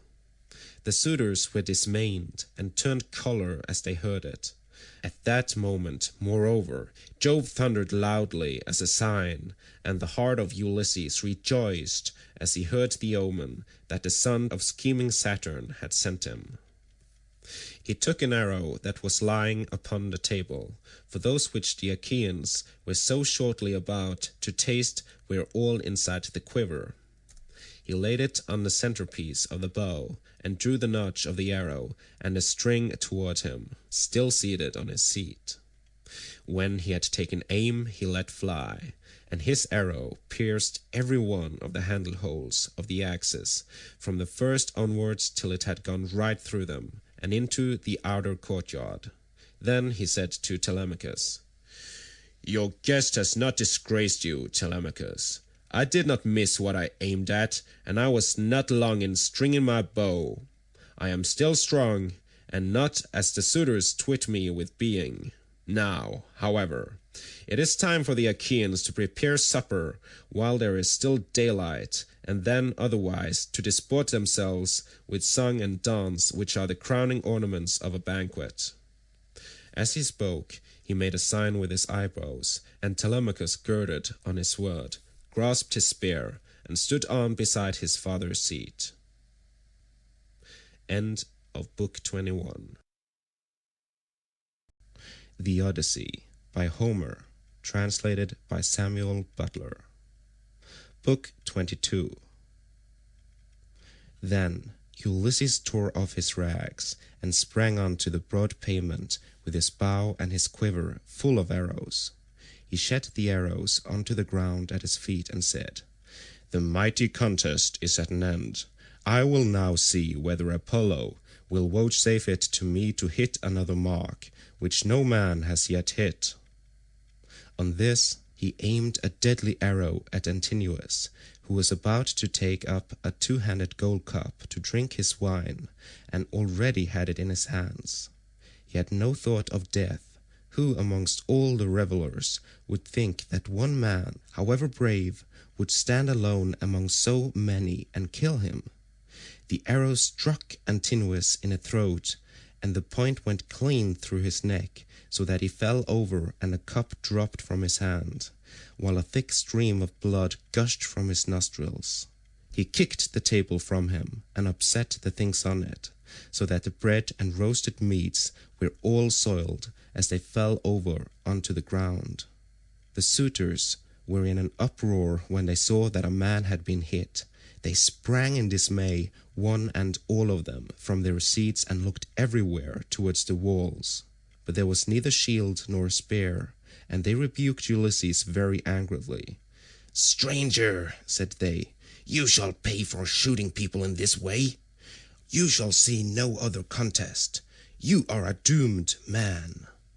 He whom you have slain was the foremost youth in Ithaca, and the vultures shall devour you for having killed him." Thus they spoke, for they thought that he had killed Antinous by mistake, and did not perceive that death was hanging over the head of every one of them. But Ulysses glared at them and said, "Dogs, did you think that I should not come back from Troy? You have wasted my substance, have forced my women servants to lie with you, and have wooed my wife while I was still living. You have feared neither God nor man, and now you shall die." They turned pale with fear as he spoke, and every man looked round to see whither he might fly for safety, but Eurymachus alone spoke. "If you are Ulysses," said he, "then what you have said is just. We have done much wrong on your lands and in your house, but Antinous, who was the head and front of the offending, lies low already. It was all his doing. It was not that he wanted to marry Penelope. He did not so much care about that. What he wanted was something quite different, and Jove has not vouchsafed it to him. He wanted to kill your son, and to be chief man in Ithaca. Now, therefore, that he has met the death which was his due, spare the lives of your people. We will make everything good among ourselves, and pay you in full for all that we have eaten and drunk. Each one of us shall pay you a fine worth 20 oxen, and we will keep on giving you gold and bronze till your heart is softened. Until we have done this, no one can complain of your being enraged against us." Ulysses again glared at him and said, "Though you should give me all that you have in the world, both now and all that you ever shall have, I will not stay my hand till I have paid all of you in full. You must fight or fly for your lives, and fly. Not a man of you shall." Their hearts sank as they heard him, but Eurymachus again spoke, saying, "My friends, this man will give us no quarter. He will stand where he is and shoot us down till he has killed every man among us. Let us then show fight. Draw your swords and hold up the tables to shield you from his arrows. Let us have at him with a rush to drive him from the pavement and doorway. We can then get through into the town and raise such an alarm as shall soon stay his shooting." As he spoke, he drew his keen blade of bronze, sharpened on both sides, and with a loud cry sprang towards Ulysses. But Ulysses instantly shot an arrow into his breast that caught him by the nipple and fixed itself in his liver. He dropped his sword and fell doubled over his table. The cup and all the meats went over onto the ground as he smote the earth with his forehead in the agonies of death, and he kicked the stool with his feet until his eyes were closed in darkness. Then Amphinomus drew his sword and made straight at Ulysses to try to get him away from the door, but Telemachus was too quick for him and struck him from behind. The spear caught him between the shoulders and went right through his chest, so that he fell heavily to the ground and struck the earth with his forehead. Then Telemachus sprang away from him, leaving his spear still in the body, for he feared that if he stayed to draw it out, some of the Achaeans might come up and hack at him with a sword, or knock him down. So he set off at a run, and immediately was at his father's side. Then he said, "Father, let me bring you a shield, 2 spears, and a brass helmet for your temples. I will arm myself as well, and bring other armor for the swineherd and the stockman, for we had better be armed." "Run and fetch them," answered Ulysses, "while my arrows hold out, or when I am alone, they may get me away from the door." Telemachus did as his father said, and went off to the storeroom, where the armor was kept. He chose 4 shields, 8 spears, and 4 brass helmets with horsehair plumes. He brought them with all speed to his father, and armed himself first, while the stockman and the swineherd also put on their armor, and took their places near Ulysses. Meanwhile, Ulysses, as long as his arrows lasted, had been shooting the suitors one by one, and they fell thick on one another. When his arrows gave out, he set the bow to stand against the end wall of the house by the doorpost, and hung a shield 4 hides thick about his shoulders. On his comely head he set his helmet, well wrought, with a crest of horsehair that nodded menacingly above it, and he grasped 2 redoubtable bronze-shod spears. Now there was a trap-door on the wall, while at one end of the pavement there was an exit leading to a narrow passage, and this exit was closed by a well-made door. Ulysses told Philoetius to stand by this door and guard it, for only one person could attack it at a time. But Agelaus shouted out, "Cannot someone go up to the trapdoor and tell the people what is going on? Help would come at once, and we should soon make an end of this man and his shooting." "This may not be, Agelaus," answered Melanthius.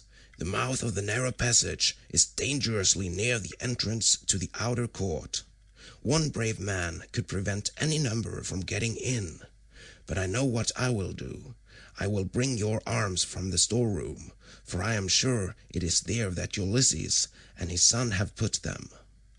On this, the goatherd Melanthius went by back passages to the storeroom of Ulysses' house. There he chose 12 shields, with as many helmets and spears, and brought them back as fast as he could give them to the suitors. Ulysses' heart began to fail him when he saw the suitors putting on their armor and brandishing their spears. He saw the greatness of the danger, and said to Telemachus, "Some one of the women inside is helping the suitors against us, or it may be Melanthius." Telemachus answered, "The fault, father, is mine, and mine only. I left the storeroom door open, and they have kept a sharper lookout than I have. Go, Eumenes, to put the door to, and see whether it is one of the women who is doing this, or whether, as I suspect, it is Melanthius, the son of Dolius." Thus did they converse. Meanwhile, Melanthius was again going to the storeroom to fetch more armor, but the swineherd saw him, and said to Ulysses, who was beside him, "Ulysses, noble son of Laertes, it is that scoundrel Melanthius, just as we suspected, who is going to the storeroom. Say, shall I kill him, if I can get the better of him, or shall I bring him here, that you may take your own revenge for all the many wrongs that he has done in your house?" Ulysses answered, "Telemachus and I will hold these suitors in check, no matter what they do. Go back, both of you, and bind Melanthius hands and feet behind him. Throw him into the storeroom, and make the door fast behind you. Then fasten a noose about his body, and string him close up to the rafters from a high bearing post, that he may linger on in an agony." Thus did he speak, and they did even as he had said. They went to the storeroom, which they entered before Melanthius saw them, for he was busy searching for arms in the innermost part of the room. So the two took their stand on either side of the door and waited.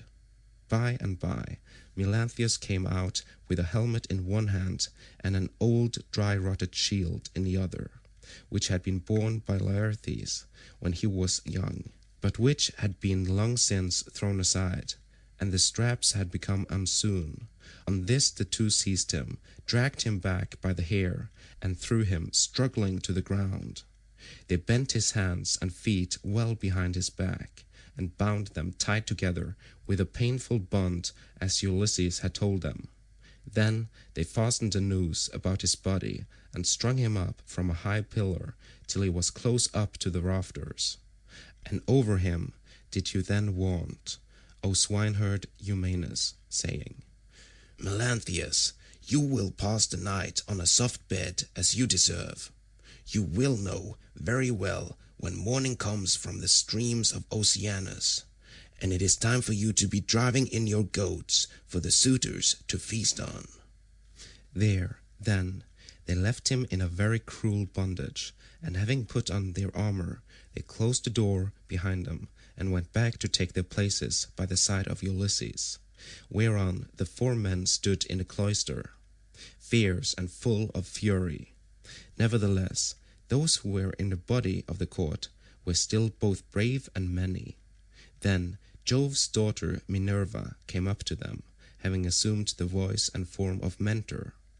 Ulysses was glad when he saw her, and said, "Mentor, lend me your help, and forget not your old comrade, nor the many good turns he has done you. Besides, you are my age-mate." But all the time he felt sure it was Minerva, and the suitors from the other side raised an uproar when they saw her. Agelaus was the first to reproach her. "Mentor," he cried, "do not let Ulysses beguile you into siding with him and fighting the suitors. This is what we will do. When we have killed these people, father and son, we will kill you too. You shall pay for it with your head. And when we have killed you, we will take all you have, indoors or out, and bring it into Hotchpot with Ulysses' property. We will not let your sons live in your house, nor your daughters, nor shall your widow continue to live in the city of Ithaca." This made Minerva still more furious, so she scolded Ulysses very angrily. "Ulysses," said she, "your strength and prowess are no longer what they were when you fought for 9 long years among the Trojans about the noble lady Helen. You killed many a man in those days, and it was through your stratagem that Priam's city was taken. How comes it that you are so lamentably less valiant now, that you are on your own ground, face to face with the suitors in your own house? Come on, my good fellow, stand by my side, and see how Mentor, son of Alcinous, shall fight your foes, and requite your kindnesses conferred upon him." But she would not give him full victory as yet, for she wished still further to prove his own prowess, and that of his brave son. So she flew up to one of the rafters in the roof of the cloister, and sat upon it in the form of a swallow. Meanwhile Agelaus, son of Damastor, Eurynomus, Amphimedon, Demoptolemus, Pisander, and Polybus, son of Polyctor, bore the brunt of the fight upon the suitors' side. Of all those who were still fighting for their lives, they were by far the most valiant, for the others had already fallen under the arrows of Ulysses. Agelaus shouted to them and said, "My friends, he will soon have to leave off, for Mentor has gone away after having done nothing for him but brag. They are standing at the doors unsupported. Do not aim at him all at once, but 6 of you throw your spears first, and see if you cannot cover yourself with glory by killing him. When he has fallen, we need not be uneasy about the others." They threw their spears as he bade them, but Minerva made them all of no effect. One hit the doorpost, another went against the door, the pointed shaft of another struck the wall, and as soon as they had avoided all the spears of the suitors, Ulysses said to his own men, "My friends, I should say we too had better let drive into the middle of them, or they will crown all the harm they have done us by killing us outright." They therefore aimed straight in front of them, and threw their spears. Ulysses killed Demoptolemus, Telemachus Eurytus, Eumaeus Elatus, while the stockman killed Pisander. These all bit the dust, and as the others drew back into a corner, Ulysses and his men rushed forward and regained their spears by drawing them from the bodies of the dead. The suitors now aimed a second time, but again Minerva made their weapons for the most part without effect. One hit a bearing post of the cloister, another went against the door, while the pointed shaft of another struck the wall.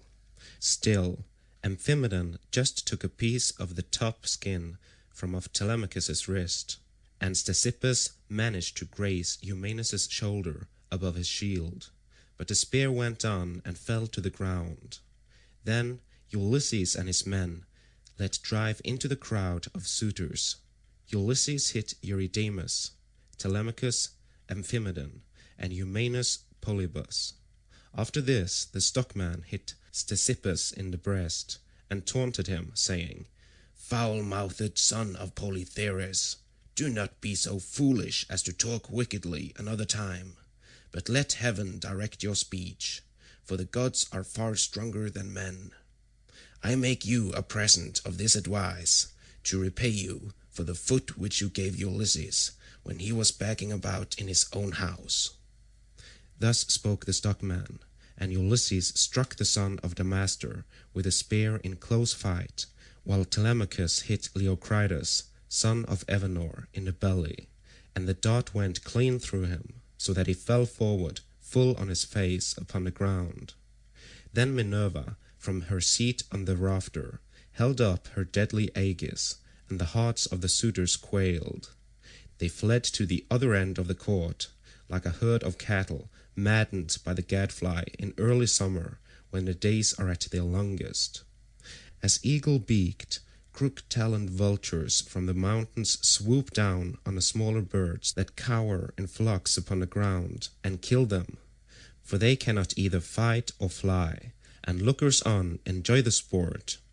Even so did Ulysses and his men fall upon the suitors and smite them on every side. They made a horrible groaning as their brains were being battered in, and the ground seethed with their blood. Leiodes then caught the knees of Ulysses and said, Ulysses, I beseech you, have mercy upon me and spare me. I never wronged any of the women in your house, either in word or deed, and I tried to stop the others. I saw them, but they would not listen, and now they are paying for their folly. I was their sacrificing priest. If you kill me, I shall die without having done anything to deserve it, and shall have got no thanks for all the good that I did. Ulysses looked sternly at him and answered, If you were their sacrificing priest, you must have prayed many a time that it did be long before I got home again, and that you might marry my wife and have children by her. Therefore you shall die. With these words he picked up the sword that Agelaus had dropped when he was being killed, and which was lying upon the ground. Then he struck Leiodes on the back of his neck, so that his head fell rolling in the dust while he was yet speaking. The minstrel Phemius, son of Terpes, he who had been forced by the suitors to sing by them, now tried to save his life. He was standing near towards the trap-door, and held his lyre in his hand. He did not know whether to fly out of the cloister and sit down by the altar of Jove that was in the outer court, and on which both Laertes and Ulysses had offered up the thigh bones of many an ox, or whether to go straight up to Ulysses and embrace his knees. But in the end he deemed it best to embrace Ulysses' knees. So he laid his lyre on the ground between the mixing bowl and the silver-studded seat. Then, going up to Ulysses, he caught hold of his knees and said, Ulysses, I beseech you, have mercy on me and spare me. You will be sorry for it afterwards if you kill a bard who can sing both for gods and men as I can. I make all my lays myself, and heaven visits me with every kind of inspiration. I would sing to you as though you were a god. Do not therefore be in such a hurry to cut my head off. Your own son, Telemachus, will tell you that I did not want to frequent your house and sing to the suitors after their meals, but they were too many and too strong for me, so they made me. Telemachus heard him, and at once went up to his father. "Hold!" he cried. "The man is guiltless. Do him no hurt, and we will spare Medon too, who was always good to me when I was a boy, unless Philoctetes or Eumaeus has already killed him, or he has fallen in your way when you were raging about the court." Medon caught these words of Telemachus, for he was crouching under a seat, beneath which he had hidden by covering himself up with a freshly flayed heifer's hide. So he threw off the hide, went up to Telemachus, and laid hold of his knees. "Here I am, my dear sir," said he. "Stay your hand, therefore, and tell your father, or he will kill me in his rage against the suitors, for having wasted his substance and been so foolishly disrespectful to yourself." Ulysses smiled at him and answered, "Fear not. Telemachus has saved your life, that you may know in the future and tell other people how greatly better good deeds prosper than evil ones. Go therefore outside the cloisters into the outer court, and be out of the way of the slaughter, you and the bard, while I finish my work here inside." The pair went into the outer court as fast as they could, and sat down by Jove's great altar, looking fearfully round, and still expecting that they would be killed. Then Ulysses searched the whole court carefully over, to see if anyone had managed to hide himself and was still living, but he found them all lying in the dust and weltering in their blood. They were like fishes, which fishermen have netted out of the sea, and thrown upon the beach to lie gasping for water, till the heat of the sun makes an end of them. Even so were the suitors lying all huddled up, one against the other. Then Ulysses said to Telemachus, "Call nurse Euryclea, I have something to say to her." Telemachus went and knocked at the door of the women's room. "Make haste," said he, "you old woman who have been set over all the other women in the house. Come outside, my father wishes to speak to you." When Euryclea heard this, she unfastened the door of the women's room and came out, following Telemachus. She found Ulysses among the corpses, bespattered with blood and filth, like a lion that has just been devouring an ox, and his breast and both his cheeks are all bloody, so that he is a fearful sight. Even so was Ulysses besmirched from head to foot with gore. When she saw all the corpses and such a quantity of blood, she was beginning to cry out for joy, for she saw that a great deed had been done. But Ulysses checked her. "Old woman," said he, "rejoice in silence. Restrain yourself, and do not make any noise about it. It is an unholy thing to vaunt over dead men. Heaven's doom and their own evil deeds have brought these men to destruction, for they respected no man in the whole world, neither rich nor poor, who came near them, and they have come to a bad end as a punishment for their wickedness and folly.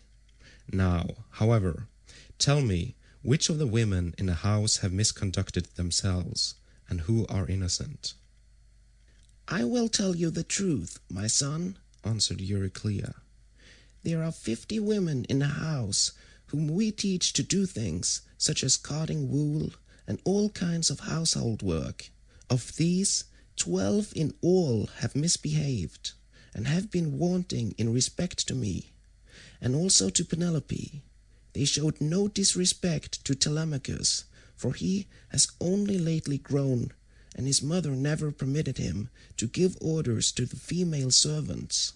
But let me go upstairs and tell your wife all that has happened, for some god has been sending her to sleep." "Do not wake her yet," answered Ulysses, "but tell the women who have misconducted themselves to come to me."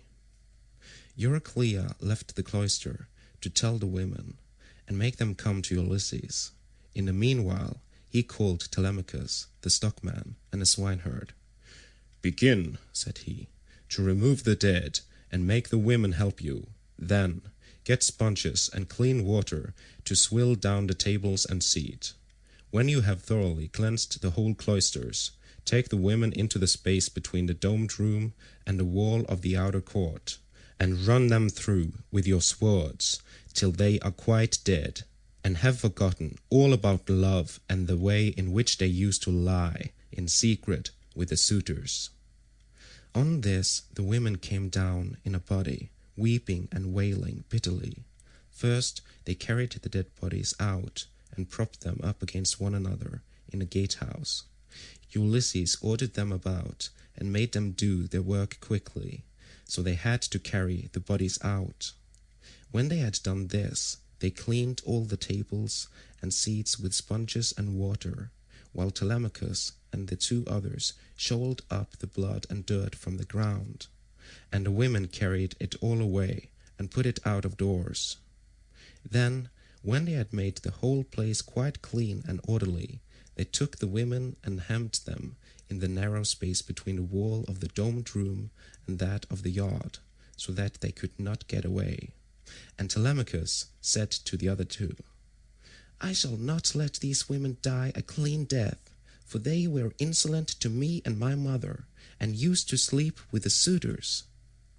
So saying, he made a ship's cable fast to one of the bearing posts that supported the roof of the domed room, and secured it all around the building at a good height, lest any of the women's feet should touch the ground, and as thrushes or doves beat against a net that had been set for them in a thicket just as they were getting to their nest, and a terrible fate awaits them. Even so did the women have to put their heads in nooses one after the other, and die most miserably. Their feet moved convulsively for a while, but not for very long. As for Melanthius, they took him through the cloister into the inner court. There they cut off his nose and his ears. They drew out his vitals and gave them to the dogs raw, and then in their fury they cut off his hands and his feet. When they had done this, they washed their hands and feet and went back into the house, for all was now over. And Ulysses said to the dear old nurse Euryclea, "Bring me sulphur, which cleanses all pollution, and fetch fire also, that I may burn it, and purify the cloisters. Go, moreover, and tell Penelope to come here with her attendants, and also all the maidservants that are in the house." "All that you have said is true," answered Euryclea. "But let me bring you some clean clothes, a shirt and cloak. Do not keep these rags on your back any longer. It is not right." "First, light me a fire," replied Ulysses. She brought the fire and sulphur, as he had bidden her, and Ulysses thoroughly purified the cloisters and both the inner and outer courts. Then she went inside to call the women and tell them what had happened, whereon they came from their apartment with torches in their hands, and pressed round Ulysses to embrace him, kissing his head and shoulders, and taking hold of his hands. It made him feel as if he should like to weep, for he remembered every one of them. End of Book 22.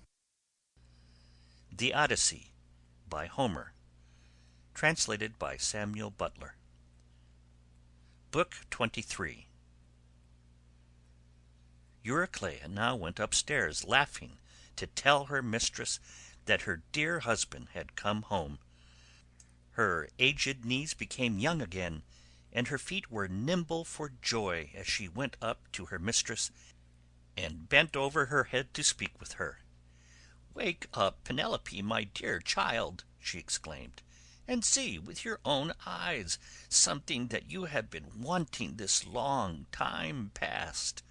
Ulysses has at last indeed come home again, and has killed the suitors who were giving so much trouble in his house, eating up his estate and ill-treating his son." "My good nurse," answered Penelope, "you must be mad. The gods sometimes send some very sensible people out of their minds, and make foolish people become sensible. This is what they must have been doing with you, for you always used to be a reasonable person. Why should you thus mock me when I have trouble enough already, talking such nonsense and waking me up out of a sweet sleep that had taken possession of my eyes and closed them? I have never slept so soundly from the day my poor husband went to that city with the ill-omened name. Go back again into the woman's room. If it had been anyone else who had woke me to bring such absurd news, I should have sent her away with a severe scolding. As it is, your age shall protect you." "My dear child," answered Euryclea, "I am not mocking you. It is quite true, as I tell you, that Ulysses is come home again. He was the stranger whom they all kept on treating so badly in the cloister. Telemachus knew all the time that he has come back, but kept his father's secret, that he might have his revenge on all these wicked people." Then Penelope sprang up from her couch, threw her arms round Euryclea, and wept for joy. "But, my dear nurse," said she, "explain this to me. If he has really come home as you say, how did he manage to overcome the wicked suitors single-handed, seeing what a number of them there always were?" "I was not here," answered Euryclea, "and do not know. I only heard them groaning while they were being killed. We sat huddled and crouching in a corner of the women's room, with the doors closed, till your son came to fetch me, because his father sent him. Then I found Ulysses standing over the corpses that were lying on the ground all round him, one on top of the other.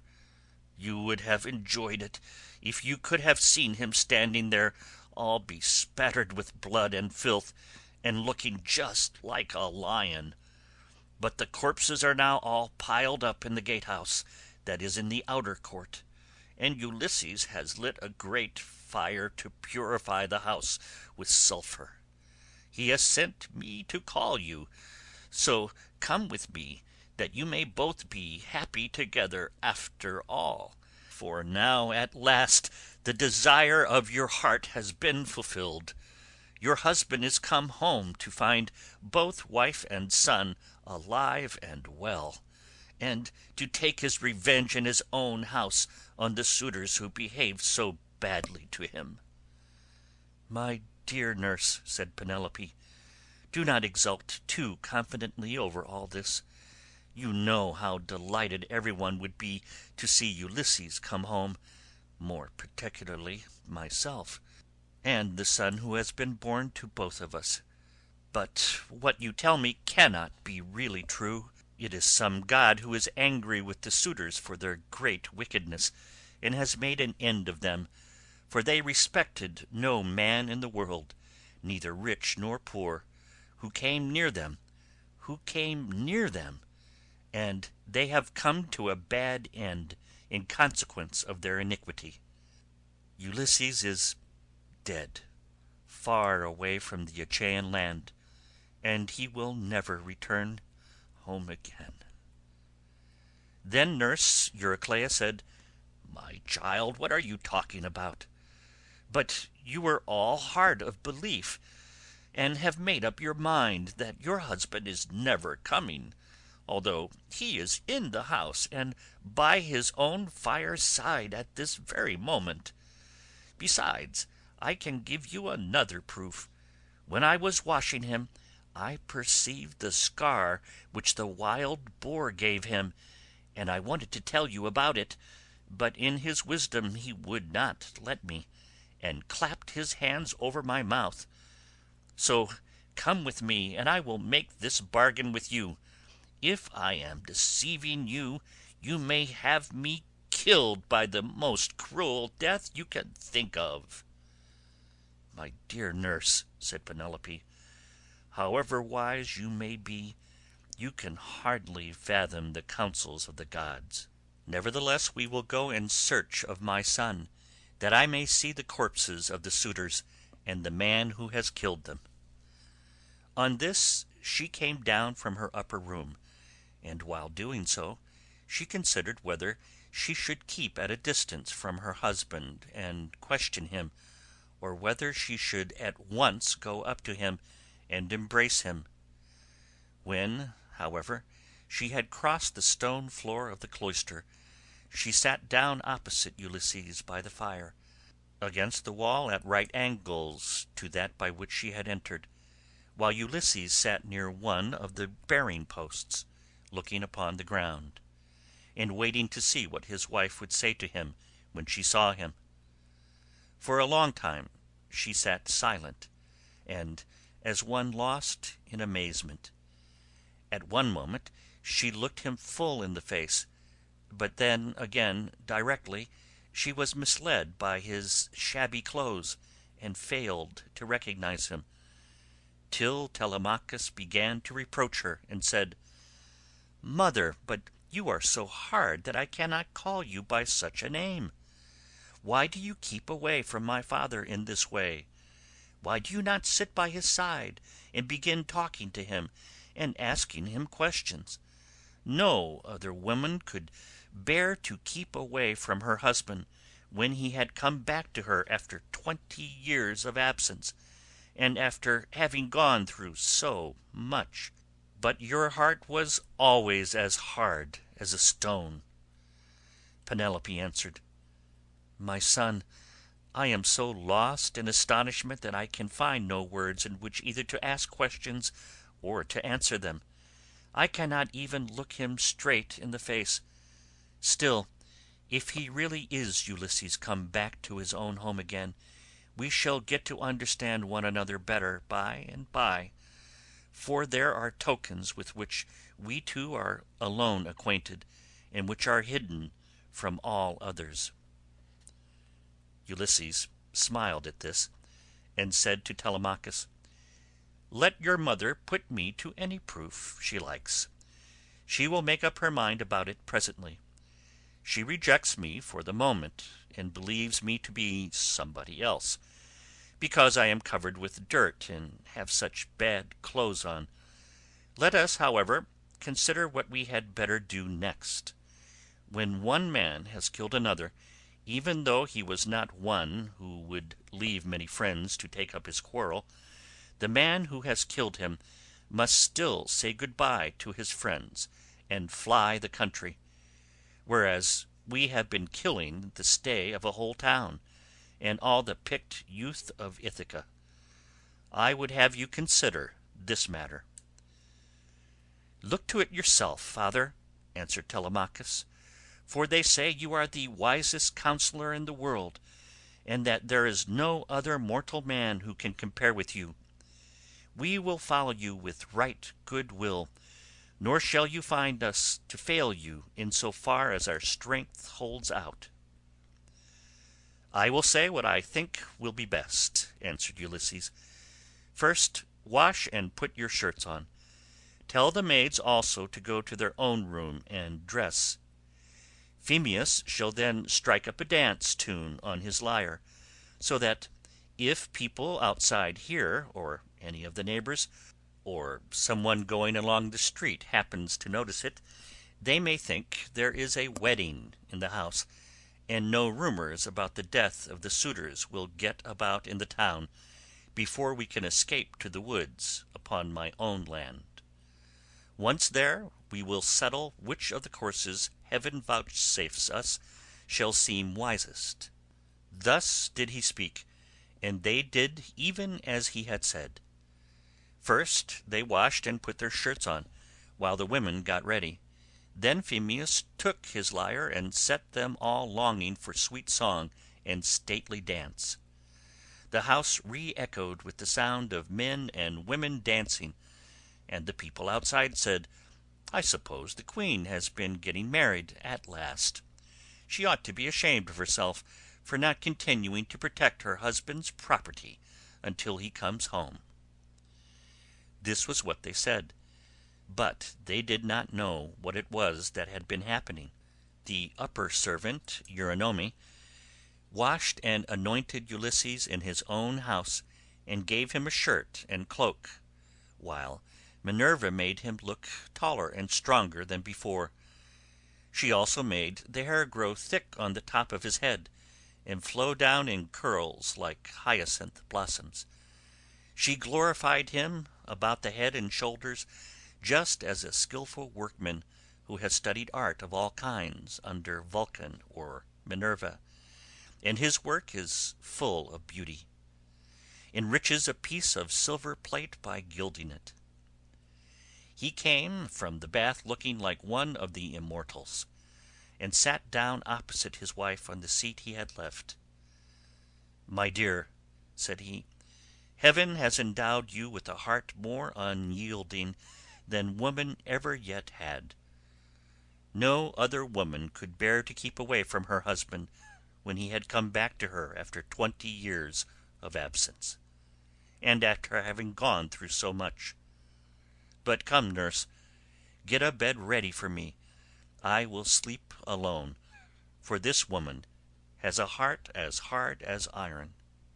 "My dear," said Penelope, "I have no wish to set myself up, nor to depreciate you, but I am not struck by your appearance, for I very well remember what kind of a man you were when you set sail from Ithaca.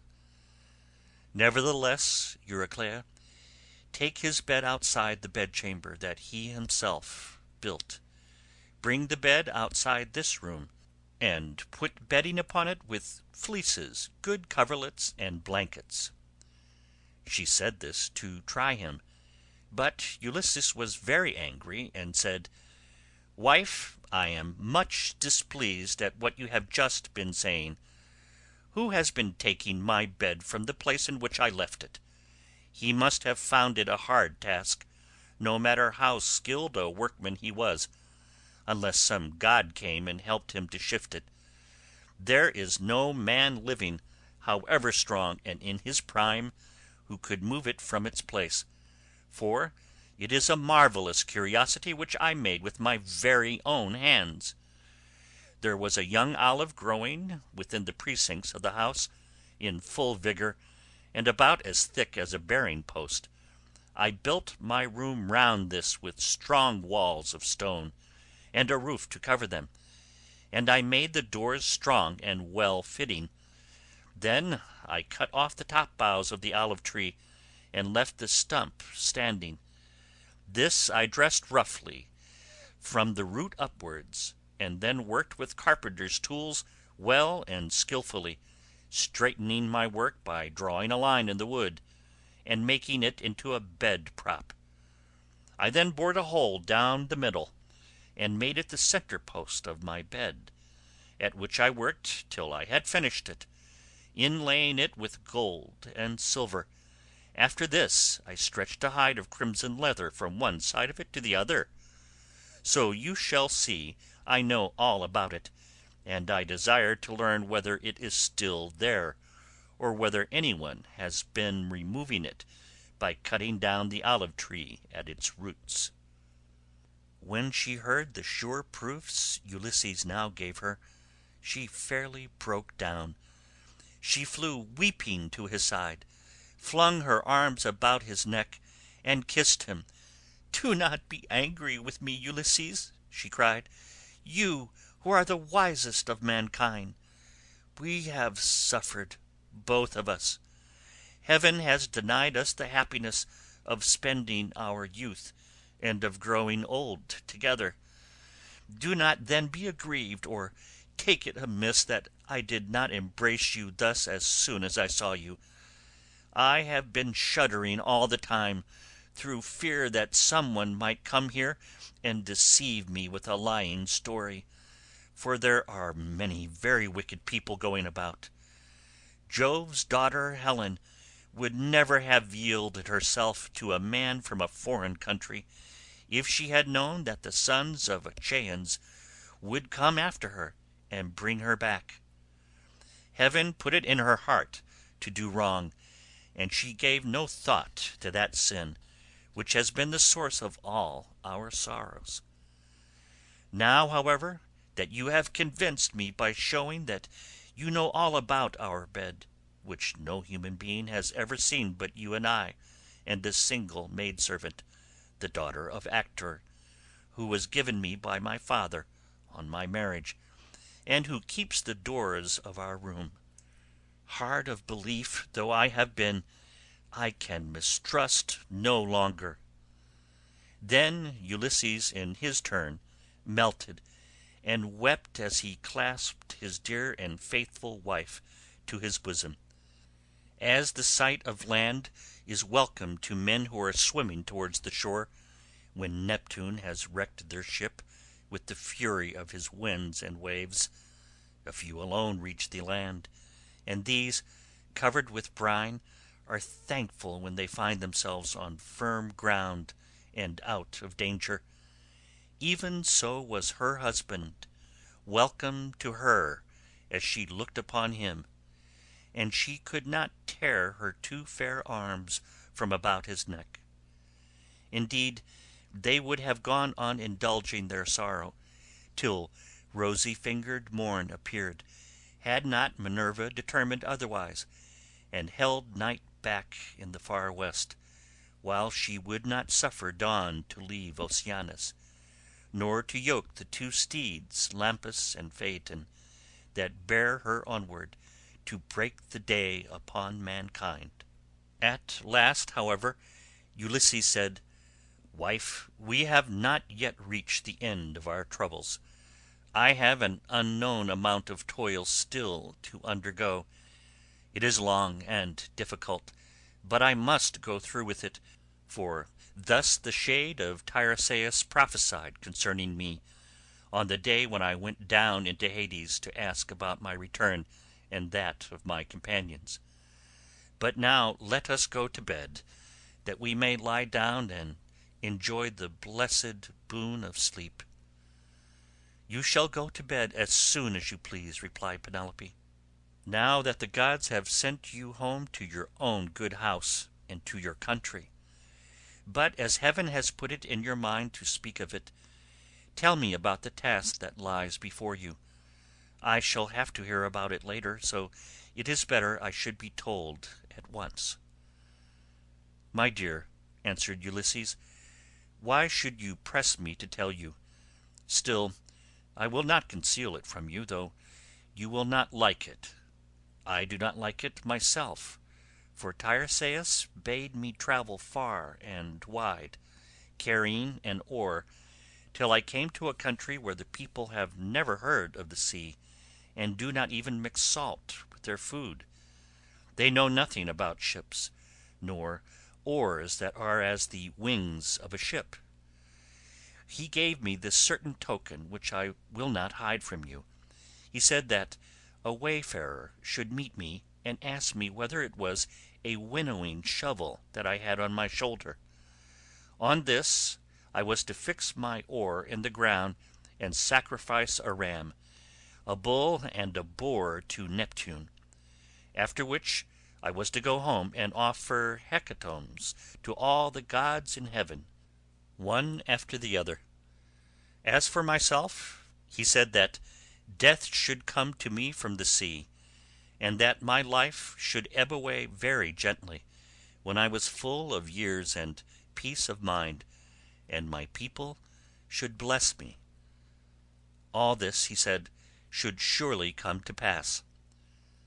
And Penelope said, "If the gods are going to vouchsafe you a happier time in your old age, you may hope then to have some respite from misfortune."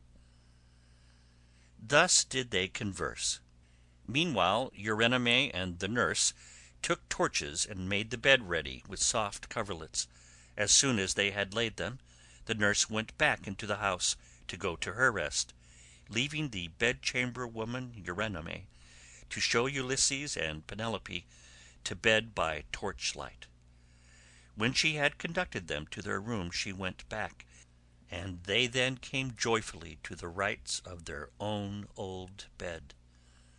Telemachus, Philoetius, and the swineherd now left off dancing, and made the women leave off also. They then laid themselves down to sleep in the cloisters. When Ulysses and Penelope had had their fill of love, they fell talking with one another. She told him how much she had had to bear in seeing the house filled with a crowd of wicked suitors, who had killed so many sheep and oxen on her account, and had drunk so many casks of wine. Ulysses, in his turn, told her what he had suffered, and how much trouble he had given to other people. He told her everything, and she was so delighted to listen that she never went to sleep till he had ended his whole story. He began with the victory over Cicons, and how he thence reached the fertile land of the lotus eaters. He told her all about the Cyclops, and how he had punished him for having so ruthlessly eaten his brave comrades. How he then went on to Aeolus, who received him hospitably and furthered him on his way. And even so, he was not to reach home, for to his grief a hurricane carried him out to sea again. How he went to the Lastrygonian city Telepylus, where the people destroyed all his ships with their crews, save himself and his own ship only.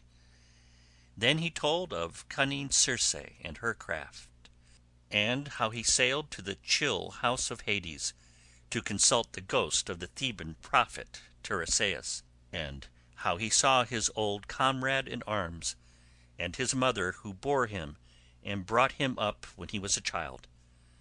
How he then heard the wondrous singing of the sirens, and went on to the wandering rocks and terrible Charybdis and to Scylla, whom no man had ever yet passed in safety.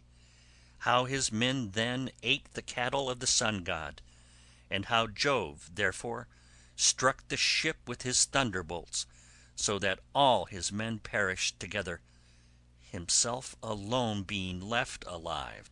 How, at last, he reached the Ogygian island, and the nymph Calypso, who kept him there in a cave, and fed him, and wanted him to marry her, in which case she intended making him immortal, so that he should never grow old.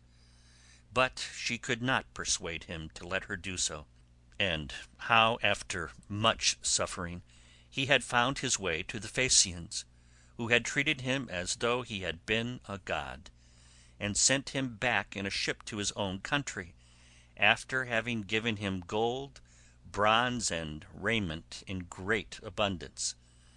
This was the last thing about which he told her, for here a deep sleep took hold upon him and eased the burden of his sorrows.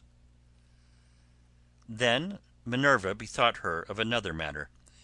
When she deemed that Ulysses had had both of his wife and of repose, she bade gold-enthroned Dawn rise out of Oceanus, that she might shed light upon mankind. On this Ulysses rose from his comfortable bed, and said to Penelope, "Wife, we have both of us had our full share of troubles, you here in lamenting my absence, and I in being prevented from getting home, though I was longing all the time to do so. Now, however, that we have at last come together, take care of the property that is in this house. As for the sheep and goats which the wicked suitors have eaten, I will take many myself by force from other people, and will compel the Achaeans to make good the rest, till they shall have filled all my yards. I am now going to the wooded lands out in the country to see my father, who has so long been grieved on my account, and to yourself I will give these instructions, though you have little need of them. At sunrise it will at once get abroad that I have been killing the suitors. Go upstairs, therefore, and stay there with your women. See nobody, and ask no questions." As he spoke, he girded on his armour. Then he roused Telemachus, Philoetius, and Eumaeus, and told them all to put on their armour as well. This they did, and armed themselves. When they had done so, they opened the gates and sallied forth, Ulysses leading the way. It was now daylight, but Minerva nevertheless concealed them in darkness and led them quickly out of the town. End of Book 23. The Odyssey, by Homer, as translated by Samuel Butler. Book 24. The Ghosts of the Suitors in Hades. Ulysses and his men go to the house of Laertes. The people of Ithaca come out to attack Ulysses, but Minerva concludes a peace. Then Mercury of Cyllene summoned the ghosts of the suitors, and in his hand he held the fair golden wand with which he seals men's eyes in sleep, or wakes them just as he pleases. With this he roused the ghosts and led them, while they followed whining and gibbering behind him. As bats fly squealing in the hollow of some great cave, when one of them has fallen out of the cluster in which they hang, even so did the ghosts whine and squeal, as Mercury the healer of sorrow led them down into the dark abode of death. When they had passed the waters of Oceanus and the rock Leucus, they came to the gates of the sun, and the land of dreams, whereon they reached the meadow of Asphodel, where dwell the souls and shadows of them that can labour no more. Here they found the ghost of Achilles, son of Peleus, with those of Patroclus, and Antilochus, and Ajax, who was the finest and handsomest man of all the Danaans, after the son of Peleus himself. They gathered round the ghost of the son of Peleus, and the ghost of Agamemnon joined them, sorrowing bitterly. Round him were also gathered the ghosts of those who had perished with him in the house of Aegisthus, and the ghost of Achilles spoke first. Son of Atreus, it said, we used to say that Jove had loved you better from the first to last than any other hero, for you were captain over many and brave men, when we were all fighting together before Troy. Yet the hand of death, which no mortal can escape, was laid upon you all too early. Better for you had you fallen at Troy in the heyday of your renown, for the Achaeans would have built a mound over your ashes, and your son would have been heir to your good name, whereas it has now been your lot to come to a most miserable end. Happy son of Peleus, answered the ghost of Agamemnon, for having died at Troy far from Argos, while the bravest of the Trojans and the Achaeans fell round you fighting for your body. There you lay in the whirling clouds of dust, all huge and hugely heedless now of your chivalry. We fought the whole of the livelong day, nor should we ever have left off if Jove had not sent a hurricane to stay us. Then, when we had borne you to the ships out of the fray, we laid you on your bed and cleansed your fair skin with warm water and with ointments. The Danaans tore their hair and wept bitterly round about you. Your mother, when she heard, came with her immortal nymphs from out of the sea, and the sound of a great wailing went forth over the waters, so that the Achaeans quaked for fear. They would have fled panic-stricken to their ships, had not wise old Nestor, whose counsel was ever truest, checked them, saying, Hold, Argives, fly not, sons of the Achaeans. This is his mother coming from the sea with her immortal nymphs to view the body of her son. Thus he spoke, and the Achaeans feared no more. The daughters of the old man of the sea stood round you weeping bitterly, and clothed you in immortal raiment. The 9 Muses also came, and lifted up their sweet voices in lament, calling and answering one another. There was not an Argive but wept for pity of the dirge they chanted. Days and nights 7 and 10 we mourned you, mortals and immortals, but on the 18th day we gave you to the flames, and many a fat sheep with many an ox did we slay in sacrifice around you. You were burnt in raiment of the gods, with rich resins and with honey, while heroes, horse and foot, clashed their armour round the pile as you were burning, with a tramp as of a great multitude. But when the flames of heaven had done their work, we gathered your white bones at daybreak, and laid them in ointments and in pure wine.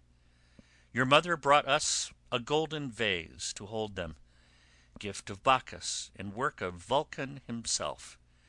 In this we mingled your bleached bones with those of Patroclus, who had gone before you, and separate we enclosed also those of Antilochus, who had been closer to you than any other of your comrades, now that Patroclus was no more.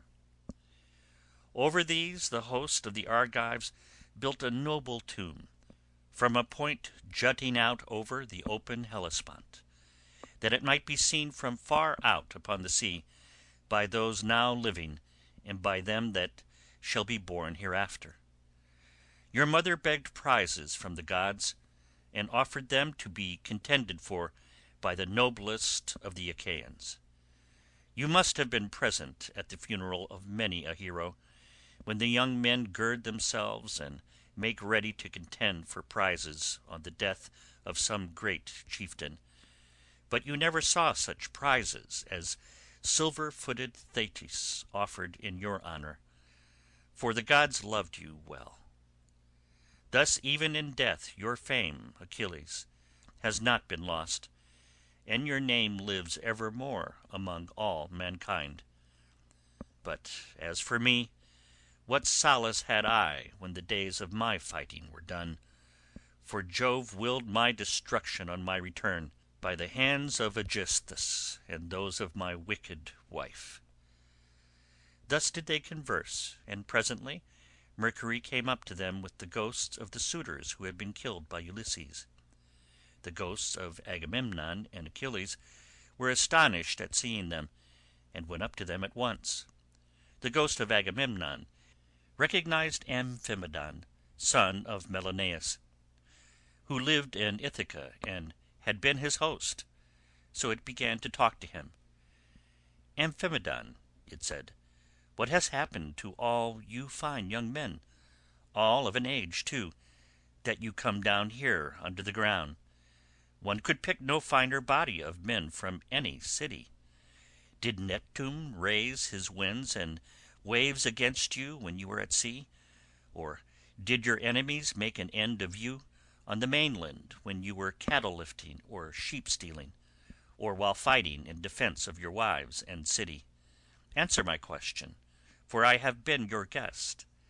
Do you not remember how I came to your house with Menelaus to persuade Ulysses to join us with his ships against Troy? It was a whole month ere we could resume our voyage, for we had hard work to persuade Ulysses to come with us." And the ghost of Amphimedon answered, "Agamemnon, son of Atreus, king of men, I remember everything that you have said, and will tell you fully and accurately about the way in which our end was brought about. Ulysses had been long gone, and we were courting his wife, who did not say point blank that she would not marry, nor yet bring matters to an end, for she meant to compass our destruction. This then was the trick she played on us. She set up a great tambour frame in her room, and began to work on an enormous piece of fine needlework. 'Sweethearts,' said she, 'Ulysses is indeed dead. Still, do not press me to marry again immediately. Wait, for I would not have my skill in needlework perish unrecorded, till I have completed a pall for the hero Laertes, against the time when death shall take him. He is very rich, and the women of the place will talk if he is laid out without a pall." This is what she said, and we assented, whereupon we could see her working upon her great web all day long, but at night she would unpick the stitches again by torchlight. She fooled us in this way for 3 years, without our finding it out, but as time wore on, and she was now in her 4th year, in the waning of moons and many days had been accomplished, one of her maids, who knew what she was doing, told us, and we caught her in the act of undoing her work, so she had to finish it whether she would or no, and when she showed us the robe she had made, after she had had it washed, its splendor was as that of the sun or moon. Then some malicious god conveyed Ulysses to the upland farm where his swineherd lives. Thither presently came also his son, returning from a voyage to Pylos, and the two came to the town when they had hatched their plot for our destruction. Telemachus came first, and then, after him, accompanied by the swineherd, came Ulysses, clad in rags, and leaning on a staff as though he were some miserable old beggar. He came so unexpectedly that none of us knew him, not even the older ones among us, and we reviled him and threw things at him. He endured both being struck and insulted without a word, though he was in his own house. But when the will of aegis-bearing Jove inspired him, he and Telemachus took the armour and hid it in an inner chamber, bolting the doors behind them. Then he cunningly made his wife offer his bow and a quantity of iron to be contended for by us ill-fated suitors, and this was the beginning of our end, for not one of us could string the bow, nor nearly do so. When it was about to reach the hands of Ulysses, we all of us shouted out that it should not be given him, no matter what he might say. But Telemachus insisted on his having it. When he had got it in his hands, he strung it with ease, and sent his arrow through the iron. Then he stood on the floor of the cloister, and poured his arrows on the ground, glaring fiercely about him. First he killed Antinous, and then, aiming straight before him, he let fly his deadly darts, and they fell thick on one another. It was plain that some one of the gods was helping them, for they fell upon us with might and main throughout the cloisters, and there was a hideous sound of groaning as our brains were being battered in, and the ground seethed with our blood. This, Agamemnon, is how we came by our end, and our bodies are lying still uncared for in the house of Ulysses, for our friends at home do not yet know what has happened, so that they cannot lay us out and wash the black blood from our wounds, making moan over us to the offices due to the departed. "Happy Ulysses, son of Laertes," replied the ghost of Agamemnon, "you are indeed blessed in the possession of a wife endowed with such rare excellence of understanding, and so faithful to her wedded lord as Penelope, the daughter of Icarius. The fame, therefore, of her virtue shall never die, and the immortals shall compose a song that shall be welcome to all mankind, in honour of the constancy of Penelope. How far otherwise was the wickedness of the daughter of Tyndareus, who killed her lawful husband. Her song shall be hateful among men, for she has brought disgrace on all womankind, even on the good ones." Thus did they converse in the house of Hades, deep down within the bowels of the earth. Meanwhile, Ulysses and the others passed out of the town, and soon reached the fair and well-tilled farm of Laertes, which he had reclaimed with infinite labour. Here was his house, with a lean-to running all round it, where the slaves who worked for him slept and sat and ate, while inside the house there was an old Sicel woman who looked after him in this his country farm. When Ulysses got there, he said to his son and to the other two, "Go to the house and kill the best pig that you can find for dinner. Meanwhile, I want to see whether my father will know me, or fail to recognize me after so long an absence." He then took off his armour and gave it to Eumaeus and Philoetius, who went straight on to the house, while he turned off into the vineyard to make trial of his father. As he went down into the great orchard, he did not see Dolius, nor any of his sons, nor of the other bondsmen, for they were all gathering thorns to make a fence for the vineyard, at the place where the old man had told them. He therefore found his father alone, hoeing a vine. He had on a dirty old shirt, patched and very shabby. His legs were bound round with thongs of ox-hide to save him from the brambles, and he also wore sleeves of leather. He had a goat-skin cap on his head, and was looking very woebegone. When Ulysses saw him so worn, so old and full of sorrow, he stood still under a tall pear-tree and began to weep. He doubted whether to embrace him, kiss him, and tell him all about his having come home, or whether he should first question him and see what he would say. In the end he deemed it best to be crafty with him, so in this mind he went up to his father, who was bending down and digging about a plant. "I see, sir," said Ulysses, "that you are an excellent gardener. What pains you take with it, to be sure! There is not a single plant, not a fig tree, vine, olive, pear, nor flower bed, but bears the trace of your attention. I trust, however, that you will not be offended if I say that you take better care of your garden than of yourself. You are old, unsavoury, and very meanly clad. It cannot be because you are idle that your master takes such poor care of you. Indeed, your face and figure have nothing of the slave about them, and proclaim you of noble birth. I should have said that you were one of those who should wash well, eat well, and lie soft at night, as old men have a right to do. But tell me, and tell me true, whose bondsman are you, and in whose garden are you working?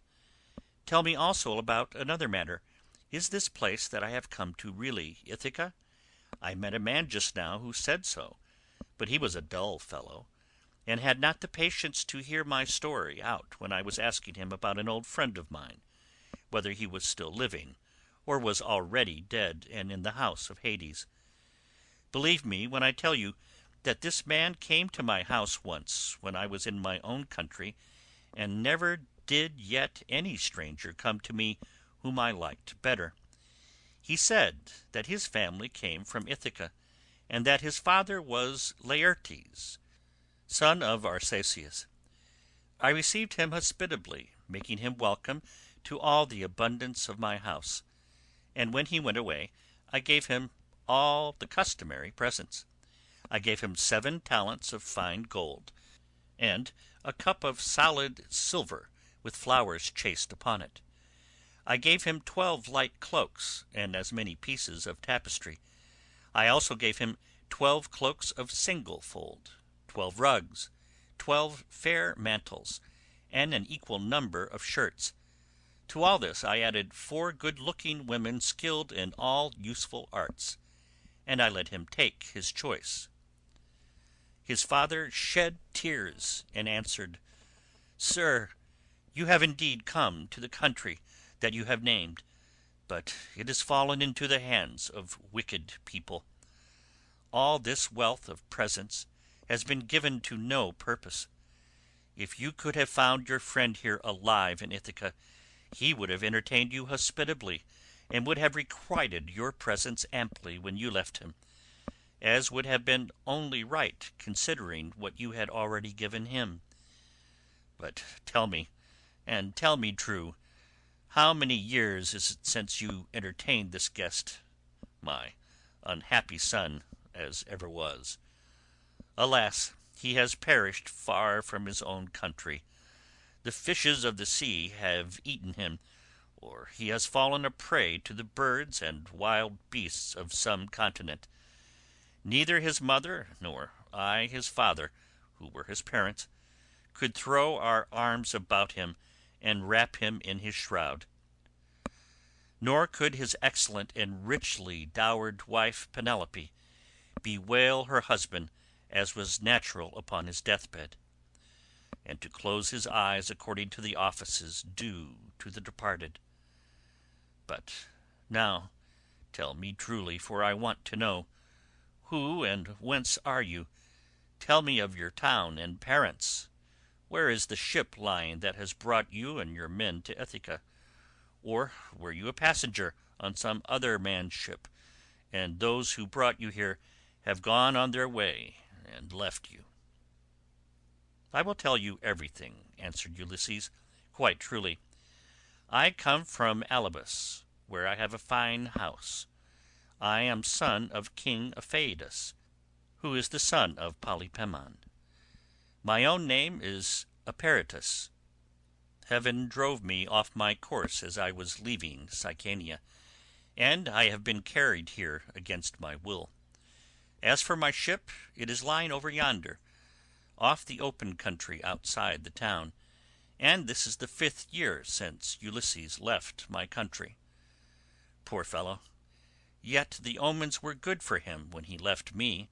The birds all flew on our right hands, and both he and I rejoiced to see them as we parted, for we had every hope that we should have another friendly meeting and exchange presents."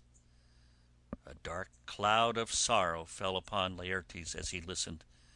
He filled both hands with dust from off the ground and poured it over his grey head, groaning heavily as he did so.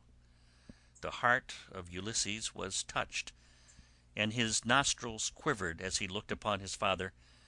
Then he sprang towards him, flung his arms about him, and kissed him, saying, "I am he, father, about whom you are asking. I have returned after having been away for 20 years. But cease your sighing and lamentation, for we have no time to lose, for I should tell you that I have been killing the suitors in my house, to punish them for their insolence and crimes." "If you really are my son Ulysses," replied Laertes, "and have come back again, you must give me such manifest proof of your identity as shall convince me." "First, observe this scar," answered Ulysses, "which I got from a boar's tusk when I was hunting on Mount Parnassus. You and my mother had sent me to Autolycus, my mother's father, to receive the presents which, when he was over here, he had promised to give me. Furthermore, I will point out to you the trees in the vineyard which you gave me, and I asked you all about them as I followed you round the garden. We went over them all, and you told me their names and what they all were. You gave me 13 pear trees, 10 apple trees, and 40 fig trees. You also said you would give me 50 rows of vines. There was corn planted between each row, and they yield grapes of every kind when the heat of heaven has been laid heavy upon them." Laertes' strength failed him when he heard the convincing proofs which his son had given him. He threw his arms about him, and Ulysses had to support him, or he would have gone off into a swoon. But as soon as he came to, and was beginning to recover his senses, he said, "O Father Jove, then you gods are still in Olympus after all, if the suitors have really been punished for their insolence and folly. Nevertheless, I am much afraid that I shall have all the townspeople of Ithaca up here directly, and they will be sending messengers everywhere throughout the cities of the Cephallenians." Ulysses answered, "Take heart, and do not trouble yourself about that, but let us go into the house hard by your garden. I have already told Telemachus, Philoetius, and Eumaeus to go on there and get dinner ready as soon as possible." Thus conversing, the two made their way towards the house. When they got there they found Telemachus with the stockman and the swineherd cutting up meat and mixing wine with water. Then the old Sicel woman took Laertes inside and washed him and anointed him with oil. She put him on a good cloak, and Minerva came up to him and gave him a more imposing presence, making him taller and stouter than before. When he came back his son was surprised to see him looking so like an immortal, and said to him, "My dear father, some one of the gods has been making you much taller and better looking." Laertes answered, "Would, by Father Jove, Minerva, and Apollo, that I were the man I was when I ruled among the Cephallenians, and took Nericum, that strong fortress on the foreland. If I were still what I then was, and had been in our house yesterday with my armour on, I should have been able to stand by you and help you against the suitors. I should have killed a great many of them, and you would have rejoiced to see it." Thus did they converse, but the others, when they had finished their work and when the feast was ready, left off working, and took each his proper place on the benches and seats. Then they began eating. By and by old Dolius and his sons left their work and came up, for their mother, the Sicel woman who looked after Laertes, now that he was growing old, had been to fetch them. When they saw Ulysses and were certain it was he, they stood there lost in astonishment. But Ulysses scolded them good-naturedly, and said, "Sit down to your dinner, old man, and never mind about your surprise. We have been wanting to begin for some time, and have been waiting for you." Then Dolius put out both his hands and went up to Ulysses. "Sir," said he, seizing his master's hand and kissing it at the wrist, "we have been long wishing you home, and now heaven has restored you to us, after we had given up hoping. All hail, therefore, and may the gods prosper you. But tell me, does Penelope know of your return, or shall we send some one to tell her?" "Old man," answered Ulysses, "she knows already, so you need not trouble about that." On this he took his seat, and the sons of Dolius gathered round Ulysses to give him greeting and embrace him one after the other. Then they took their seats in due order near Dolius their father. While they were thus busy getting their dinner ready, rumour went round the town, and noised abroad the terrible fate that had befallen the suitors. As soon, therefore, as the people heard of it, they gathered from every quarter, groaning and hooting before the house of Ulysses. They took the dead away, buried every man his own, and put the bodies of those who came from elsewhere on board the fishing vessels, for the fishermen to take each of them to his own place. They then met angrily in the place of assembly, and when they were got together, Eupeithes rose to speak. He was overwhelmed with grief for the death of his son Antinous, who had been the first man killed by Ulysses. So he said, weeping bitterly, "My friends, this man has done the Achaeans great wrong. He took many of our best men away with him in his fleet, and he has lost both ships and men. Now, moreover, on his return he has been killing all the foremost men among the Cephallenians. Let us be up and doing before he can get away to Pylos or to Elis, where the Epeans rule, or we shall be ashamed of ourselves for ever afterwards. It will be an everlasting disgrace to us if we do not avenge the murder of our sons and brothers. For my own part, I should have no more pleasure in life, but had rather die at once. Let us up, then, and after them, before they can cross over to the mainland." He wept as he spoke, and everyone pitied him. But Medon and the bard Phemius had now woke up, and came to them from the house of Ulysses. Every one was astonished at seeing them, for they stood in the middle of the assembly, and Medon said, "Hear me, men of Ithaca. Ulysses did not do these things against the will of heaven. I myself saw an immortal god take the form of Mentor, and stand beside him. This god appeared, now in front of him encouraging him, and now going furiously about the court, and attacking the suitors, whereon they fell thick on one another.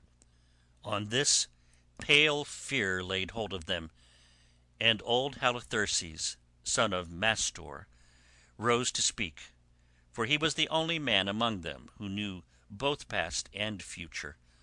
So he spoke to them plainly and in all honesty, saying, "Men of Ithaca, it is all your own fault that things have turned out as they have. You would not listen to me, nor yet to Mentor, when he bade you check the folly of your sons, who were doing much wrong in the wantonness of their hearts, wasting the substance and dishonouring the wife of a chieftain who they thought would not return. Now, however, let it be as I say, and do as I tell you. Do not go out against Ulysses, or you may find that you have been drawing down evil on your own heads." That was what he said, and more than half raised a loud shout, and at once left the assembly. But the rest stayed where they were, for the speech of Halitherses displeased them, and they sided with Eupeithes.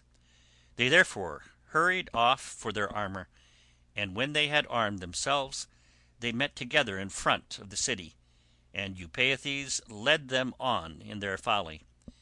He thought he was going to avenge the murder of his son, whereas, in truth, he was never to return, but was himself to perish in his attempt. Then Minerva said to Jove, "Father, son of Saturn, king of kings, answer me this question. What do you propose to do? Will you set them fighting still further, or will you make peace between them?" And Jove answered, "My child, why should you ask me? Was it not by your own arrangement that Ulysses came home and took his revenge upon the suitors? Do whatever you like, but I will tell you what I think will be the most reasonable arrangement. Now that Ulysses is revenged, let them swear to a solemn covenant, in virtue of which he shall continue to rule, while we cause the others to forgive and forget the massacre of their sons and brothers. Let them then all become friends as heretofore, and let peace and plenty reign." This was what Minerva was already eager to bring about, so down she darted from off the topmost summits of Olympus. Now, when Laertes and the others had done dinner, Ulysses began by saying, "Some of you go out and see if they are not getting close up to us." So one of Dolius' sons went as he was bid. Standing on the threshold, he could see them all quite near, and said to Ulysses, "Here they are, let us put on our armour at once." They put on their armour as fast as they could, that is to say, Ulysses, his 3 men, and the 6 sons of Dolius. Laertes also and Dolius did the same, warriors by necessity in spite of their grey hair. When they had all put on their armour, they opened the gate and sallied forth, Ulysses leading the way. Then Jove's daughter Minerva came up to them, having assumed the form and voice of Mentor. Ulysses was glad when he saw her, and said to his son Telemachus, "Telemachus, now that you are about to fight in an engagement which will show every man's mettle, be sure not to disgrace your ancestors, who were eminent for their strength and courage all the world over." "You say truly, my dear father," answered Telemachus, "and you shall see, if you will, that I am in no mind to disgrace your family." Laertes was delighted when he heard this. "Good heavens!" he exclaimed, "what a day I am enjoying! I do indeed rejoice at it. My son and grandson are vying with one another in the matter of valour." On this Minerva came close up to him and said, "Son of Arcesius, best friend I have in the world, pray to the blue-eyed damsel and to Jove her father, then poise your spear and hurl it." As she spoke, she infused fresh vigour into him, and when he had prayed to her, he poised his spear and hurled it. He hit Eupeithes' helmet, and the spear went right through it, for the helmet stayed it not, and the armour rang rattling round him as he fell heavily to the ground. Meanwhile Ulysses and his son fell upon the front line of the foe, and smote them with their swords and spears. Indeed, they would have killed every one of them, and prevented them from ever getting home again, only Minerva raised her voice aloud and made every one pause. "Men of Ithaca," she cried, "cease this dreadful war, and settle the matter at once without further bloodshed." On this, pale fear seized every one. They were so frightened that their arms dropped from their hands and fell upon the ground at the sound of the goddess's voice, and they fled back to the city for their lives. But Ulysses gave a great cry, and gathering himself together, swooped down like a soaring eagle. Then the son of Saturn sent a thunderbolt of fire that fell just in front of Minerva. So she said to Ulysses, "Ulysses, noble son of Laertes, stop this warful strife, or Jove will be angry with you." Thus spoke Minerva, and Ulysses obeyed her gladly. Then Minerva assumed the form and voice of Mentor, and presently made a covenant of peace between the two contending parties. End of Book 24 and end of the Odyssey by Homer, as translated by Samuel Butler.